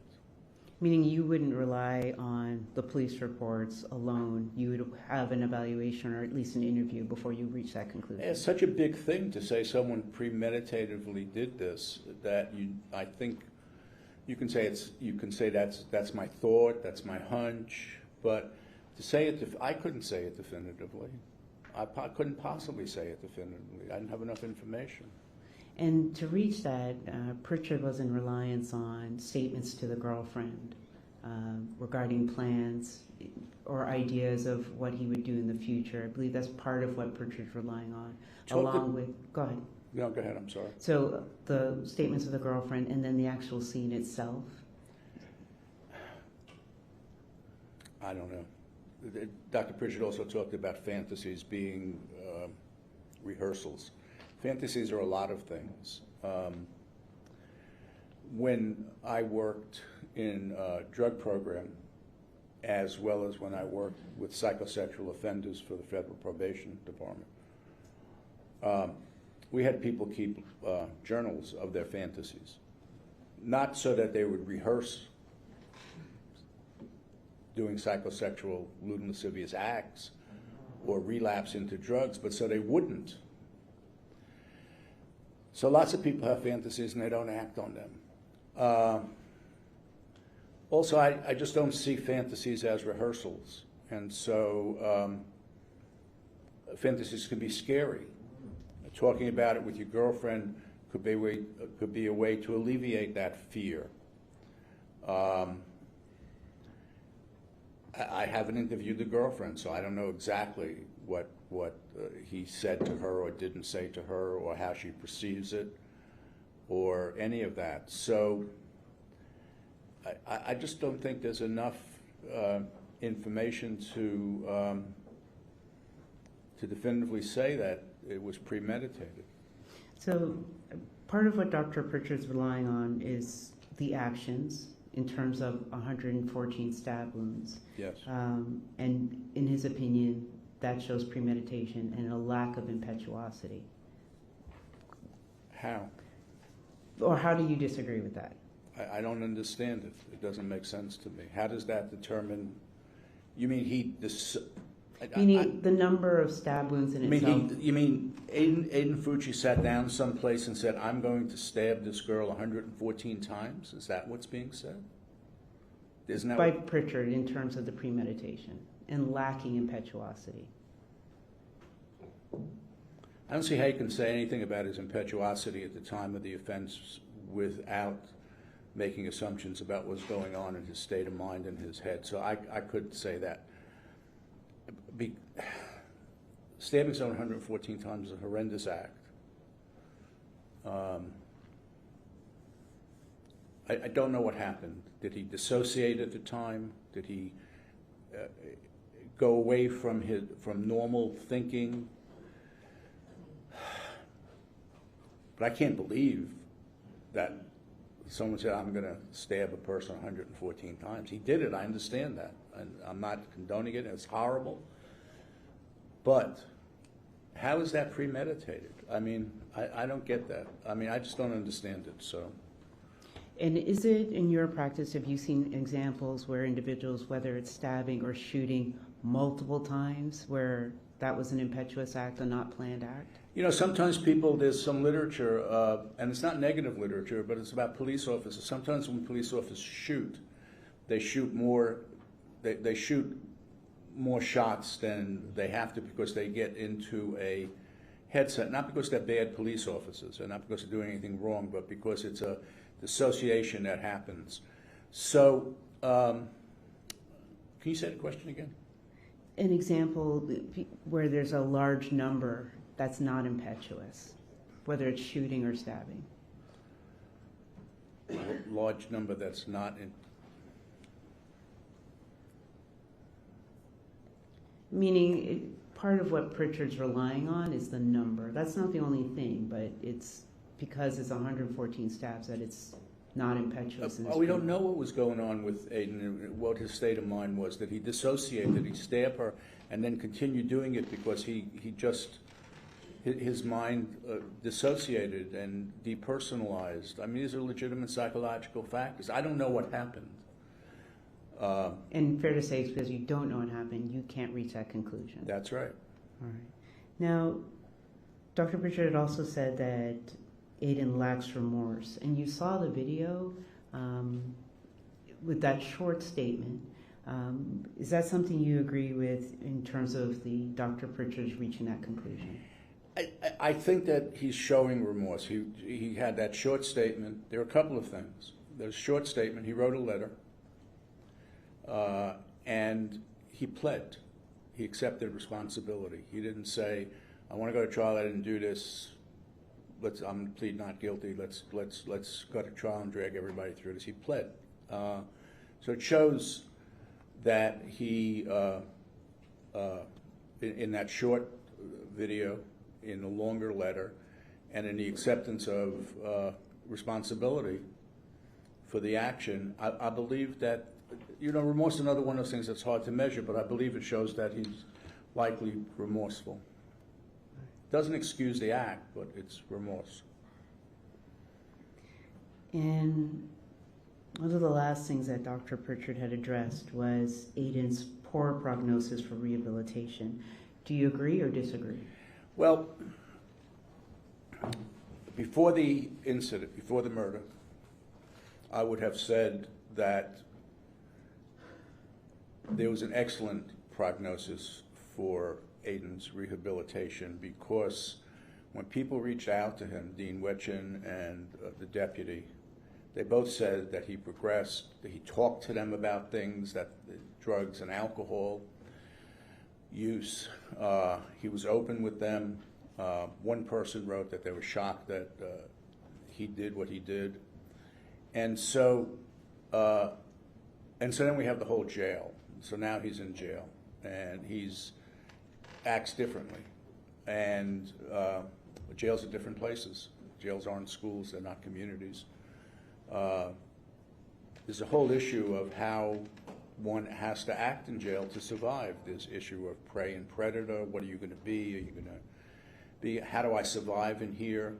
So I think that given mentorship programs, counseling, people reaching out to him, that there's a likelihood that he could be rehabilitated. It won't be easy and won't be quick. He has to talk about what happened, and he has to explore with someone who can explore with him why it happened. And these are not easy things, but they're possible things. And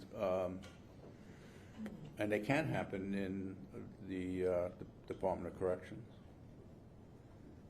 But it requires a lot of work on both his part as well as the people providing service.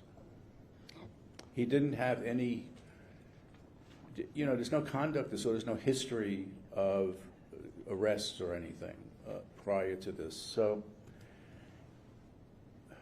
something happened, and it's mind-boggling what happened. So in the past, meaning before May 9th, at least within the school records, there's examples of him learning if there's a behavioral issue to go to Dean Wetjen, go to see Officer Beasley.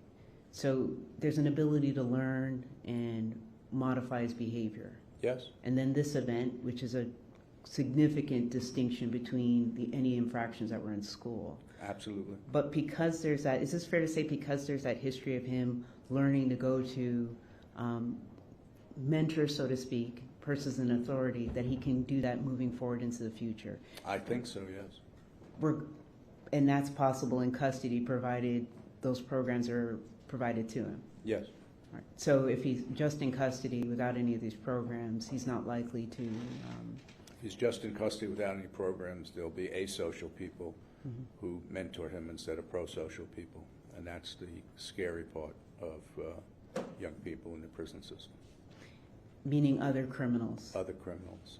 But if he's provided with these programs where he's got some decent mentors and ability to learn and grow, he has a good prognosis of rehabilitation. I think there's a prognosis that's positive, yes.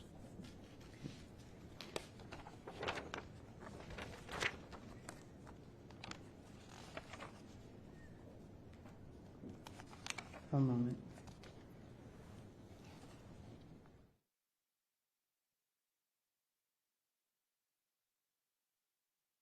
This last point then regarding rehabilitation.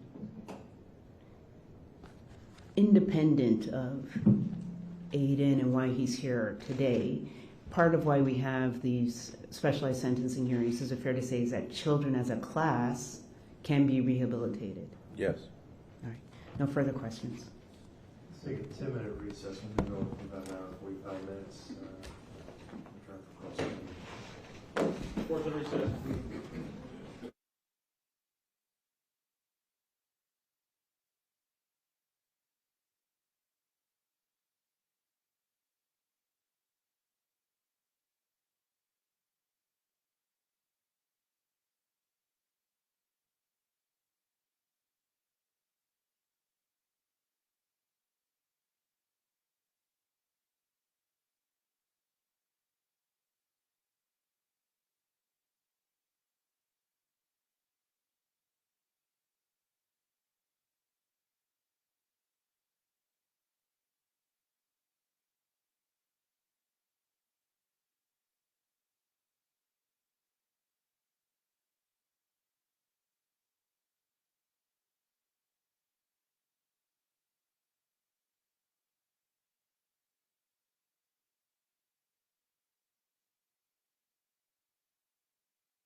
St. Joseph County Circuit Court will return to order. You can all be seated. Thank you. All right, we're back on the record in case 2021 CF 825. Everyone is present. We are ready to begin our cross-examination. State, you may begin. The witness is seated and still under oath. Good afternoon, Dr. Bloomfield. Good afternoon. I want to start with the testimony that you gave that you and Dr. Pritchard in this case, the fact that you were both doing records reviews and didn't evaluate him, that you were on equal footing. You remember saying that, right? Something like that, yeah. Okay. You understand, and you're well aware that the decision on whether to evaluate him, and especially with you, lies at this table. The defendant and the defense, that's a decision this table makes, correct? Yeah, I imagine so, yes. Right. And you wanted to do that if you were allowed the opportunity. Well, that's not exactly true. When I was contacted, I was asked to do a very specific, two very specific things. One was to be able to testify about brain development, and two was being able to testify in rebuttal, if it was appropriate, about what Dr. Pritchard said. So I said, well, does that involve an evaluation of Aiden Fucci? And the answer was no, because we're not asking you to evaluate him. We're asking you to do just two things: talk about brain development in general, which I do often, and two, to talk about any parts of Dr. Pritchard's work that I might disagree with. Dr. Bloomfield, my question was, considering you were asked to testify in a sentencing of a juvenile with all the factors that you know are into play, you would have liked to evaluate him. That would be the preferred method in order to speak to this court and not be limited in your opinions. I don't think that I can answer that question. I answer it the way Well, it's a yes or no. Would you prefer to speak to an individual before providing testimony about them? It actually hasn't been. I don't know. You ask me to answer something yes or no, but it involves more than yes or no. The preferred way for anybody to do a full forensic evaluation is to see the individual, but that's not what I was asked to do. I was asked to do. I understand that wasn't what you were asked. So, in order to do what I was asked to do, I didn't need to see him. And you also understand that same latitude or decision making is restricted on the state side. Say again? The state's hands are tied in a different way than yours and the defense's hands are. You understand that, yes, correct? Sure. You've been in the system a very, very long time. Yes, I have, yes. Okay. Dr. Bloomfield, you talked in the beginning of your testimony about, obviously, basically educating the court about adolescent brains, right? Yes. I heard about that for a while. Adolescent brains are different. Adolescent brains and adolescents take more risks. And that is well accepted medical and psychological science, correct? Correct. And I believe I heard you say you watched the testimony yesterday. Did you watch Dr. Pritchard testify? Yes. And he said he agrees with that, 100%, yes. correct? He said that. Yes, he did. Okay, so no one here in this courtroom is disagreeing with that fact. I know Dr. Pritchard's not. Right. And it's those facts that gave judges in homicide cases committed by juveniles, ultimately after all these cases came out, that's what gave the judges discretion when dealing with juveniles on how to sentence, right? That's my understanding, yes. Right. There's no more with a juvenile, they committed first-degree murder, we don't care how, why, or when, life. There's no more of that in Florida for juveniles. That's my understanding, yes. Right. And so because of all of this medicine and psychological information about juveniles and brains, Florida crafted this statute. Are you aware of the statute and the factors that were here? Yes. Okay.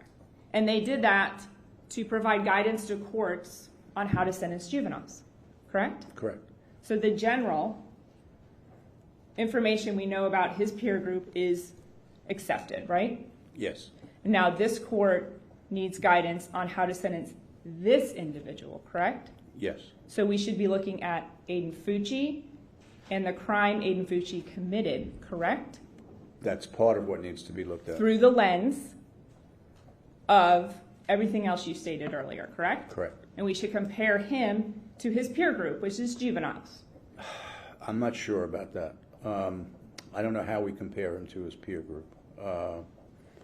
I know that people would like to compare him to his peer group, but at this moment, I don't know how we compare him to his peer group. We haven't interviewed his peer group. We haven't interviewed him. Dr. Bloomfield, his peer group meaning all juveniles and all juveniles that commit crimes. I thought you meant... No, I'm in the forensic setting here in court. I'm sorry, ask the question again.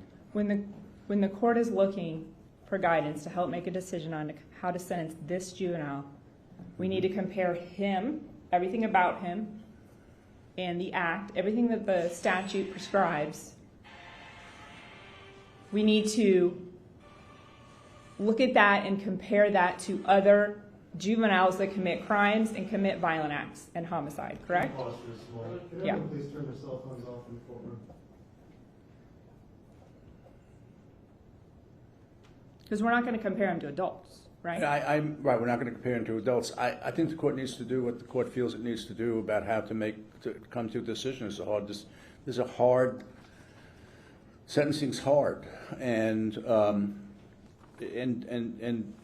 different judges, different courts, different psychologists look at different things and give weight to different things. And so I'm not going to prescribe to the judge what he should be looking at. He's aware of what he needs to look at.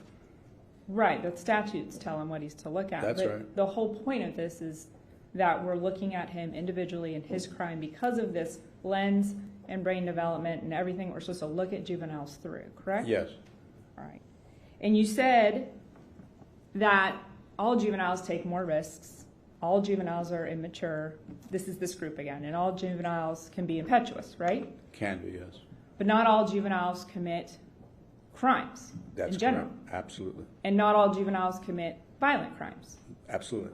And not all juveniles commit murder. Absolutely. And you heard Dr. Pritchard talk yesterday about the statistics and trends, not even trends, statistics by the U.S. Department of Justice that indicate that less than 1% of juveniles who commit crimes commit murder. Right. Correct. Right? Mm-hmm.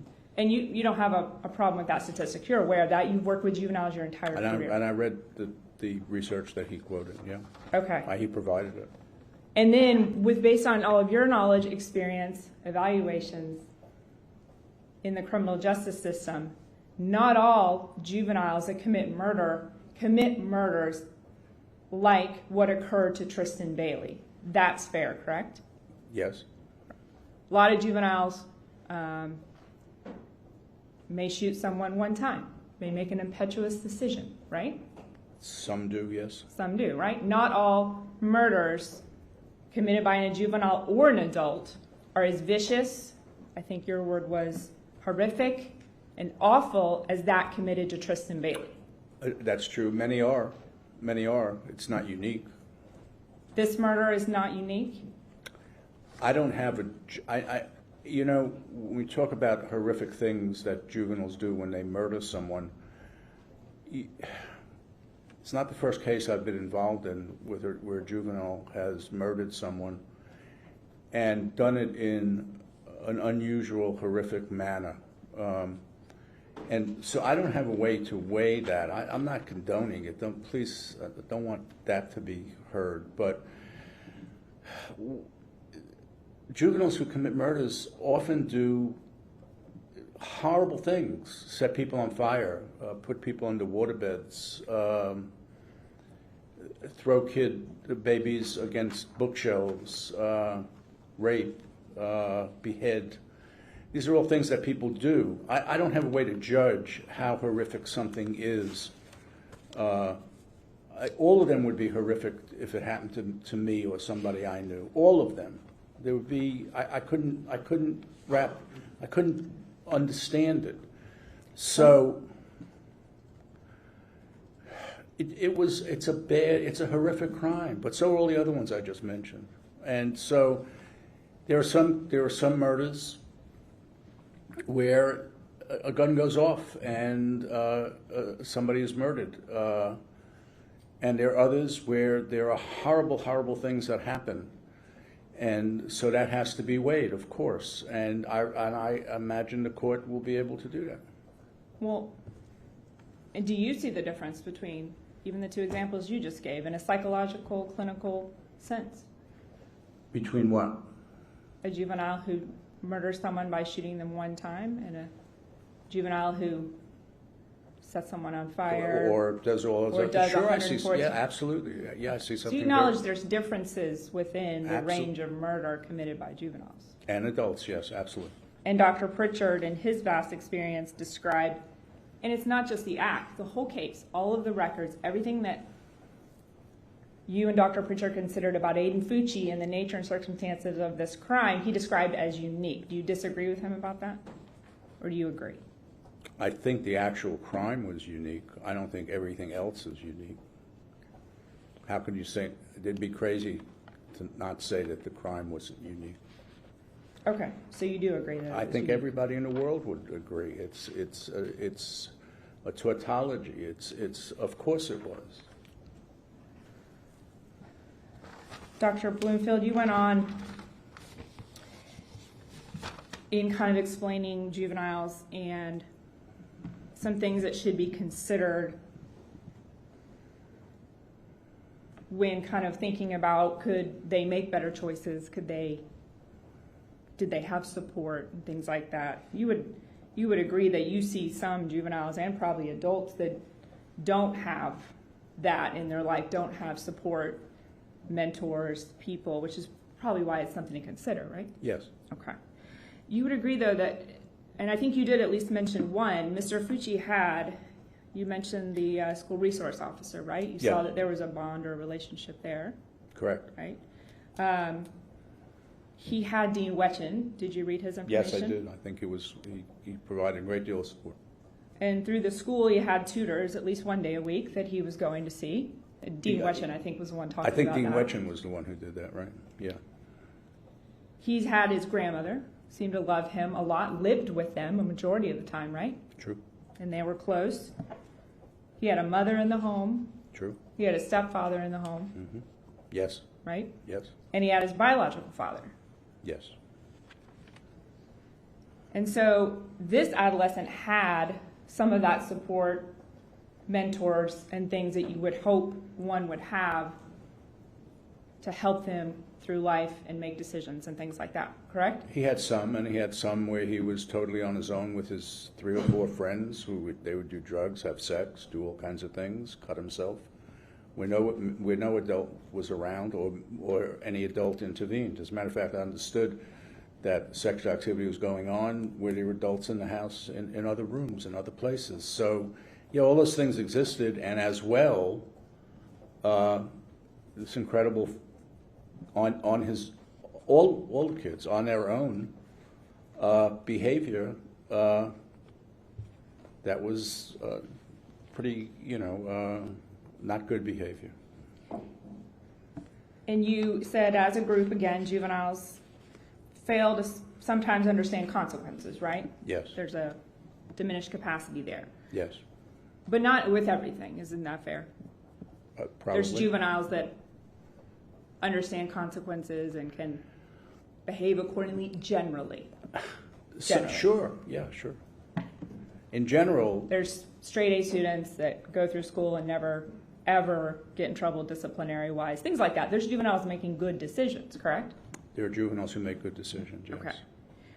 Do you agree with me then that there's a difference between a juvenile, because I think you used the word that all juveniles can't perceive the risk of harm, risk of consequences, but there's a difference between a juvenile who can't perceive them and someone who knows and appreciates the risk and consequences and just chooses to do something different or doesn't care.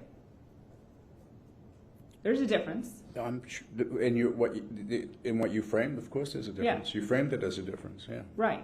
And you recall when you read through all of the teachers' depositions, I believe you listed a lot of their names. A lot of them. Right, a lot of them. And do you recall a theme within all of those teachers that Mr. Fucci's problem was not that he didn't have the ability to do X, Y, and Z. He didn't have the ability to conform behavior. He didn't have the ability to not listen to teachers. His general problem was he just didn't want to. I didn't read that. I mean, if you did that, you read it. You read something that I didn't read. I read that he was having a tremendous struggle in school. That he, from early on, compounded by audiological problems that were never remediated. He was having trouble in school from 4th grade on. His teachers talked about him struggling academically. His grades were horrible. His testing on standardized tests were the lowest that could be. And it wasn't just choice for him. He couldn't do it. He couldn't do the work. And teachers tried to work with him, but they were unable to remediate those specific learning disabilities. And I'm not saying he wasn't still having problems, but what I'm saying is I didn't see the same thing you saw, if we read the same things. Did you see that when he applied himself, when he tried, he would actually make some progress? Matter of fact, the last 2 years, his grades were going up, not down.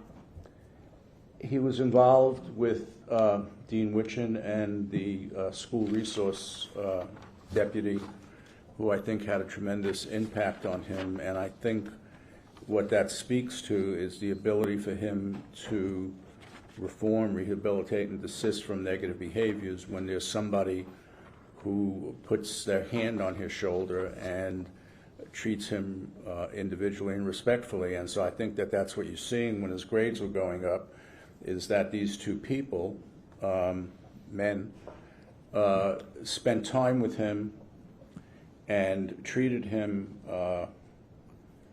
with respect and demanded respect from him. And so I think the intervention, which speaks to everything I said about whether he's rehabilitatable, if there's the appropriate intervention, which there was, he does better. He did somewhat better. It wasn't perfect because these two people can't spend the amount of time that has to be spent to reform, rehabilitate someone. So I think the point you're making is a good point, but I think it speaks not to his conscious decision to do badly, but to how he responds to appropriate intervention in a pro-social manner. And so I think that speaks to the entire issue of can there be rehabilitation of this young man. Dr. Bloomfield, along the lines of this academic history, you would agree with me that the SLD designation that he had, that means that the achievement that the professionals and the teachers would expect to see based on his perceived intellect was falling below that. That's what that means, that he's not meeting the standard they would expect to see based on his intellectual capacity versus some sort of cognitive disability or intellectual disability. Those two things are very different. Cognitive disability is the word you've been using. They didn't know his intellectual or cognitive disability. They didn't know his IQ score, doctor. That's what intelligence is. How else do you measure it? Did you see where in all of the records no one felt the need to have an IQ test done because they didn't perceive an intellectual disability? It was a learning and achievement. He had a learning disability that kept him from achieving to his level. That's SLD, is it not? I'll tell you what SLD is, if you'd like, by the Board of Education in Florida. Specific learning disability is defined as a disorder in one or more basic learning processes involved in understanding or in using language, spoken or written, that may manifest in significant difficulties affecting the ability to listen, speak, read, spell, or do mathematics. Associated conditions may include, but not be limited to, dyslexia, dyscalculia, dysgraphia, or developmental aphasia. A specific learning disability does not include learning problems that are primarily a result of visual, hearing, motor, intellectual, or emotional, or behavioral disorders, limited English. And then it goes on for several pages to define what a specific learning disability is. Doctor, Well, but you're using it, and you're asking me to define it, and I defined it by looking up what the state of Florida says it is, and so that I didn't have to guess. And that's exactly how I said it. It has to do with this person has a learning disability that's affecting their ability to learn. It's causing problems at school. It results in poor grades, all of that, everything that you listed, and then it listed examples, dyslexia, and other things that you went down the list, correct? Mm-hmm. Did you note when you were reading it said this does not include intellectual disabilities? I did. It did. I did, yes. Because those are two different things. And a child, let me finish my question. Yeah, sure, I'm sorry. Those are two different things, correct? An intellectual, someone who would be intellectually disabled, you know what that means under the law. You probably testify about it all the time, correct? Correct. ID. Correct. What we used to call mentally retarded Correct. In the legal system. That is completely different than a child who has been classified as SLD in school. Yes or no? That's my question. Yes.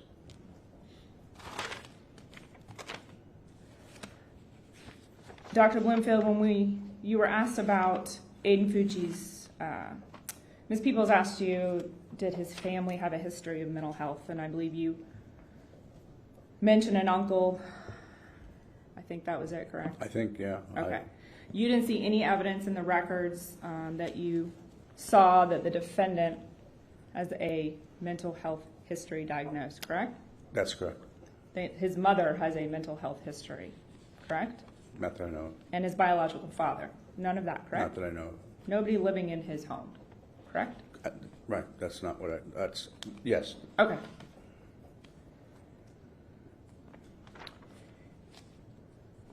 And you mentioned it earlier in your testimony, you were asked about risky behaviors. Did you see any evidence of risky behaviors in the records? And you've testified to them. But I just want to ask you about one of them. You mentioned that the risky behavior, one of them that you saw was that he cut himself one time to see what it felt like. Remember saying that? Yes. And you got that information from Michaela Harris, basically, yes. The friend, right? And the context, though, of that cutting, when she described how that came about, isn't it true that it was because Aiden saw that she was a cutter, saw evidence of that, and he thought that would be cool? Yes. So he did it, okay? Yes. So it wasn't reported out of a phase of depression or suicides. That wasn't the context. No, it was risky behavior. Correct. Do you think the context for that behavior is important? I think anybody who cuts themselves because someone else cuts themselves is engaging in risky behavior, even if they just want to know how it feels. Right. By the way, Doctor, people who cut themselves always say they want to know how it feels. That's the nature of cutting. There's a whole process of people who cut themselves to relieve psychic pain and to know what it feels like to not have that. So Aiden looking at her doing that and saying, oh gosh, I'm going to do it, I'm going to see what it feels like. I wouldn't do that. I don't want to take that risk. He was willing to take that risk. Who knows if he would have bled out, who knows whatever. But so I don't think it was suicidal, no. Right, and there's no evidence in the records at all of any actual attempt by Aiden Fucci to commit suicide, right? Not that I recall. Okay. Dr. Bloomfield, I want to move on to touch on a few things before we end up here. Maturity. I believe your answer to that was you couldn't say, or you think you're just saying he is immature because he's a juvenile? He does immature things. He does... Doctor, your testimony earlier was that he's immature because he's a juvenile, correct? My testimony before, I believe, was that he's immature because he's a juvenile and he does immature things. Right. I think that's what my testimony Right. was. And I think that you were drawing a distinction. She was asking you what you differed with, and you said she asked you if you differed from Dr. Pritchard on maturity, because Dr. Pritchard had noted some other people's thoughts on that, correct? Dr. Pritchard noted some other people saying he was mature, but what I differed about was I wouldn't rely on calling him mature based upon an untrained person saying, well, he looks mature to me. And so Dr. Pritchard was relying on collaterals that I don't think have the weight to say that he's a mature person. The issue of brain development plus his own behavior shows, I think, the maturity. And you understand that when Dr. Pritchard mentioned some of those persons, it was still in the context, and all of those persons, when they gave an opinion, it was mature for his age. All of those people? Who said it? Well, I'm about to go through them, but... So, my recollection is one person said it. Okay. Are you aware that the probation officer, Officer Barton, that's been visiting him in the jail since his arrest, are you aware of him from Yes. DJJ? Yes. He's worked in DJJ for 20 plus years? Yes. Supervising juveniles? Yes. He made the statement that he was mature for his age. That's all. That's correct. He's the only one that I Okay. read, that I know of. I could be wrong, but he was Do you the only one. recall But Sergeant- how would you base a decision? Dr. Bloomfield, I'm not... Were you asking me? Answer the question. He was about to ask me a question, so... Well, when I said you, I meant me. How would I base a decision on maturity based upon a probation officer's sense of a child? One probation officer's sense of a child. I'm not... Juvenile probation officers see a lot of kids. Kindergarten teachers see a lot of kids. We're talking about a concept, a factor, maturity. How does it measure? Just by looking at him? Just by seeing how he acts? Or is there some actual measure that I would use to test maturity? Do you have a test for that in your Do I psychological have a test battery? for that? No. A test? No. Okay, What- so you have to look to collateral sources for that information, do you not? No, I could use hypothetical situations with him. I could use other psychological factors on psychological tests. There's no particular scale that measures maturity that I know of. And all of those things you could have done had you seen him. You could have done that, correct?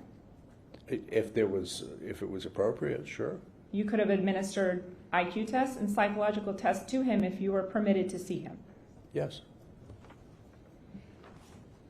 And so beyond the 20-year probation officer, there was also a correction officer, Sergeant Cox with Jacksonville Sheriff's Office, and Dean Wetjen, who has been in the education system for 35 years. So there's three people generally stating Aiden was very mature for his age. I didn't see Dean Wetjen say that. I have Okay. notes on what Dean Wetjen said. I didn't see, he thought he was a good kid. Dr. Bloomfield, I didn't ask you what else he said. No, he didn't say maturity is what I'm saying. I Okay. didn't see that. If you saw that, that's something that I didn't see. I'm just asking you what you remember. Right. Well, I took notes on what these people said, and I didn't see him saying that he thought Aiden was mature. He said he gave him a threat assessment. He didn't think it was negative. Dr. Bloomfield, it's okay if you don't remember. It's fine. I understand it's okay if I don't remember, but I'm not sure he said that. Okay. Dr. Bloomfield, you explain what impetuosity is. I tried to. It's hard. Acting without thought. Say again? Acting without thought. That's what I wrote down when you testified. Is that fair? Yep. Okay. And Ms. Peoples asked you, do you feel that Aiden Fucci, she asked it generally, is impetuous? I think he's impetuous, yeah. Well, when you testified on direct, you said, I'm sure he is, in general What did I terms. just say now? I'm sure he is. I think he is. Okay. Okay. Do you know what the statutes say the court is to consider about impetuosity? I don't have it memorized. It's actually whether his impetuosity, not just is Aiden Fucci impetuous. As we stated, all juveniles can be impetuous. what the court's to consider is the crime that was committed, the murder, is that a result of his impetuosity? And I believe you went further and said that you believe it is, correct? I don't believe that I said those words. Okay, so was his murder as a result of his youth and impetuousness, or was it something else? I don't know.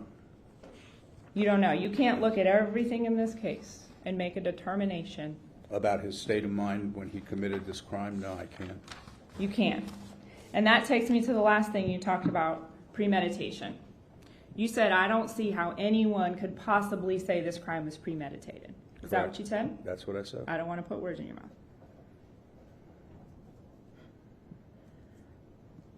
Doctor, did you read everything in the records about the premeditation? Did you read all the evidence? Asked and answered. Overruled. Did I read? I read everything that I quoted, that I said I read. And you saw no evidence of premeditation? I didn't see evidence that I could say this crime was premeditated, is what I said, and is what I'm saying now. Do you know what the legal definition of premeditation is? I have an idea, but I'm sure you know better than I do. What do you think it means? What do I think it means? Yeah. Pre-planning, specific pre-planning determination. I asked Ms. Peoples, when we talk about premeditation, or when Dr. Pritchard talked about it, did he mean that Aiden was going to go out and stab Tristyn 114 times? I don't know. Why don't you tell me what it means, and I have a better idea. So premeditation means, in the state of Florida, killing after consciously deciding to do so. It doesn't have to be, it has to be present at the time of the killing, and there's no time that the law allows or affixes. It doesn't have to be a minute, a month, a week. It has to be time for someone to make a conscious thought about killing someone, and then time to reflect on that decision. That's what premeditation is. And so you read everything that Zophie provided as a background to Aiden Fucci and all of his thoughts about murder, correct? All of his thoughts, yes. Okay. You read that he had an obsession or an extreme interest in gore, murder, and specifically real-life gore. Did you read that? I wouldn't call it an obsession. I don't think anyone could call it an obsession. An interest. We'll go with that. Yes. Did you read that she said he talked about killing people a lot? That what? He talked about killing people a lot. I read that it was reported that he talked about killing people, yes. And that he had talked about killing her. Talked about killing Tristyn? No. Zophie. Yes, I read that, yes. And you read, I'm sure, that Zophie said that in very recent time, weeks before this murder, that Aiden Fucci said that he was going to kill someone within a month. You read that? I read that, yes. And that how he was going to do it. Yes. Correct? Yeah. That he was going to be at night, he'd walk up on somebody, he would take them in the woods, and he would stab them to death. You read that, correct? Yes. Are you telling this court, saying all of those things, and then doing exactly that weeks later is not a premeditated thought to commit murder? I think premeditated is a legal concept. The court can decide if it's premeditated. I don't know why he said it. I don't know what he was saying. I don't know how reliable Zoe is as a reporter. She has her own deficits. I don't know the context of how this was talked about. I don't know whether it was egged on. So I don't know a lot of things. You're asking me to make a determination, or Dr. Pritchard, by the way, about premeditation. That's not a psychological term. It's a legal term. And so lawyers and judges can make decisions about premeditation. I don't feel I can based upon what was said, and that's what I've been saying in direct examination as well as cross-examination, that I don't feel I could make determination that this was premeditated. Dr. Bloomfield. If it was premeditated, it could be decided on a legal basis. You read me the law, the legal basis of the law. Nowhere in psychology is there a definition of premeditation. It's a legal definition. It's not, but when the definition of impetuousness is acting without thought, thoughts matter, premeditation matter in making a decision of whether this act was impetuous. You said this homicide was a result of his impetuosity. I said everything he does is a result of his impetuosity. Right, so therefore this homicide is. That means killing without thought. That would be the answer to that. Without regard to consequences, I said a lot of things about impetuousness when I was asked in direct examination, not just one sentence. I said it's impulsivity. I said it's thoughts about poor decision-making, about lack of thinking about consequences. And I can't tell you what his state of mind was when he was talking to Zoe, or when he was talking Sophie, or when he was or when he committed the act. I can't tell you that. No, you can't. But that's right, and I don't think Dr. Pritchett can either. His friend Trey Absher also. Let me ask the question. Go ahead. I didn't say anything. Did his friend Trey Absher corroborate what Sophie said?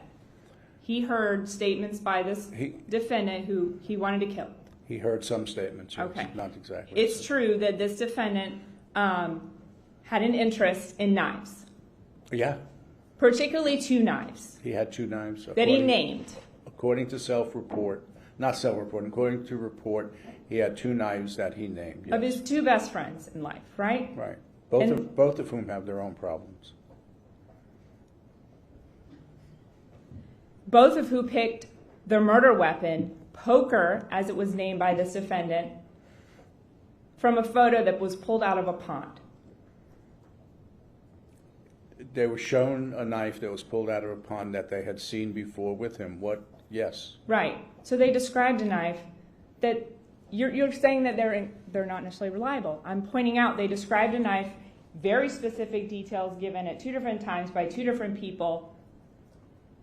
It's pulled out of a pond. They're shown several pictures of knives, and they picked that one out. He pled to the offense. Right. We know he did it. I mean, I don't understand what you're asking me. We know he did it. We know he did it with a knife. You made an incredible statement that this crime was an impetuous act and not premeditated. So I'm asking you about that. I said that I can't, based upon the evidence, I cannot make a statement that this was premeditated. And I don't think one can do that. That's what I said. Okay. And you can't do it by the act either, right? 114 stab wounds? I don't know his state of mind at the time. I don't know whether he dissociated after the first stab wound, whether he was depersonalized after the first stab wound. No, I can't. I can't talk about Aiden Fucci's state of mind at the time of the offense, nor do I think anybody else can at this moment. Dr. Bloomfield, you're aware we're here because he pled guilty to killing Tristyn Bailey in a premeditated fashion. I'm aware that we're here because he pled to murdering Tristyn Bailey. I'm not sure it was, I don't know, was it he said. Okay, well, if you'll take me at my word, he pled guilty. He was required to plead guilty and not plea no contest, okay, to her murder, and he was charged with premeditated murder. Well, if he pled to premeditated murder, then right. He pled to it. There's nothing I can say. Versus, there's no insanity issue here. I don't know. Well, you were just saying, I don't know what happened. I don't know if there's a sanity issue. What do you want me to say? How do I know if there was a sanity issue? I'm not asking you if there's a sanity issue. You did. You said there's no sanity issue here. You asked the question, not me. I don't know if there was a sanity issue. Obviously, the defense didn't raise it, so it didn't get raised. And they didn't let you talk to him.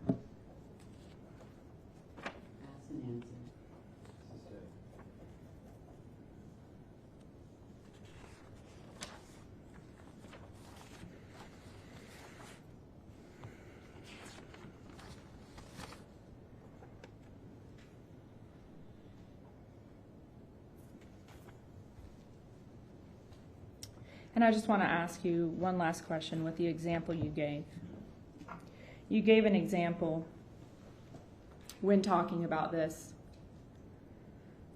And I think it was along the lines of the questioning under the number of stab wounds and the nature of the crime. You gave an example where you said, you know, police can shoot at someone and keep shooting, and that's not necessarily premeditated, right? Is that what you were saying? That's correct. Are you comparing a police officer shooting and what you were referring to has to go with they can't stop and that's reaction time and things like that? I think that question's unfair because I said I wasn't comparing them. And I said that there's nothing wrong with the police officer doing that. And I was very clear about that I wasn't comparing them and that I wasn't saying that the police officer was doing anything aberrant. I said it happens. So if you're going to ask me a question and tell me what I said, let me say what I said. I understand that. Okay. But you brought it up for a reason. I brought it up as an example. I also brought up other examples of juveniles who have murdered in horrific manners. You brought it up in the context of sometimes the police do this and there's overshooting, and you were comparing that to the number of stab wounds. I'm just asking if you're equating those things. You're not, right? I said in direct that I wasn't equating them. How long do you think it takes someone to stab somebody 114 times? I have no idea. No further questions. Any regret?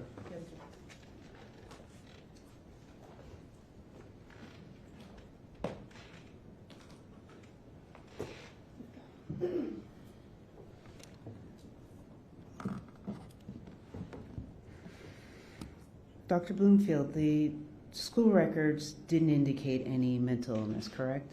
Correct. All right. But you did receive the pediatric records. Yes. All right. And the pediatric records, if you have them, if you could take a look at the 25th page of 40 or on the top right-hand corner of, let's say, 12 of 22. I think I may have them on my computer. Can you read it to me, or? I may have it.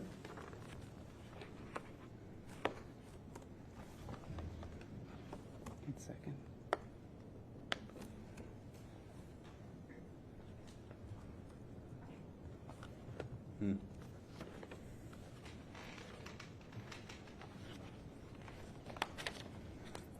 May I approach your Honor? Yeah.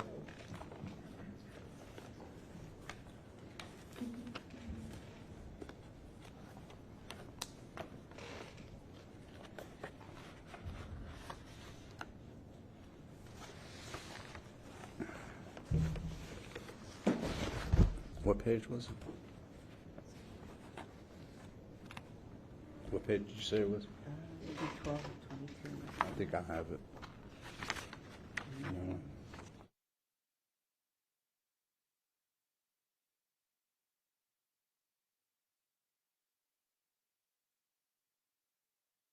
Attention deficit hyperactivity disorder, say, oh, I'm sorry. The notes under attention deficit hyperactivity disorder say notes, discuss diagnosis differential, and will follow up Vanderbilt form, mom to bring forms back once it's done. So at one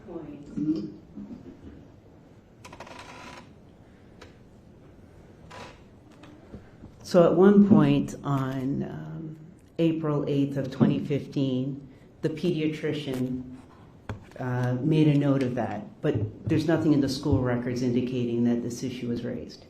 Correct.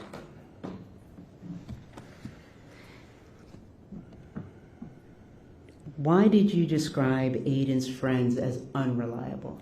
Well, because first of all, they're young, and they each have some of their own problems. I'm not diagnosing them or saying that they're bad or do things wrong, but DA was expelled from school, went to Gaines Alternative, and was expelled from Gaines Alternative.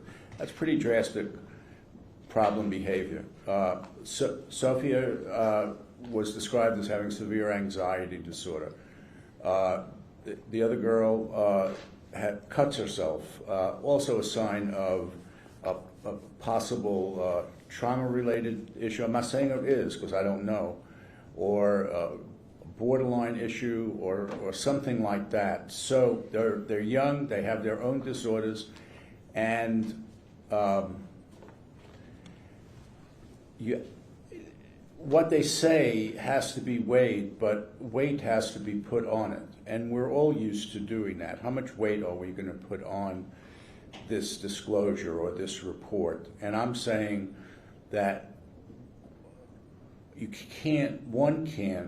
can't put full weight on them because I don't know how reliable they are and how valid what they're saying is and what their recollection is and whether they have some other issue that they're trying to get at, even if they agree. And so I think there's a somewhat problematic issue in putting tremendous weight on the report of young people who are also struggling with their own problems. And then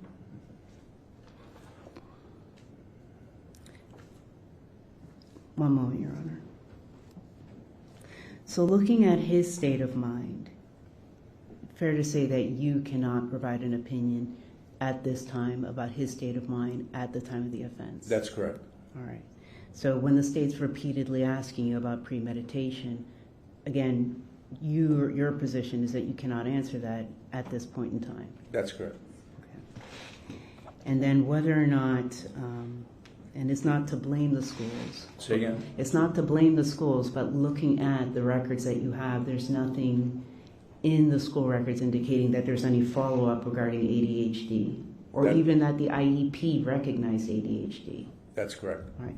Or that any continued follow-up was made, whether it's with the pediatrician or the schools, to further investigate if that's the issue or if it's something cognitive. Correct. One moment, Your Honor.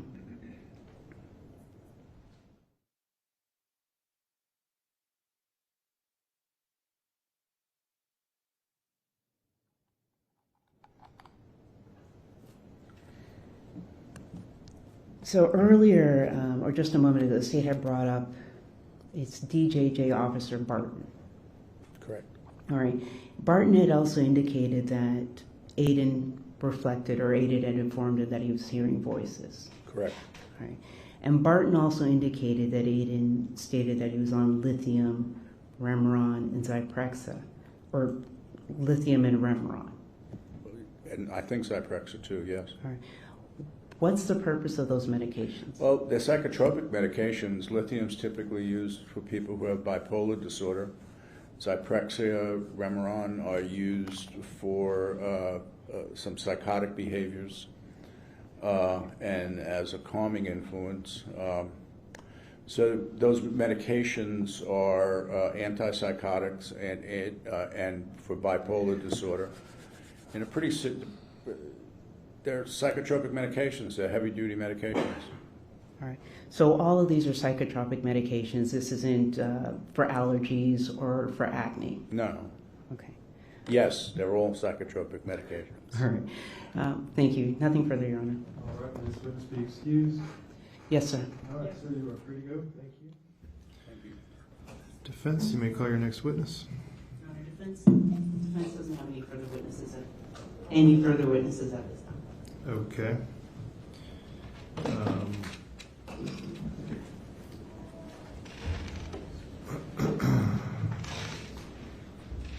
Is there any rebuttal witnesses that the state plans to call?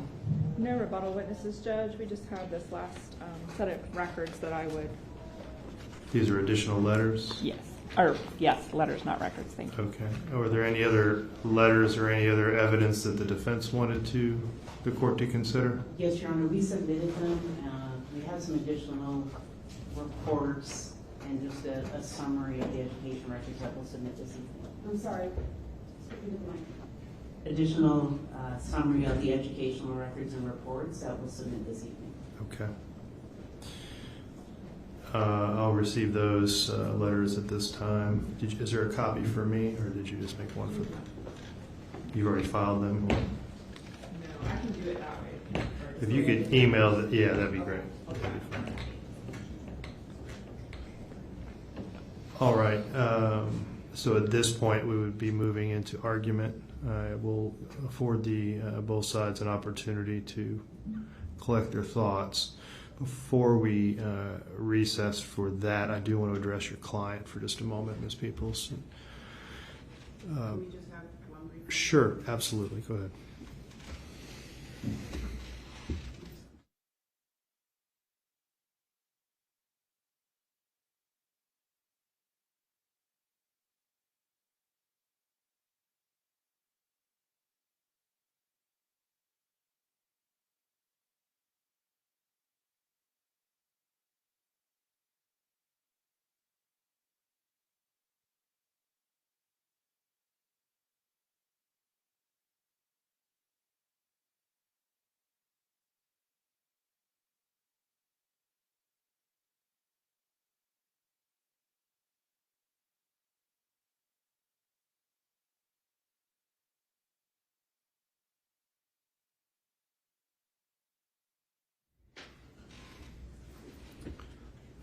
All right, Mr. Fucci, if you'll raise your right hand, do you swear or affirm the testimony you're about to give will be the truth, the whole truth, and nothing but the truth, so help you God? Yes, sir. All right.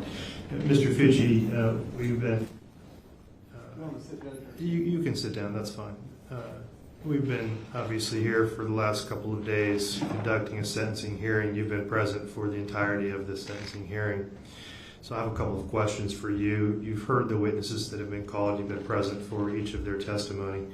Were there any additional witnesses that you had requested or that you requested for your attorneys to call on your behalf during this sentencing hearing? No, Your Honor. They have called all witnesses that you wished for them to call, and they've presented, have they presented, was there any other evidence that you requested that they present on your behalf that they have not presented during the course of the sentencing hearing?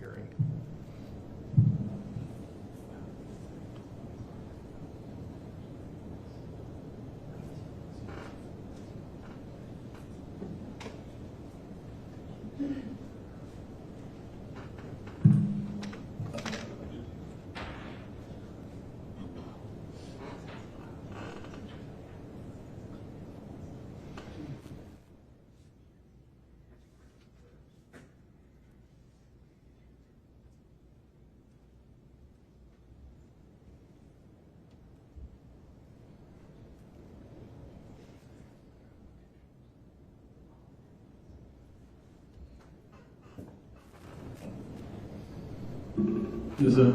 Okay, and I saw that you had an opportunity to just speak with your attorneys. There was, it appears as though maybe there were some matters that you did wish for them to enter. Ms. Peoples, I see you're nodding your head. Have you addressed this matter with him? Yes, Your Honor. It's part of the package that I plan to e-file tonight. I filed the letters already.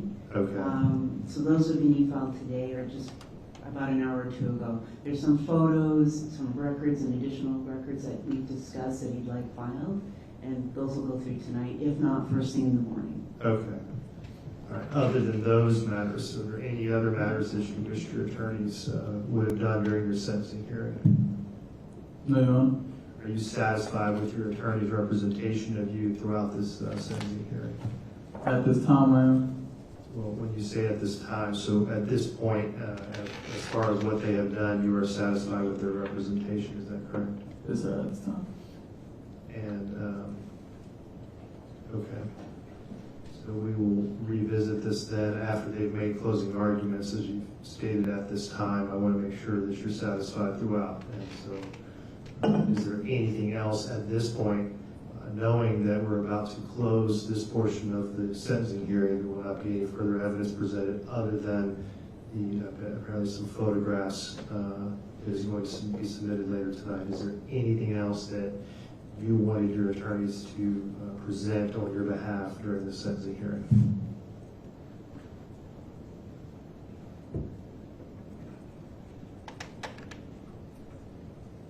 No, sir. All right. Do you need any more time to speak with your attorneys about that matter? No, sir. All right. All right. It is 20 minutes after 4 o'clock.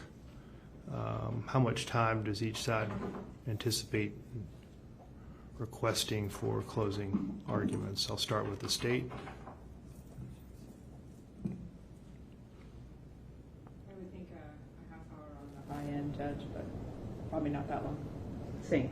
Same. Same. All right, I will give you 20 minutes to prepare your thoughts.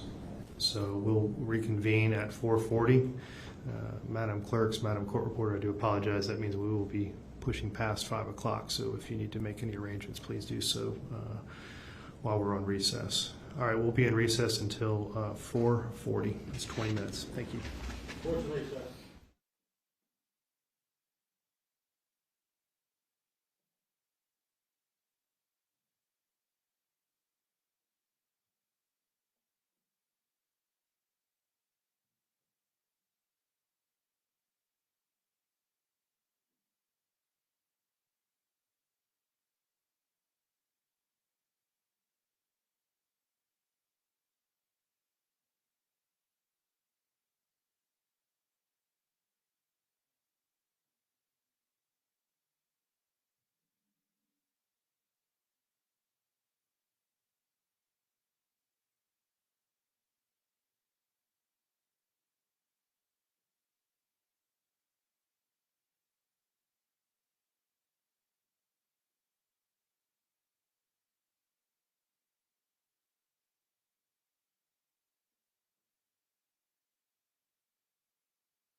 St. Johns County Circuit Court will return to order. You can all be seated, thank you.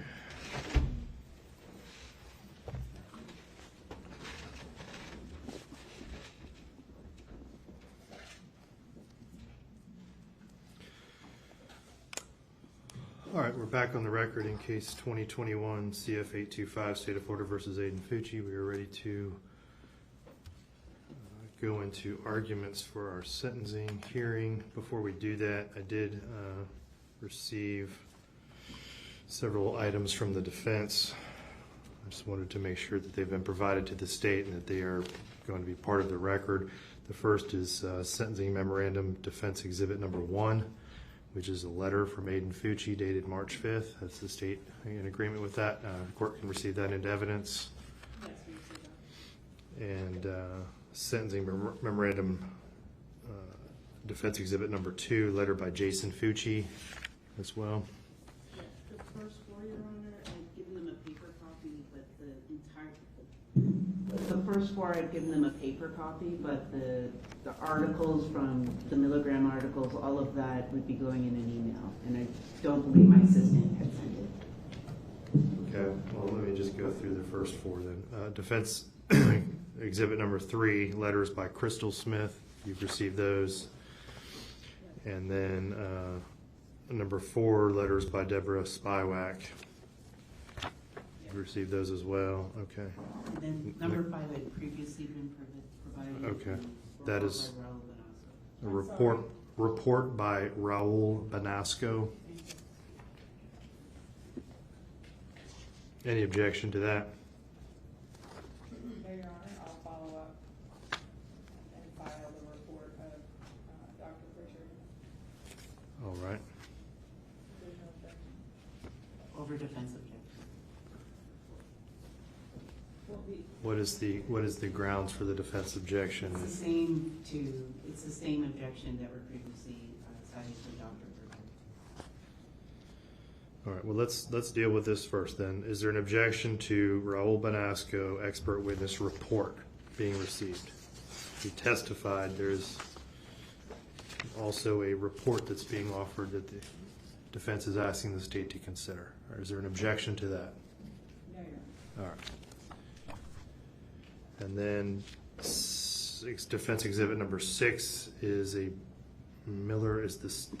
case of the state of Miller versus Alabama, and then a brief for the American Medical Association and the American Academy of Child and Adolescent Psychiatry. Have you received this? I have not. I would be okay with anything, case law being filed, but articles and whatnot, I have an objection.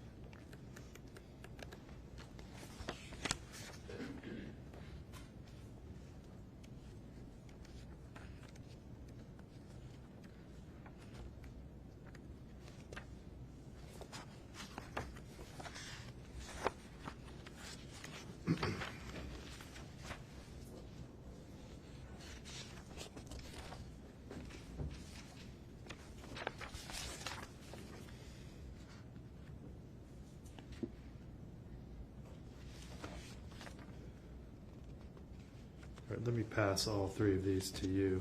Yeah, So they're basically the briefs that went with the Miller case.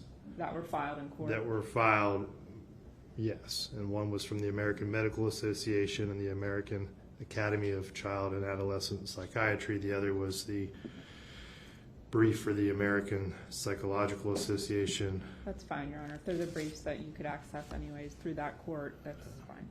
Okay. All right, so those have been received, and I will review all those prior to imposing sentence. All right, any other matters we need to address at this point from the state? No. From the defense? No, sir. All right, I'll hear from the state.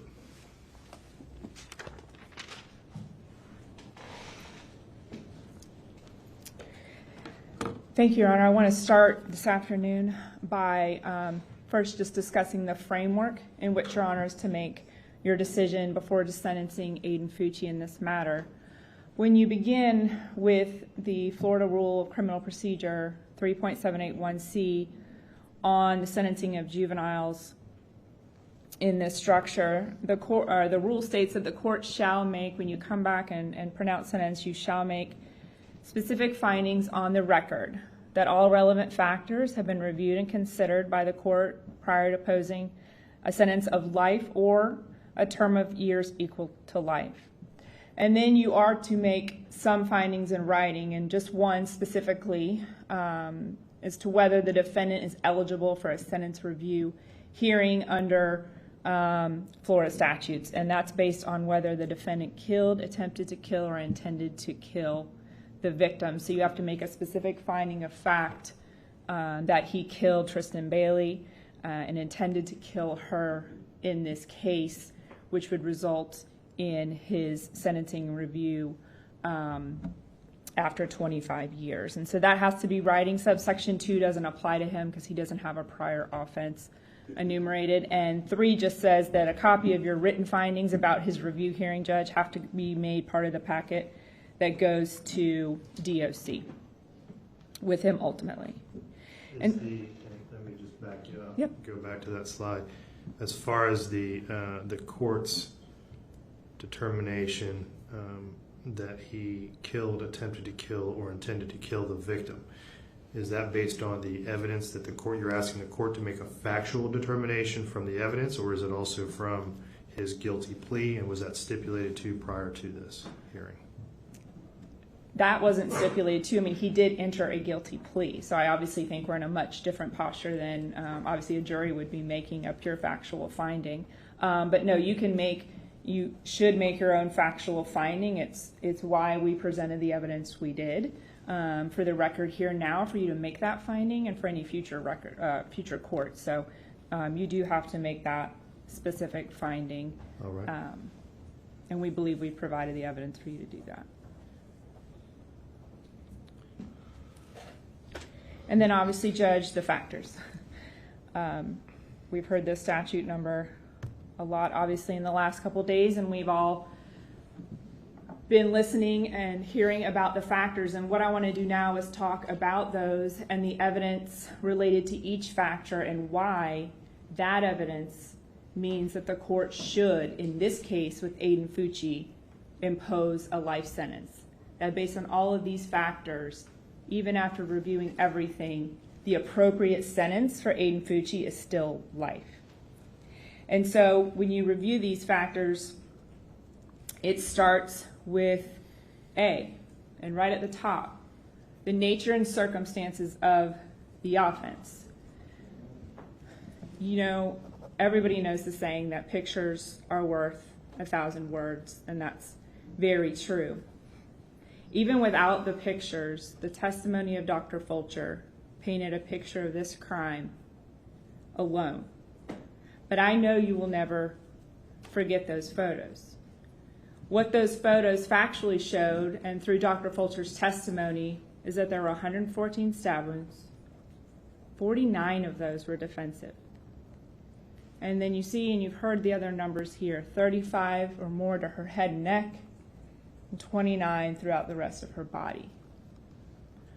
When considering the nature of the crime, what was also important from Dr. Fulcher was to know and learn that she was conscious and alive for this attack. We know that obviously from at least 49 defensive wounds. She was fighting. Another important factor about this particular murder is the high degree of force that was used and would have been necessary to cause these wounds, the amount of wounds. And specifically, Dr. Fulcher talked about there's a high degree of force that's needed to penetrate someone's head, make slice marks in her skull, chip out bone in her skull, and ultimately break off the tip of a knife. That takes a high amount of force that this defendant used to carry out this crime, and then the pure number of wounds, Your Honor. And 6 fatal wounds. And he described that death and what happens when the lungs collapse. And he also went further when you had to view the photos and some of the internal organ photos. There's a purpose for those. He described to you that those injuries you saw in her lungs and the hemorrhage medical term for the blood pooling, the hemorrhage around those, what that tells him is she was conscious, she was alive, and there was a heartbeat throughout that process. And we know she was conscious because she's defending herself. So none of these wounds were post-mortem. That's the nature of the physical crime. The circumstances are even more horrific. And that includes several things, but most importantly, the circumstances that led up to this crime was the defendant's verbalization that he wanted to do it. If he was going to kill somebody, he would plan it. It's what he told Sophie, his most closest friend and girlfriend in his life. He said it would be at night, he would drag somebody in the woods, and he would stab them. And he said it would be soon, within a month. He said he would act innocent, keep killing, and then run away. The nature and circumstances, just factually alone, is horrific and some of the worst that this court could probably imagine. And then you put it in context through this group of juveniles that you're supposed to consider, juveniles that commit murder. And who helps you do that? Dr. Gregory Pritchard. And so he is called in to talk about the nature and circumstances of this offense and how does that compare, because that's what the court's ultimately being asked to do. You're given discretion now. You can't just hand a life sentence out for first-degree murder to a juvenile. You can't. You're asked to weigh 8 factors about the juvenile and to weigh the offense. And so that's the purpose in this type of testimony. And so Dr. Pritchard told this court, that this act was extremely unique and extremely violent for anyone to commit, let alone a juvenile. And I think Dr. Bloomfield today eventually admitted that. Yes, I think anyone would say this is unique. And of course they would. But it's also statistically unique. It's not just a layperson's view at uniqueness, but Dr. Pritchard, with his vast experience in seeing these types of crimes, and that's backed up by the statistics. The U.S. Department of Justice tracks this information, and only 7% of all the juveniles in the U.S. in crime statistics that were arrested were even arrested for violent offenses, and only 1% of those were homicide. So homicide alone with juveniles is unique. And then you look at the type and nature and circumstance of this crime, which is obviously extremely unique and different to other murders that could be committed and are often committed by juveniles. He described it as an outlier and unusual. And when you read Miller v. Alabama and some of the cases that come after that, Horsley v. State with the Florida Supreme Court, they talk about those, that there will be juveniles that will deserve a life sentence. There will be those cases, which is why it's on the table, Your Honor. There will be outliers. There will be incorrigible juveniles that deserve the worst punishment, and Aiden Fucci is one of those. The second factor, Your Honor, is the effect of the crime on the victim's family and on the community. I know it's been made clear to you from yesterday to today, there's no way to measure the effect. Tristyn Bailey was a daughter, a granddaughter, a sister, a friend. She was a great friend, it sounds like, to many peers. A good student, a good athlete, a leader on her cheer team. And it sounds like she was a positive influence in her school community, would have been in the world. Someone referred to her and said that, we want to go on and be the light. That's what Tristyn was. And so this family has lost something immeasurable. And it's not only the family, and the statutes tell you can consider the loss on the community, and you've heard a lot about that, and I'm sure you will and continue to read the letters that came in from local community and beyond, people that were touched by this case one way or the other because they knew the family, knew Tristyn, or knew someone affected. And there was over 100 letters submitted outside of this family. This has been an extremely unique case that's touched this community in a unique way.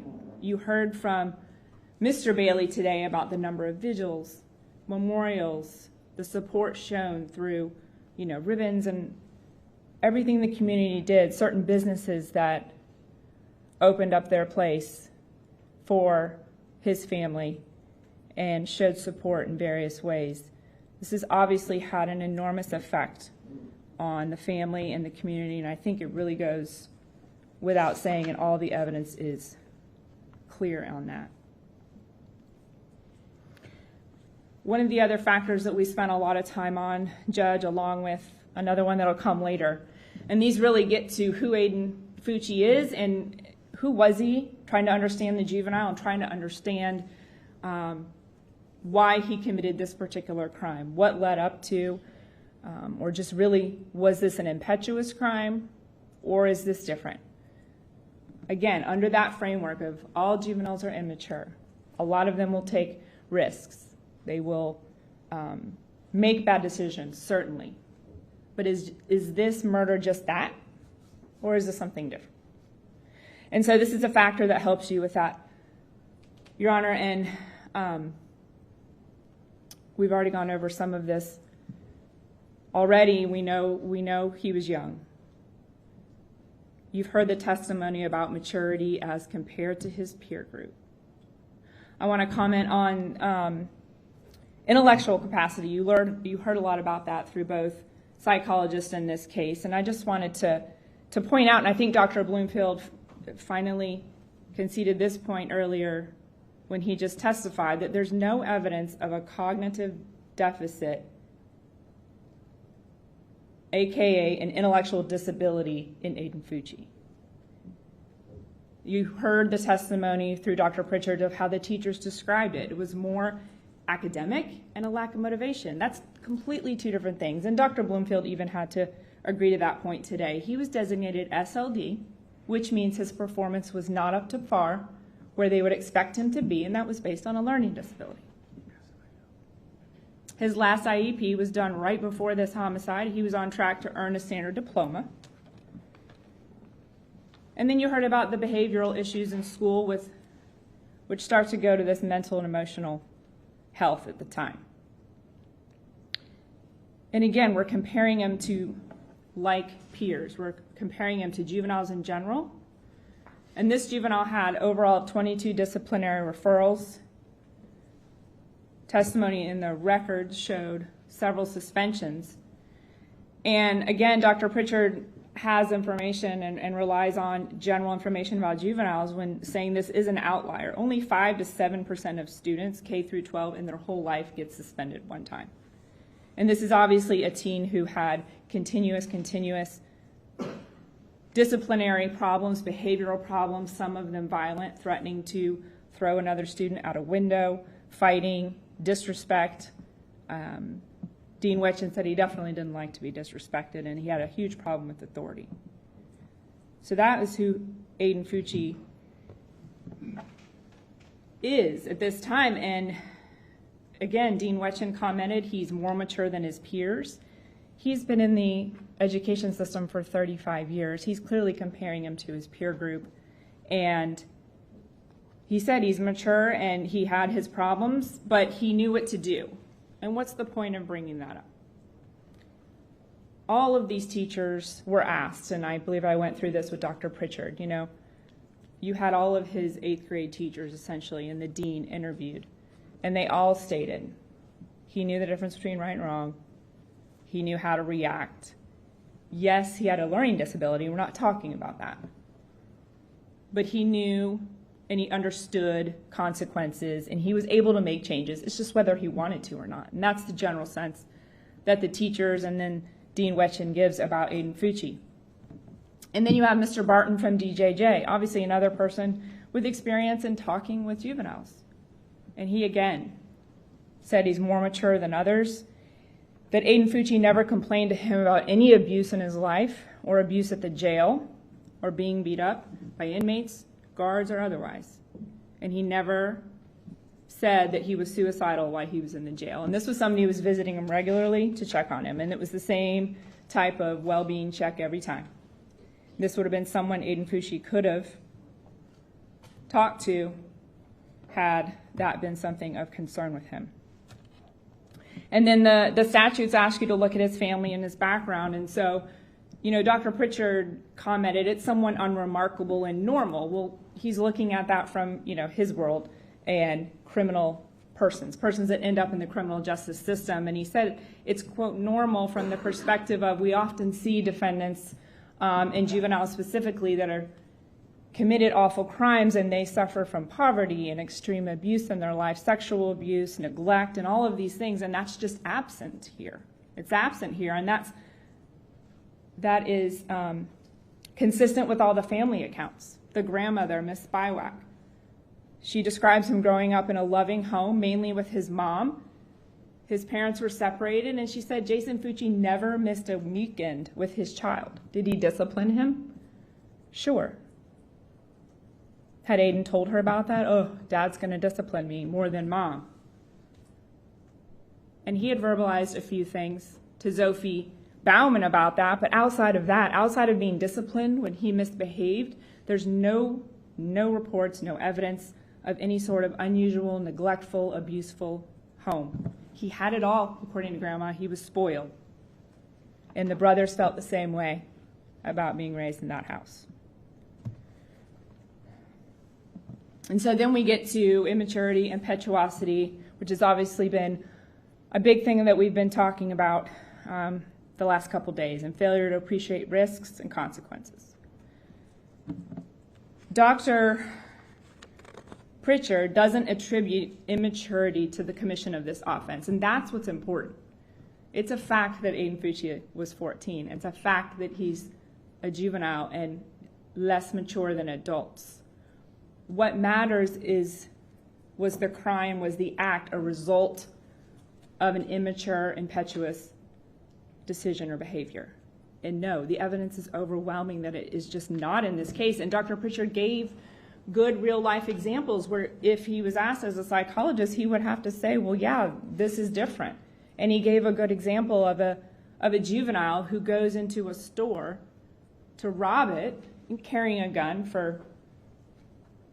to scare people, but never intended to kill. And that clerk does something, makes a movement, does something that causes that juvenile to react in that moment and make an impetuous, stupid, horrible decision and kill that clerk, run out of the store. That is a very, very different crime than what we have here. And I'm sure we can all think of similar acts like that by juveniles. Juvenile makes out with their friends and people are drinking and they're partying and a juvenile gets on the hood of a car and someone drives them around, that juvenile falls off and gets killed. I mean, these are the examples of risky behavior, impetuous behavior, juveniles not thinking of consequences. And there's dozens more examples like that that can be contrasted with the homicide of Tristyn Bailey and what Aiden Fucci did in this case.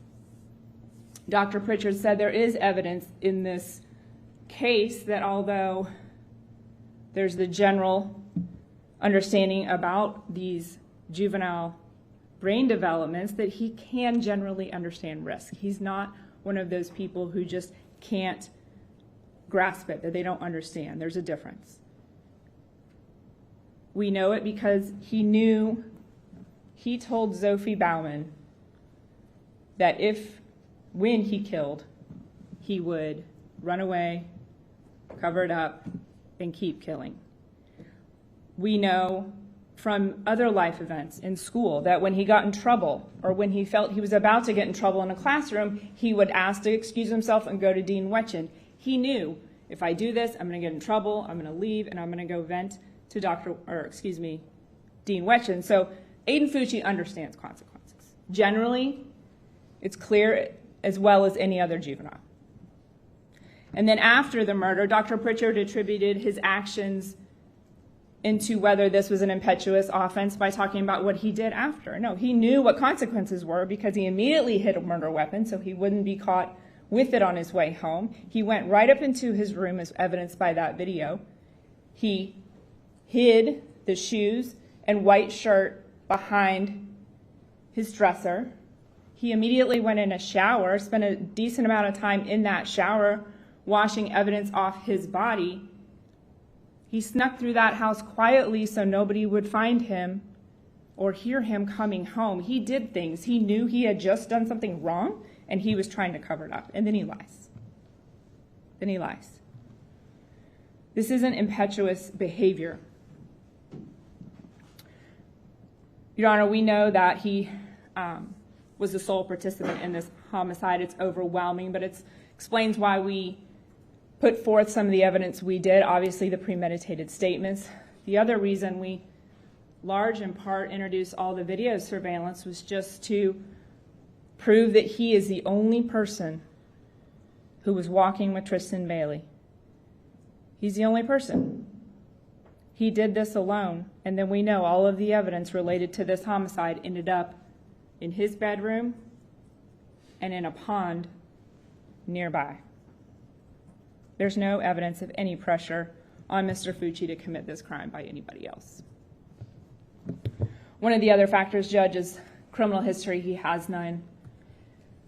And then the effect of his youth on his judgment. And some of these factors, Judge, overlap, but essentially Dr. Pritchard and Dr. Bloomfield agree. You know, youth affects judgment. Yes, we talked about that. That's the lens to look at him through.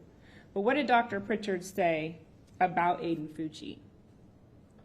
He has personal dynamics, personal features that make him unusual and dangerous.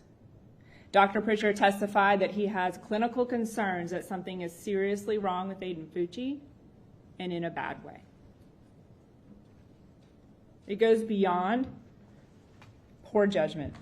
It goes beyond youth with this individual and this crime. Obviously, that's why he made such a point of the unusual preoccupation with death and killing. That's not youth and poor decision making. Again, it's a preoccupation with death, and unfortunately here he carried that out. And then finally, Judge, the possibility of rehabilitating the defendant. And this is a factor to consider in sentencing him, and when you review some of the case law on these post-milligram sentencings, this is a factor. It's not as weighty as it is in resentencing juveniles 25 years from now. Things sort of flip when they get reviewed. A lot of emphasis is put on rehabilitation, but it is something for the court to consider now based on the information we would have to this point. And so that's all the doctors could speak to. Dr. Pritchard told you that he believes there's a poor prognosis based on what he's seen thus far. And that's all he can say. And he told you why he felt that. He told you, that behavior right after the homicide, his actions in the back of the patrol car and laughing, just the callous behavior that he exhibited when he was the only person in the world who knew where Tristyn was, and that she was laying in the woods, dead from his actions. His demeanor in the interview room, just showing he's calm. He's asking his parents, what does this have to do with me? Why am I here? Not even looking, told his parents he wasn't scared. Not really. And then, of course, his behavior in the jail and all of the extortion and threats to guards and other inmates. So not just the fact that a juvenile inmate gets in a fight. Of course, those things happen. But what Dr. Pritchard found unique and concerning about Aiden Fucci is that he would brag about his crime, the specifics of his crime, in a way to boast him up and get what he wanted. So I don't shoot my victims. I stab them face to face. Using his actual crime to manipulate, fight, scare others, exert dominance is different than just juveniles getting in fights in jail. And so he's done nothing to this point to exhibit any sort of desire, care, remorse to change anything about his future behavior.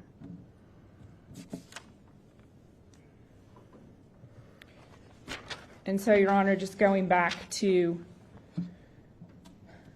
what we were talking about in the beginning, the framework, and this is just the statute number.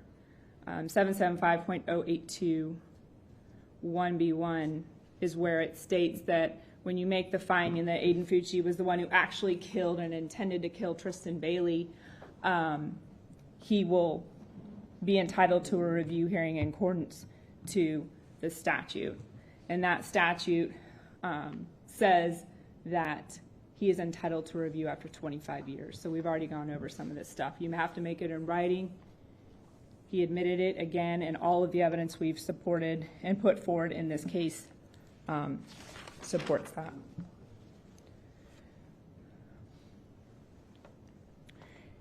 Your Honor, the decision that you have before you is one of discretion. And like I said earlier, if Aiden Fucci was an adult, there would be no discretion, there would be no conversation. It wouldn't have mattered if he walked in a store and shot a clerk once, or he did what he did to Tristyn Bailey.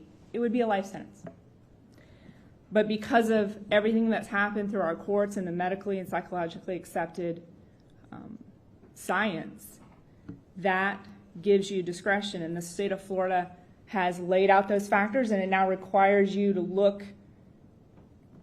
It's stating a fact, and we're legally accepting a fact, and you have to look through that lens and make an individual decision about Aiden Fucci. And so that's why the look that Dr. Pritchard did in this case, not just coming to educate you about the juvenile brain, we understand that, but to actually dig in and look at the evidence and try to apply it and then compare it across his peer group and draw differences and come to a conclusion. Is he unique? Is he an outlier? And does he deserve the harshest punishment out there? And that's why they tell you to do an individualized sentencing. And all the evidence that we brought you, and especially through Dr. Pritchard, should help you do that. And all that evidence has really shown us who Aiden Fucci is. And we all know that juveniles confide more. It's common sense. Juveniles confide more in their friends and their peers than they're going to confide in parents and teachers sometimes, and he did that. Aiden Fucci told his closest friends and his girlfriend his most innermost thoughts and desires. And he told them that real life violence was his interest. He wanted to know.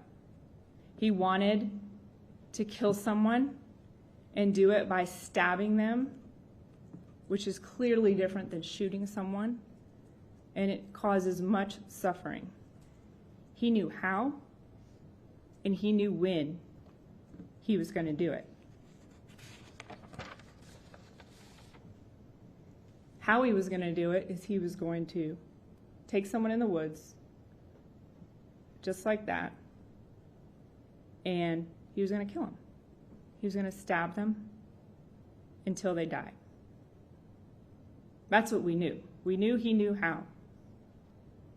We knew that he knew when, that it would be soon. And unfortunately, Judge, his when ended up being May 9th of 2021. And his who ended up being Tristyn Bailey. And for all of the evidence that we presented in this case, all of the factors, and showing you how those factors show you who Aiden Fucci is, the uniqueness of this crime, all of that shows you that this particular juvenile should be sentenced to the harshest penalty possible, which is life in prison, and he will be entitled to a 25-year review. And he will have a chance to attempt to rehabilitate himself and prove himself at that time. Thank you. Thank you. Defense?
Good afternoon.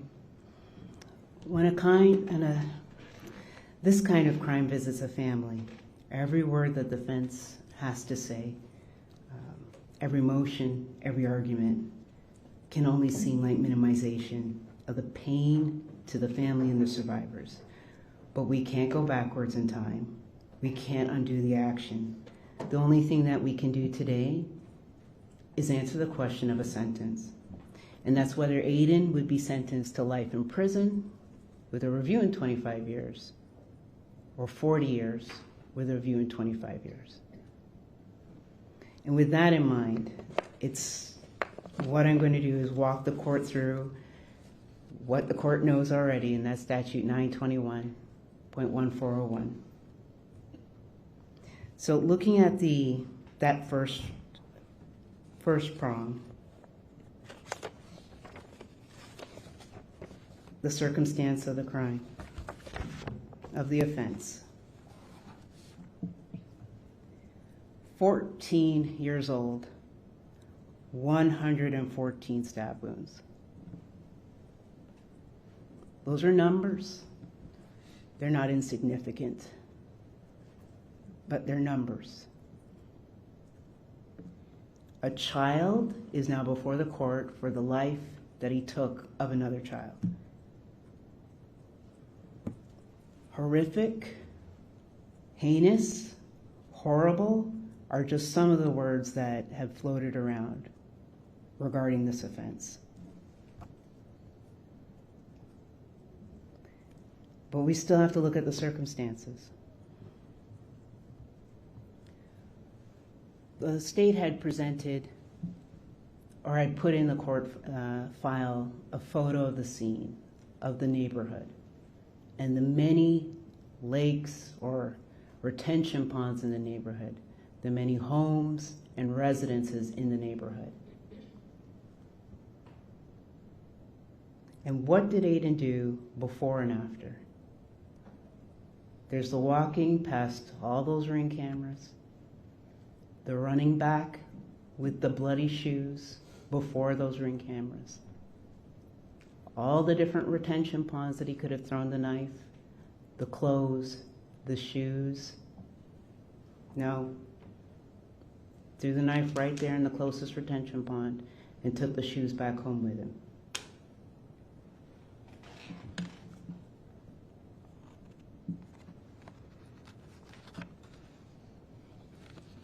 And then the location matters. It's a spot that the kids had gone to before and visited in the past. A spot that wasn't covered in terms of there's a lot of vegetation there, a lot of palm fronds.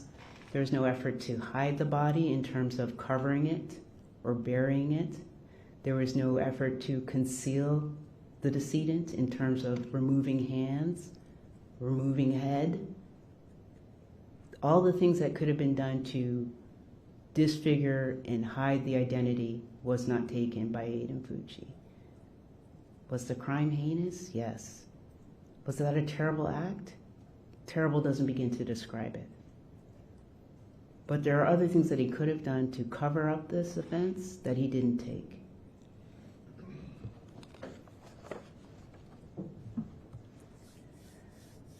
(921-1401) 2B. The effect on the family and the community. And to this, there's no question. None. Fundraisers, vigils, letters. The court heard from the family and the community this morning.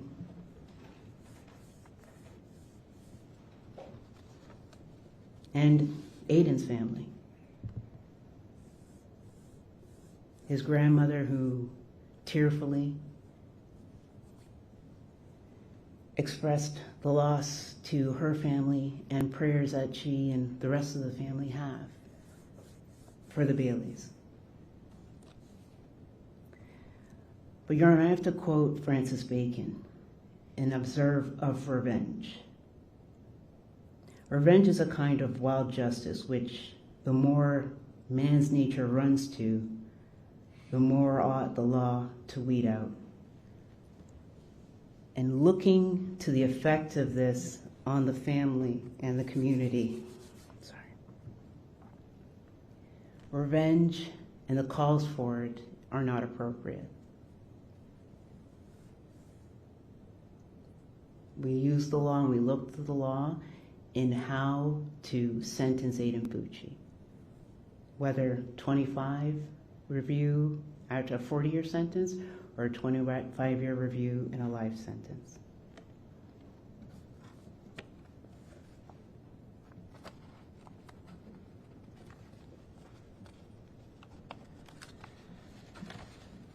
So subsection C, and there's been a lot of testimony on this regarding the defendant's age, maturity, intellectual capacity. He's 14. Now today he's 16 before the court, but at the time of this offense he was 14. And some say he's mature. And Dr. Bloomfield rightly pointed out, by what measure?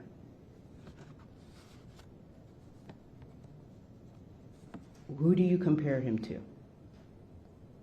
How do you measure maturity? Your Honor saw the video clip of him in the back seat of the vehicle throwing up a peace sign. That's not maturity. To his mental health, there can be no question it's an issue. Telling friends that he hears voices, telling the DJJ officer Barton that he hears voices, and the antipsychotic drugs that he is on, lithium, Remron, Cyprexa. Yes, he has issues. But the focus is his age, his maturity at the time of the offense. He was not mentally well. He was not mature for his age.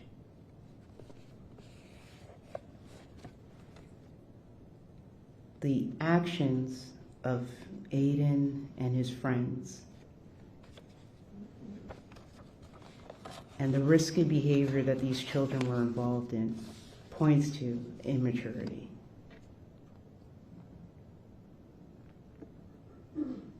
A 14-year-old isn't a late adolescent, but an early adolescent, Your Honor. And you've heard both Pritchard and Bloomfield in agreement about the brain science, that a child that age doesn't have a fully formed brain, that the part of the brain that's involved with risk assessment, the prefrontal cortex, is the last part of the brain to develop.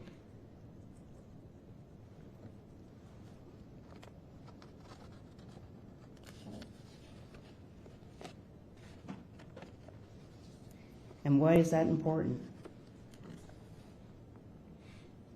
Children do not make sound decisions, reasoned decisions, or wise decisions. Nothing in this offense points to maturity or assessment of the risk, despite what the state would argue to the court. But he will mature, and the brain will form. It's the same with that prefrontal cortex. We're already seeing forms of maturity in Aiden. February 6th, he apologized. That was the first chance that he had that the defense team would allow for him to say something in open court. and members of the family don't accept it. And what apology could he present that would be acceptable? It's understandable why they don't accept the apology, Your Honor. But the child who highest grade level completed is 7th grade, arrested in the 8th grade, not reading at grade level, presented in his own words the best he could.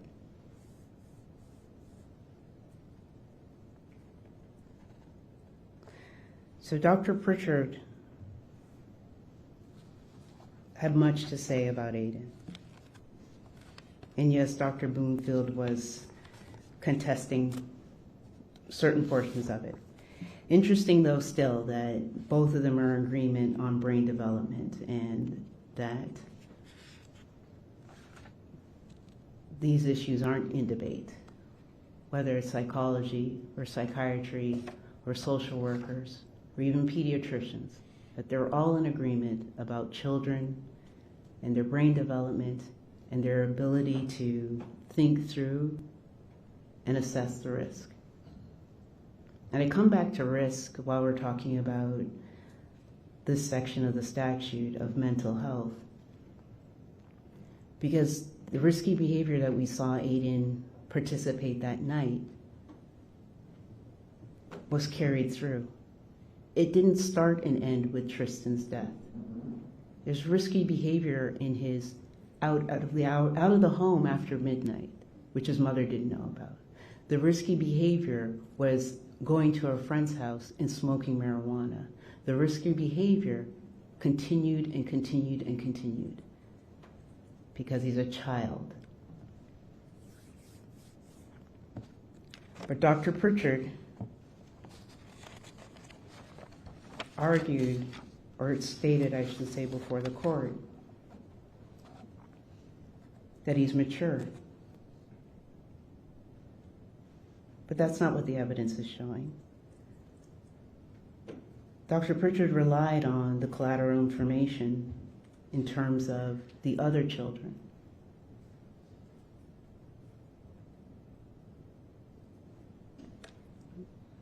The other children who had their own problems of anxiety and depression and their own risky behavior.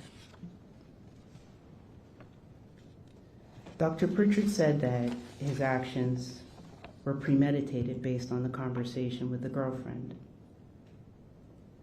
and that it wasn't impetuous. Tossing the knife into the pond, he didn't think was impetuous. But it was. The pond was right there. Some forethought. He could have taken all of the incriminating evidence and placed it somewhere else, but most of it he brought to his home. And Dr. Pritchard said that he lacked remorse, and on this, above all, I have to disagree. Because Aiden has expressed remorse. The court has the letter. Again, it is not the most articulate letter, but it's his words and his writing. And he did that this year at 16 as his best expression of an apology, which over time will improve. As he matures, as he grows older, he'll be in a position to better express himself.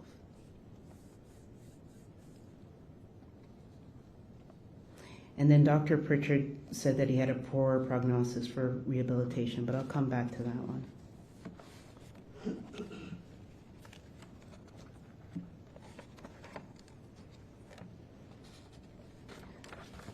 So turning to subsection D. Family background. Now Aiden comes from a fairly large family. He, from his mother's side, is the middle child. He's one of 5. On his father's side is a large number of children there too.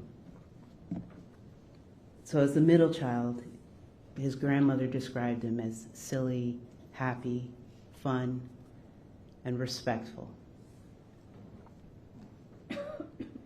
This is the kid that she would gather with the other children in the summers, take to church, have outings, go fishing.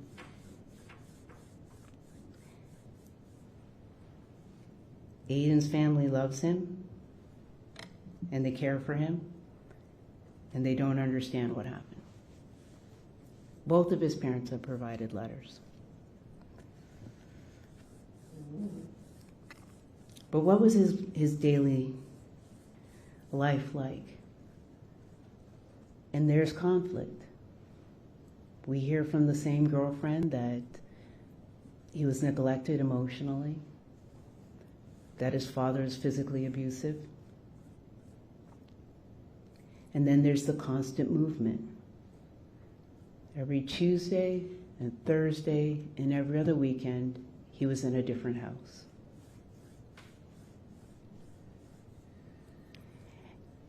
And it's born out of love. They loved him and they wanted to spend time with him, so that's why there's so much movement. But a child needs consistency. And he didn't have that with the constant movement between the two different homes. Part of the reason why he's late for school is because of the distances that he had to travel to get to school on time. And it's not a complaint.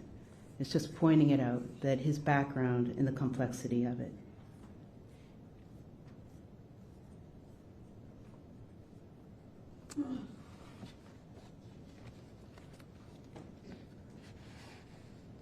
But within that background is mental illness. So his grandmother also testified about his uncle. And the uncle at 14, the same age that Aiden was at the time of this crime, was Baker acted and struggles with depression. That his grandfather had some mental illness issues that were so great that she separated the children, his father and his mother and uncle, from the grandfather. So there is a family history of mental illness.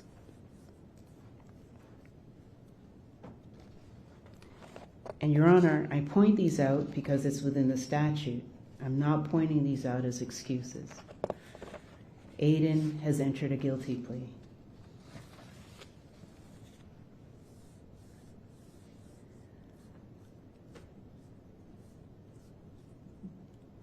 So turning to subsection F, Aiden stood alone and entered that guilty plea.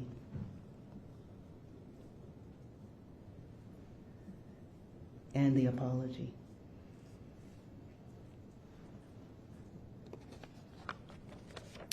(921-1401) subsection G. Peer pressure, familiar pressure.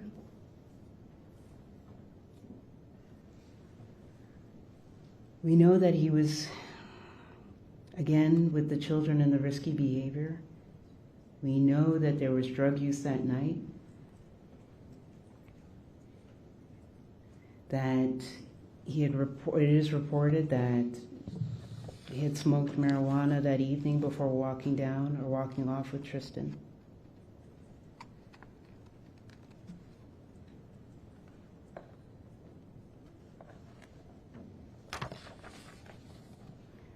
So 921-1401 2H, that there's no criminal history, and there is none. He has no prior arrests, no prior contact with law enforcement,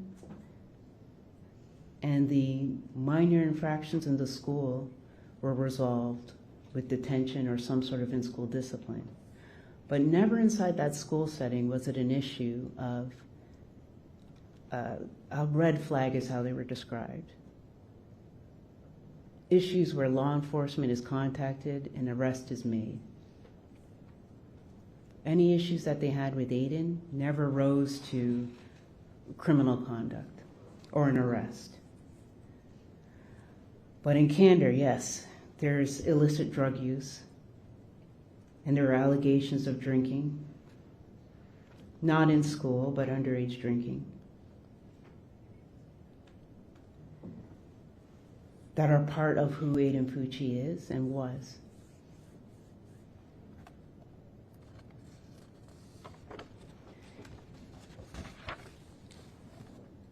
Subsection I is the effect, if any, of characteristics attributable to the defendant's youth or judgment. So here we have a demonstrated lack of judgment that can be completely attributable to his age of 14. A child in middle school who's struggling academically. And his actions are a full demonstration of a lack of judgment in his actions with his peers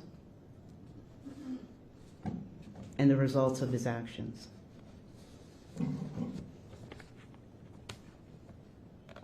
It matters that we're dealing with a 14-year-old, Your Honor. And what do we do with a 14-year-old? He's been direct filed, and he's been brought before the court with these adult charges on an indictment. But the court still has the opportunity to consider his age and give him a term of years. And it does make a difference in terms of the life sentence versus 40 years. Because the court has heard from Raul Benasco in terms of what the Florida Department of Corrections and the resources available and the targeting of those resources to inmates that actually have a release date. At 14, he goes to the Department of Corrections without completing the 8th grade, again with a reading level and academic level that was scoring below 8th grade. No skills, no skill set. All of those that he would have to learn in prison. With a term of years, he'd actually be in a position where they could place him into one of those programs. He loves working with cars like his father. And that opportunity to learn a skill so that when he reaches his 25-year review, he would actually have an opportunity to present himself as a skilled or some sort of skilled trade would be another reason why to give him a term of years versus a life sentence. But then there's the other half. It's not just that he has no working skills at this point. If he's given that opportunity of a term of years, he can receive programs for rehabilitation. And this is a child that does listen to authority and respond well, because we saw that in his interactions with Dean Wetjen and Officer Beasley. So this statute does not bind the court. The court can, it is a non-exhaustive list. So there are factors that the court can consider, whether it's his grandmother's discussing his faith or his good behavior in court, or that he's loved by his family and that he loves his family. His little sister who longs to figure out what's going on with him and where he is, shows that he is able and capable of forming loving relationships, that he's able and capable to care for others. The court can look out and not see his father and not see his mother on his request that they don't appear, because he is well aware of all the negative press and harm that his actions have had on his family, on his father's employment, that even his mother and his mother's family had to move, and he didn't want any further harm should they even come to court.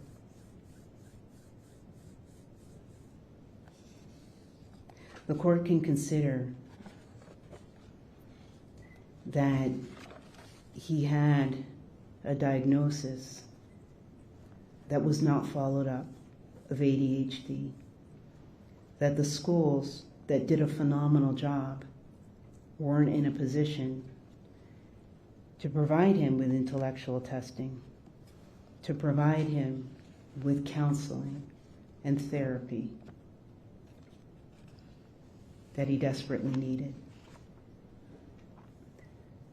And how do we know that he desperately needed therapy? Because at 14, his recreational time was spent smoking marijuana and drinking alcohol with friends. And that he started before this offense.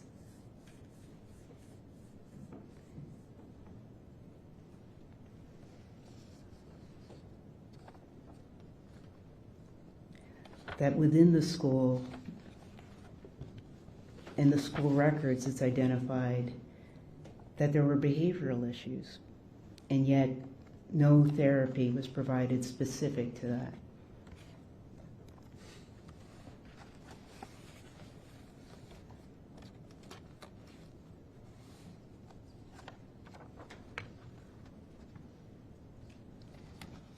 So Aiden is presenting as disabled, and the full depth of it we don't know. It's based on the records. We know that he had issues with auditory and speech that were not fully developed or fully examined in the school, and that he had a language-based learning disability. And that the school psychologist that was within the IEP wasn't a psychologist in the sense of a trained professional. And I don't mean in the sense of 40 years like Dr. Pritchard or in excess of 40 years like Dr. Bloomfield. She had a bachelor's degree, not a master's or a doctorate. Perhaps had she had one, she would have recommended the testing that Aiden didn't receive in the schools. That wasn't followed up on as suggested by his pediatrician. So, Your Honor, turning to 921-1401, subsection J. He's 14 and he's presumed to have a potential for rehabilitation. And I do understand that Dr. Pritchard thinks not, but he does. We have the example that has been testified to by Dean Wetjen, that in the school setting, given an opportunity for the mentoring between Dean Wetjen and Officer Beasley that demanded respect as the officer and the dean, that Aiden responded well. That given an opportunity to express himself or deal with behavioral issues by going to them, he did that, and there was a noticeable difference in terms of the disciplinary issues that they had at the school.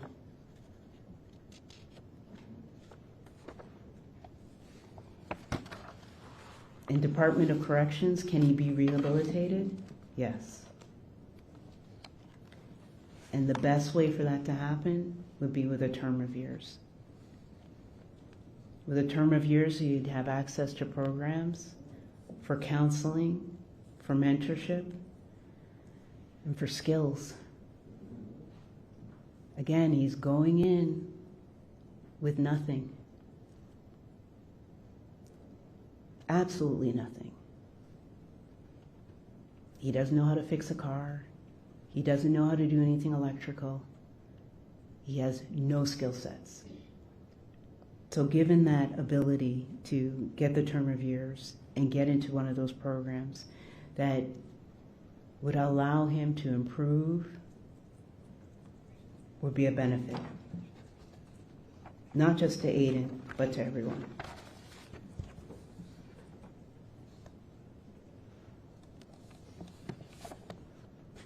So what is the court to do with Aiden Fucci? Would sentencing him to 40 years diminish or take away from the 114 stab wounds And I submit no. 40 years is not a light sentence. It is not an easy sentence. It is a 40-year sentence that this child will be placed in the Department of Corrections with grown men who have experience in the Department of Corrections. And Raul Benasco had described the need to keep children separated and protected. But that protection only lasts for about a year. Nothing moving forward for Aiden Fucci will be easy, and it shouldn't be. And it shouldn't be. But the 40-year sentence doesn't make light of what happened on Mother's Day in 2021. It still is punishment. That every day that he's in custody, away from his friends, away from his family, is punishment. Every day being told where to go, what to do, and when to do it is punishment. Your Honor, we are talking about a prison sentence for a child and asking for 40 years as punishment.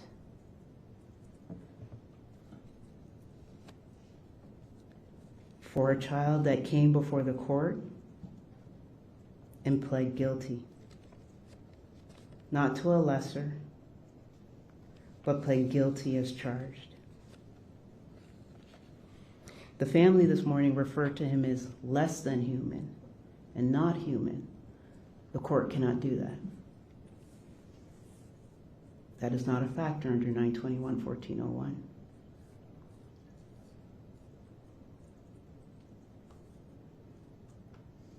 But the court can punish Aiden Fucci with a prison sentence of 40 years. And that's what we're asking, Your Honor. We're not asking for a release, but the child that is before the court today, that is loved by his family, we're asking for a 40-year sentence with a 25-year review.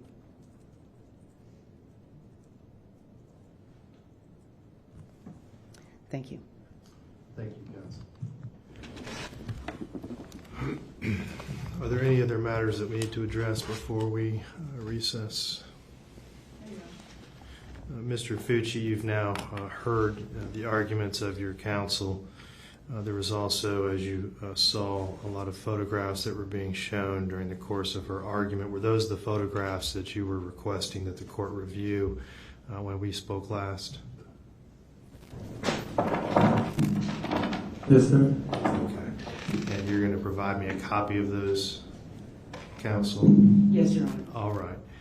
Now, having heard your counsel's argument, once again, Mr. Fucci, is there anything else that you wanted your attorneys to present or argue on your behalf during the sentencing hearing that they have not done so, that they have not already done? No, sir. And up until this point, are you satisfied with your attorney's representation of you? Yes, sir. Very good. All right, we will be in recess. I do have a couple of fairly quick matters on Friday that I will take up first, so we'll probably get started on this at about 9:15, perhaps 9:30, but I will start court at 9 a.m. I don't anticipate those other matters taking more than 15 minutes.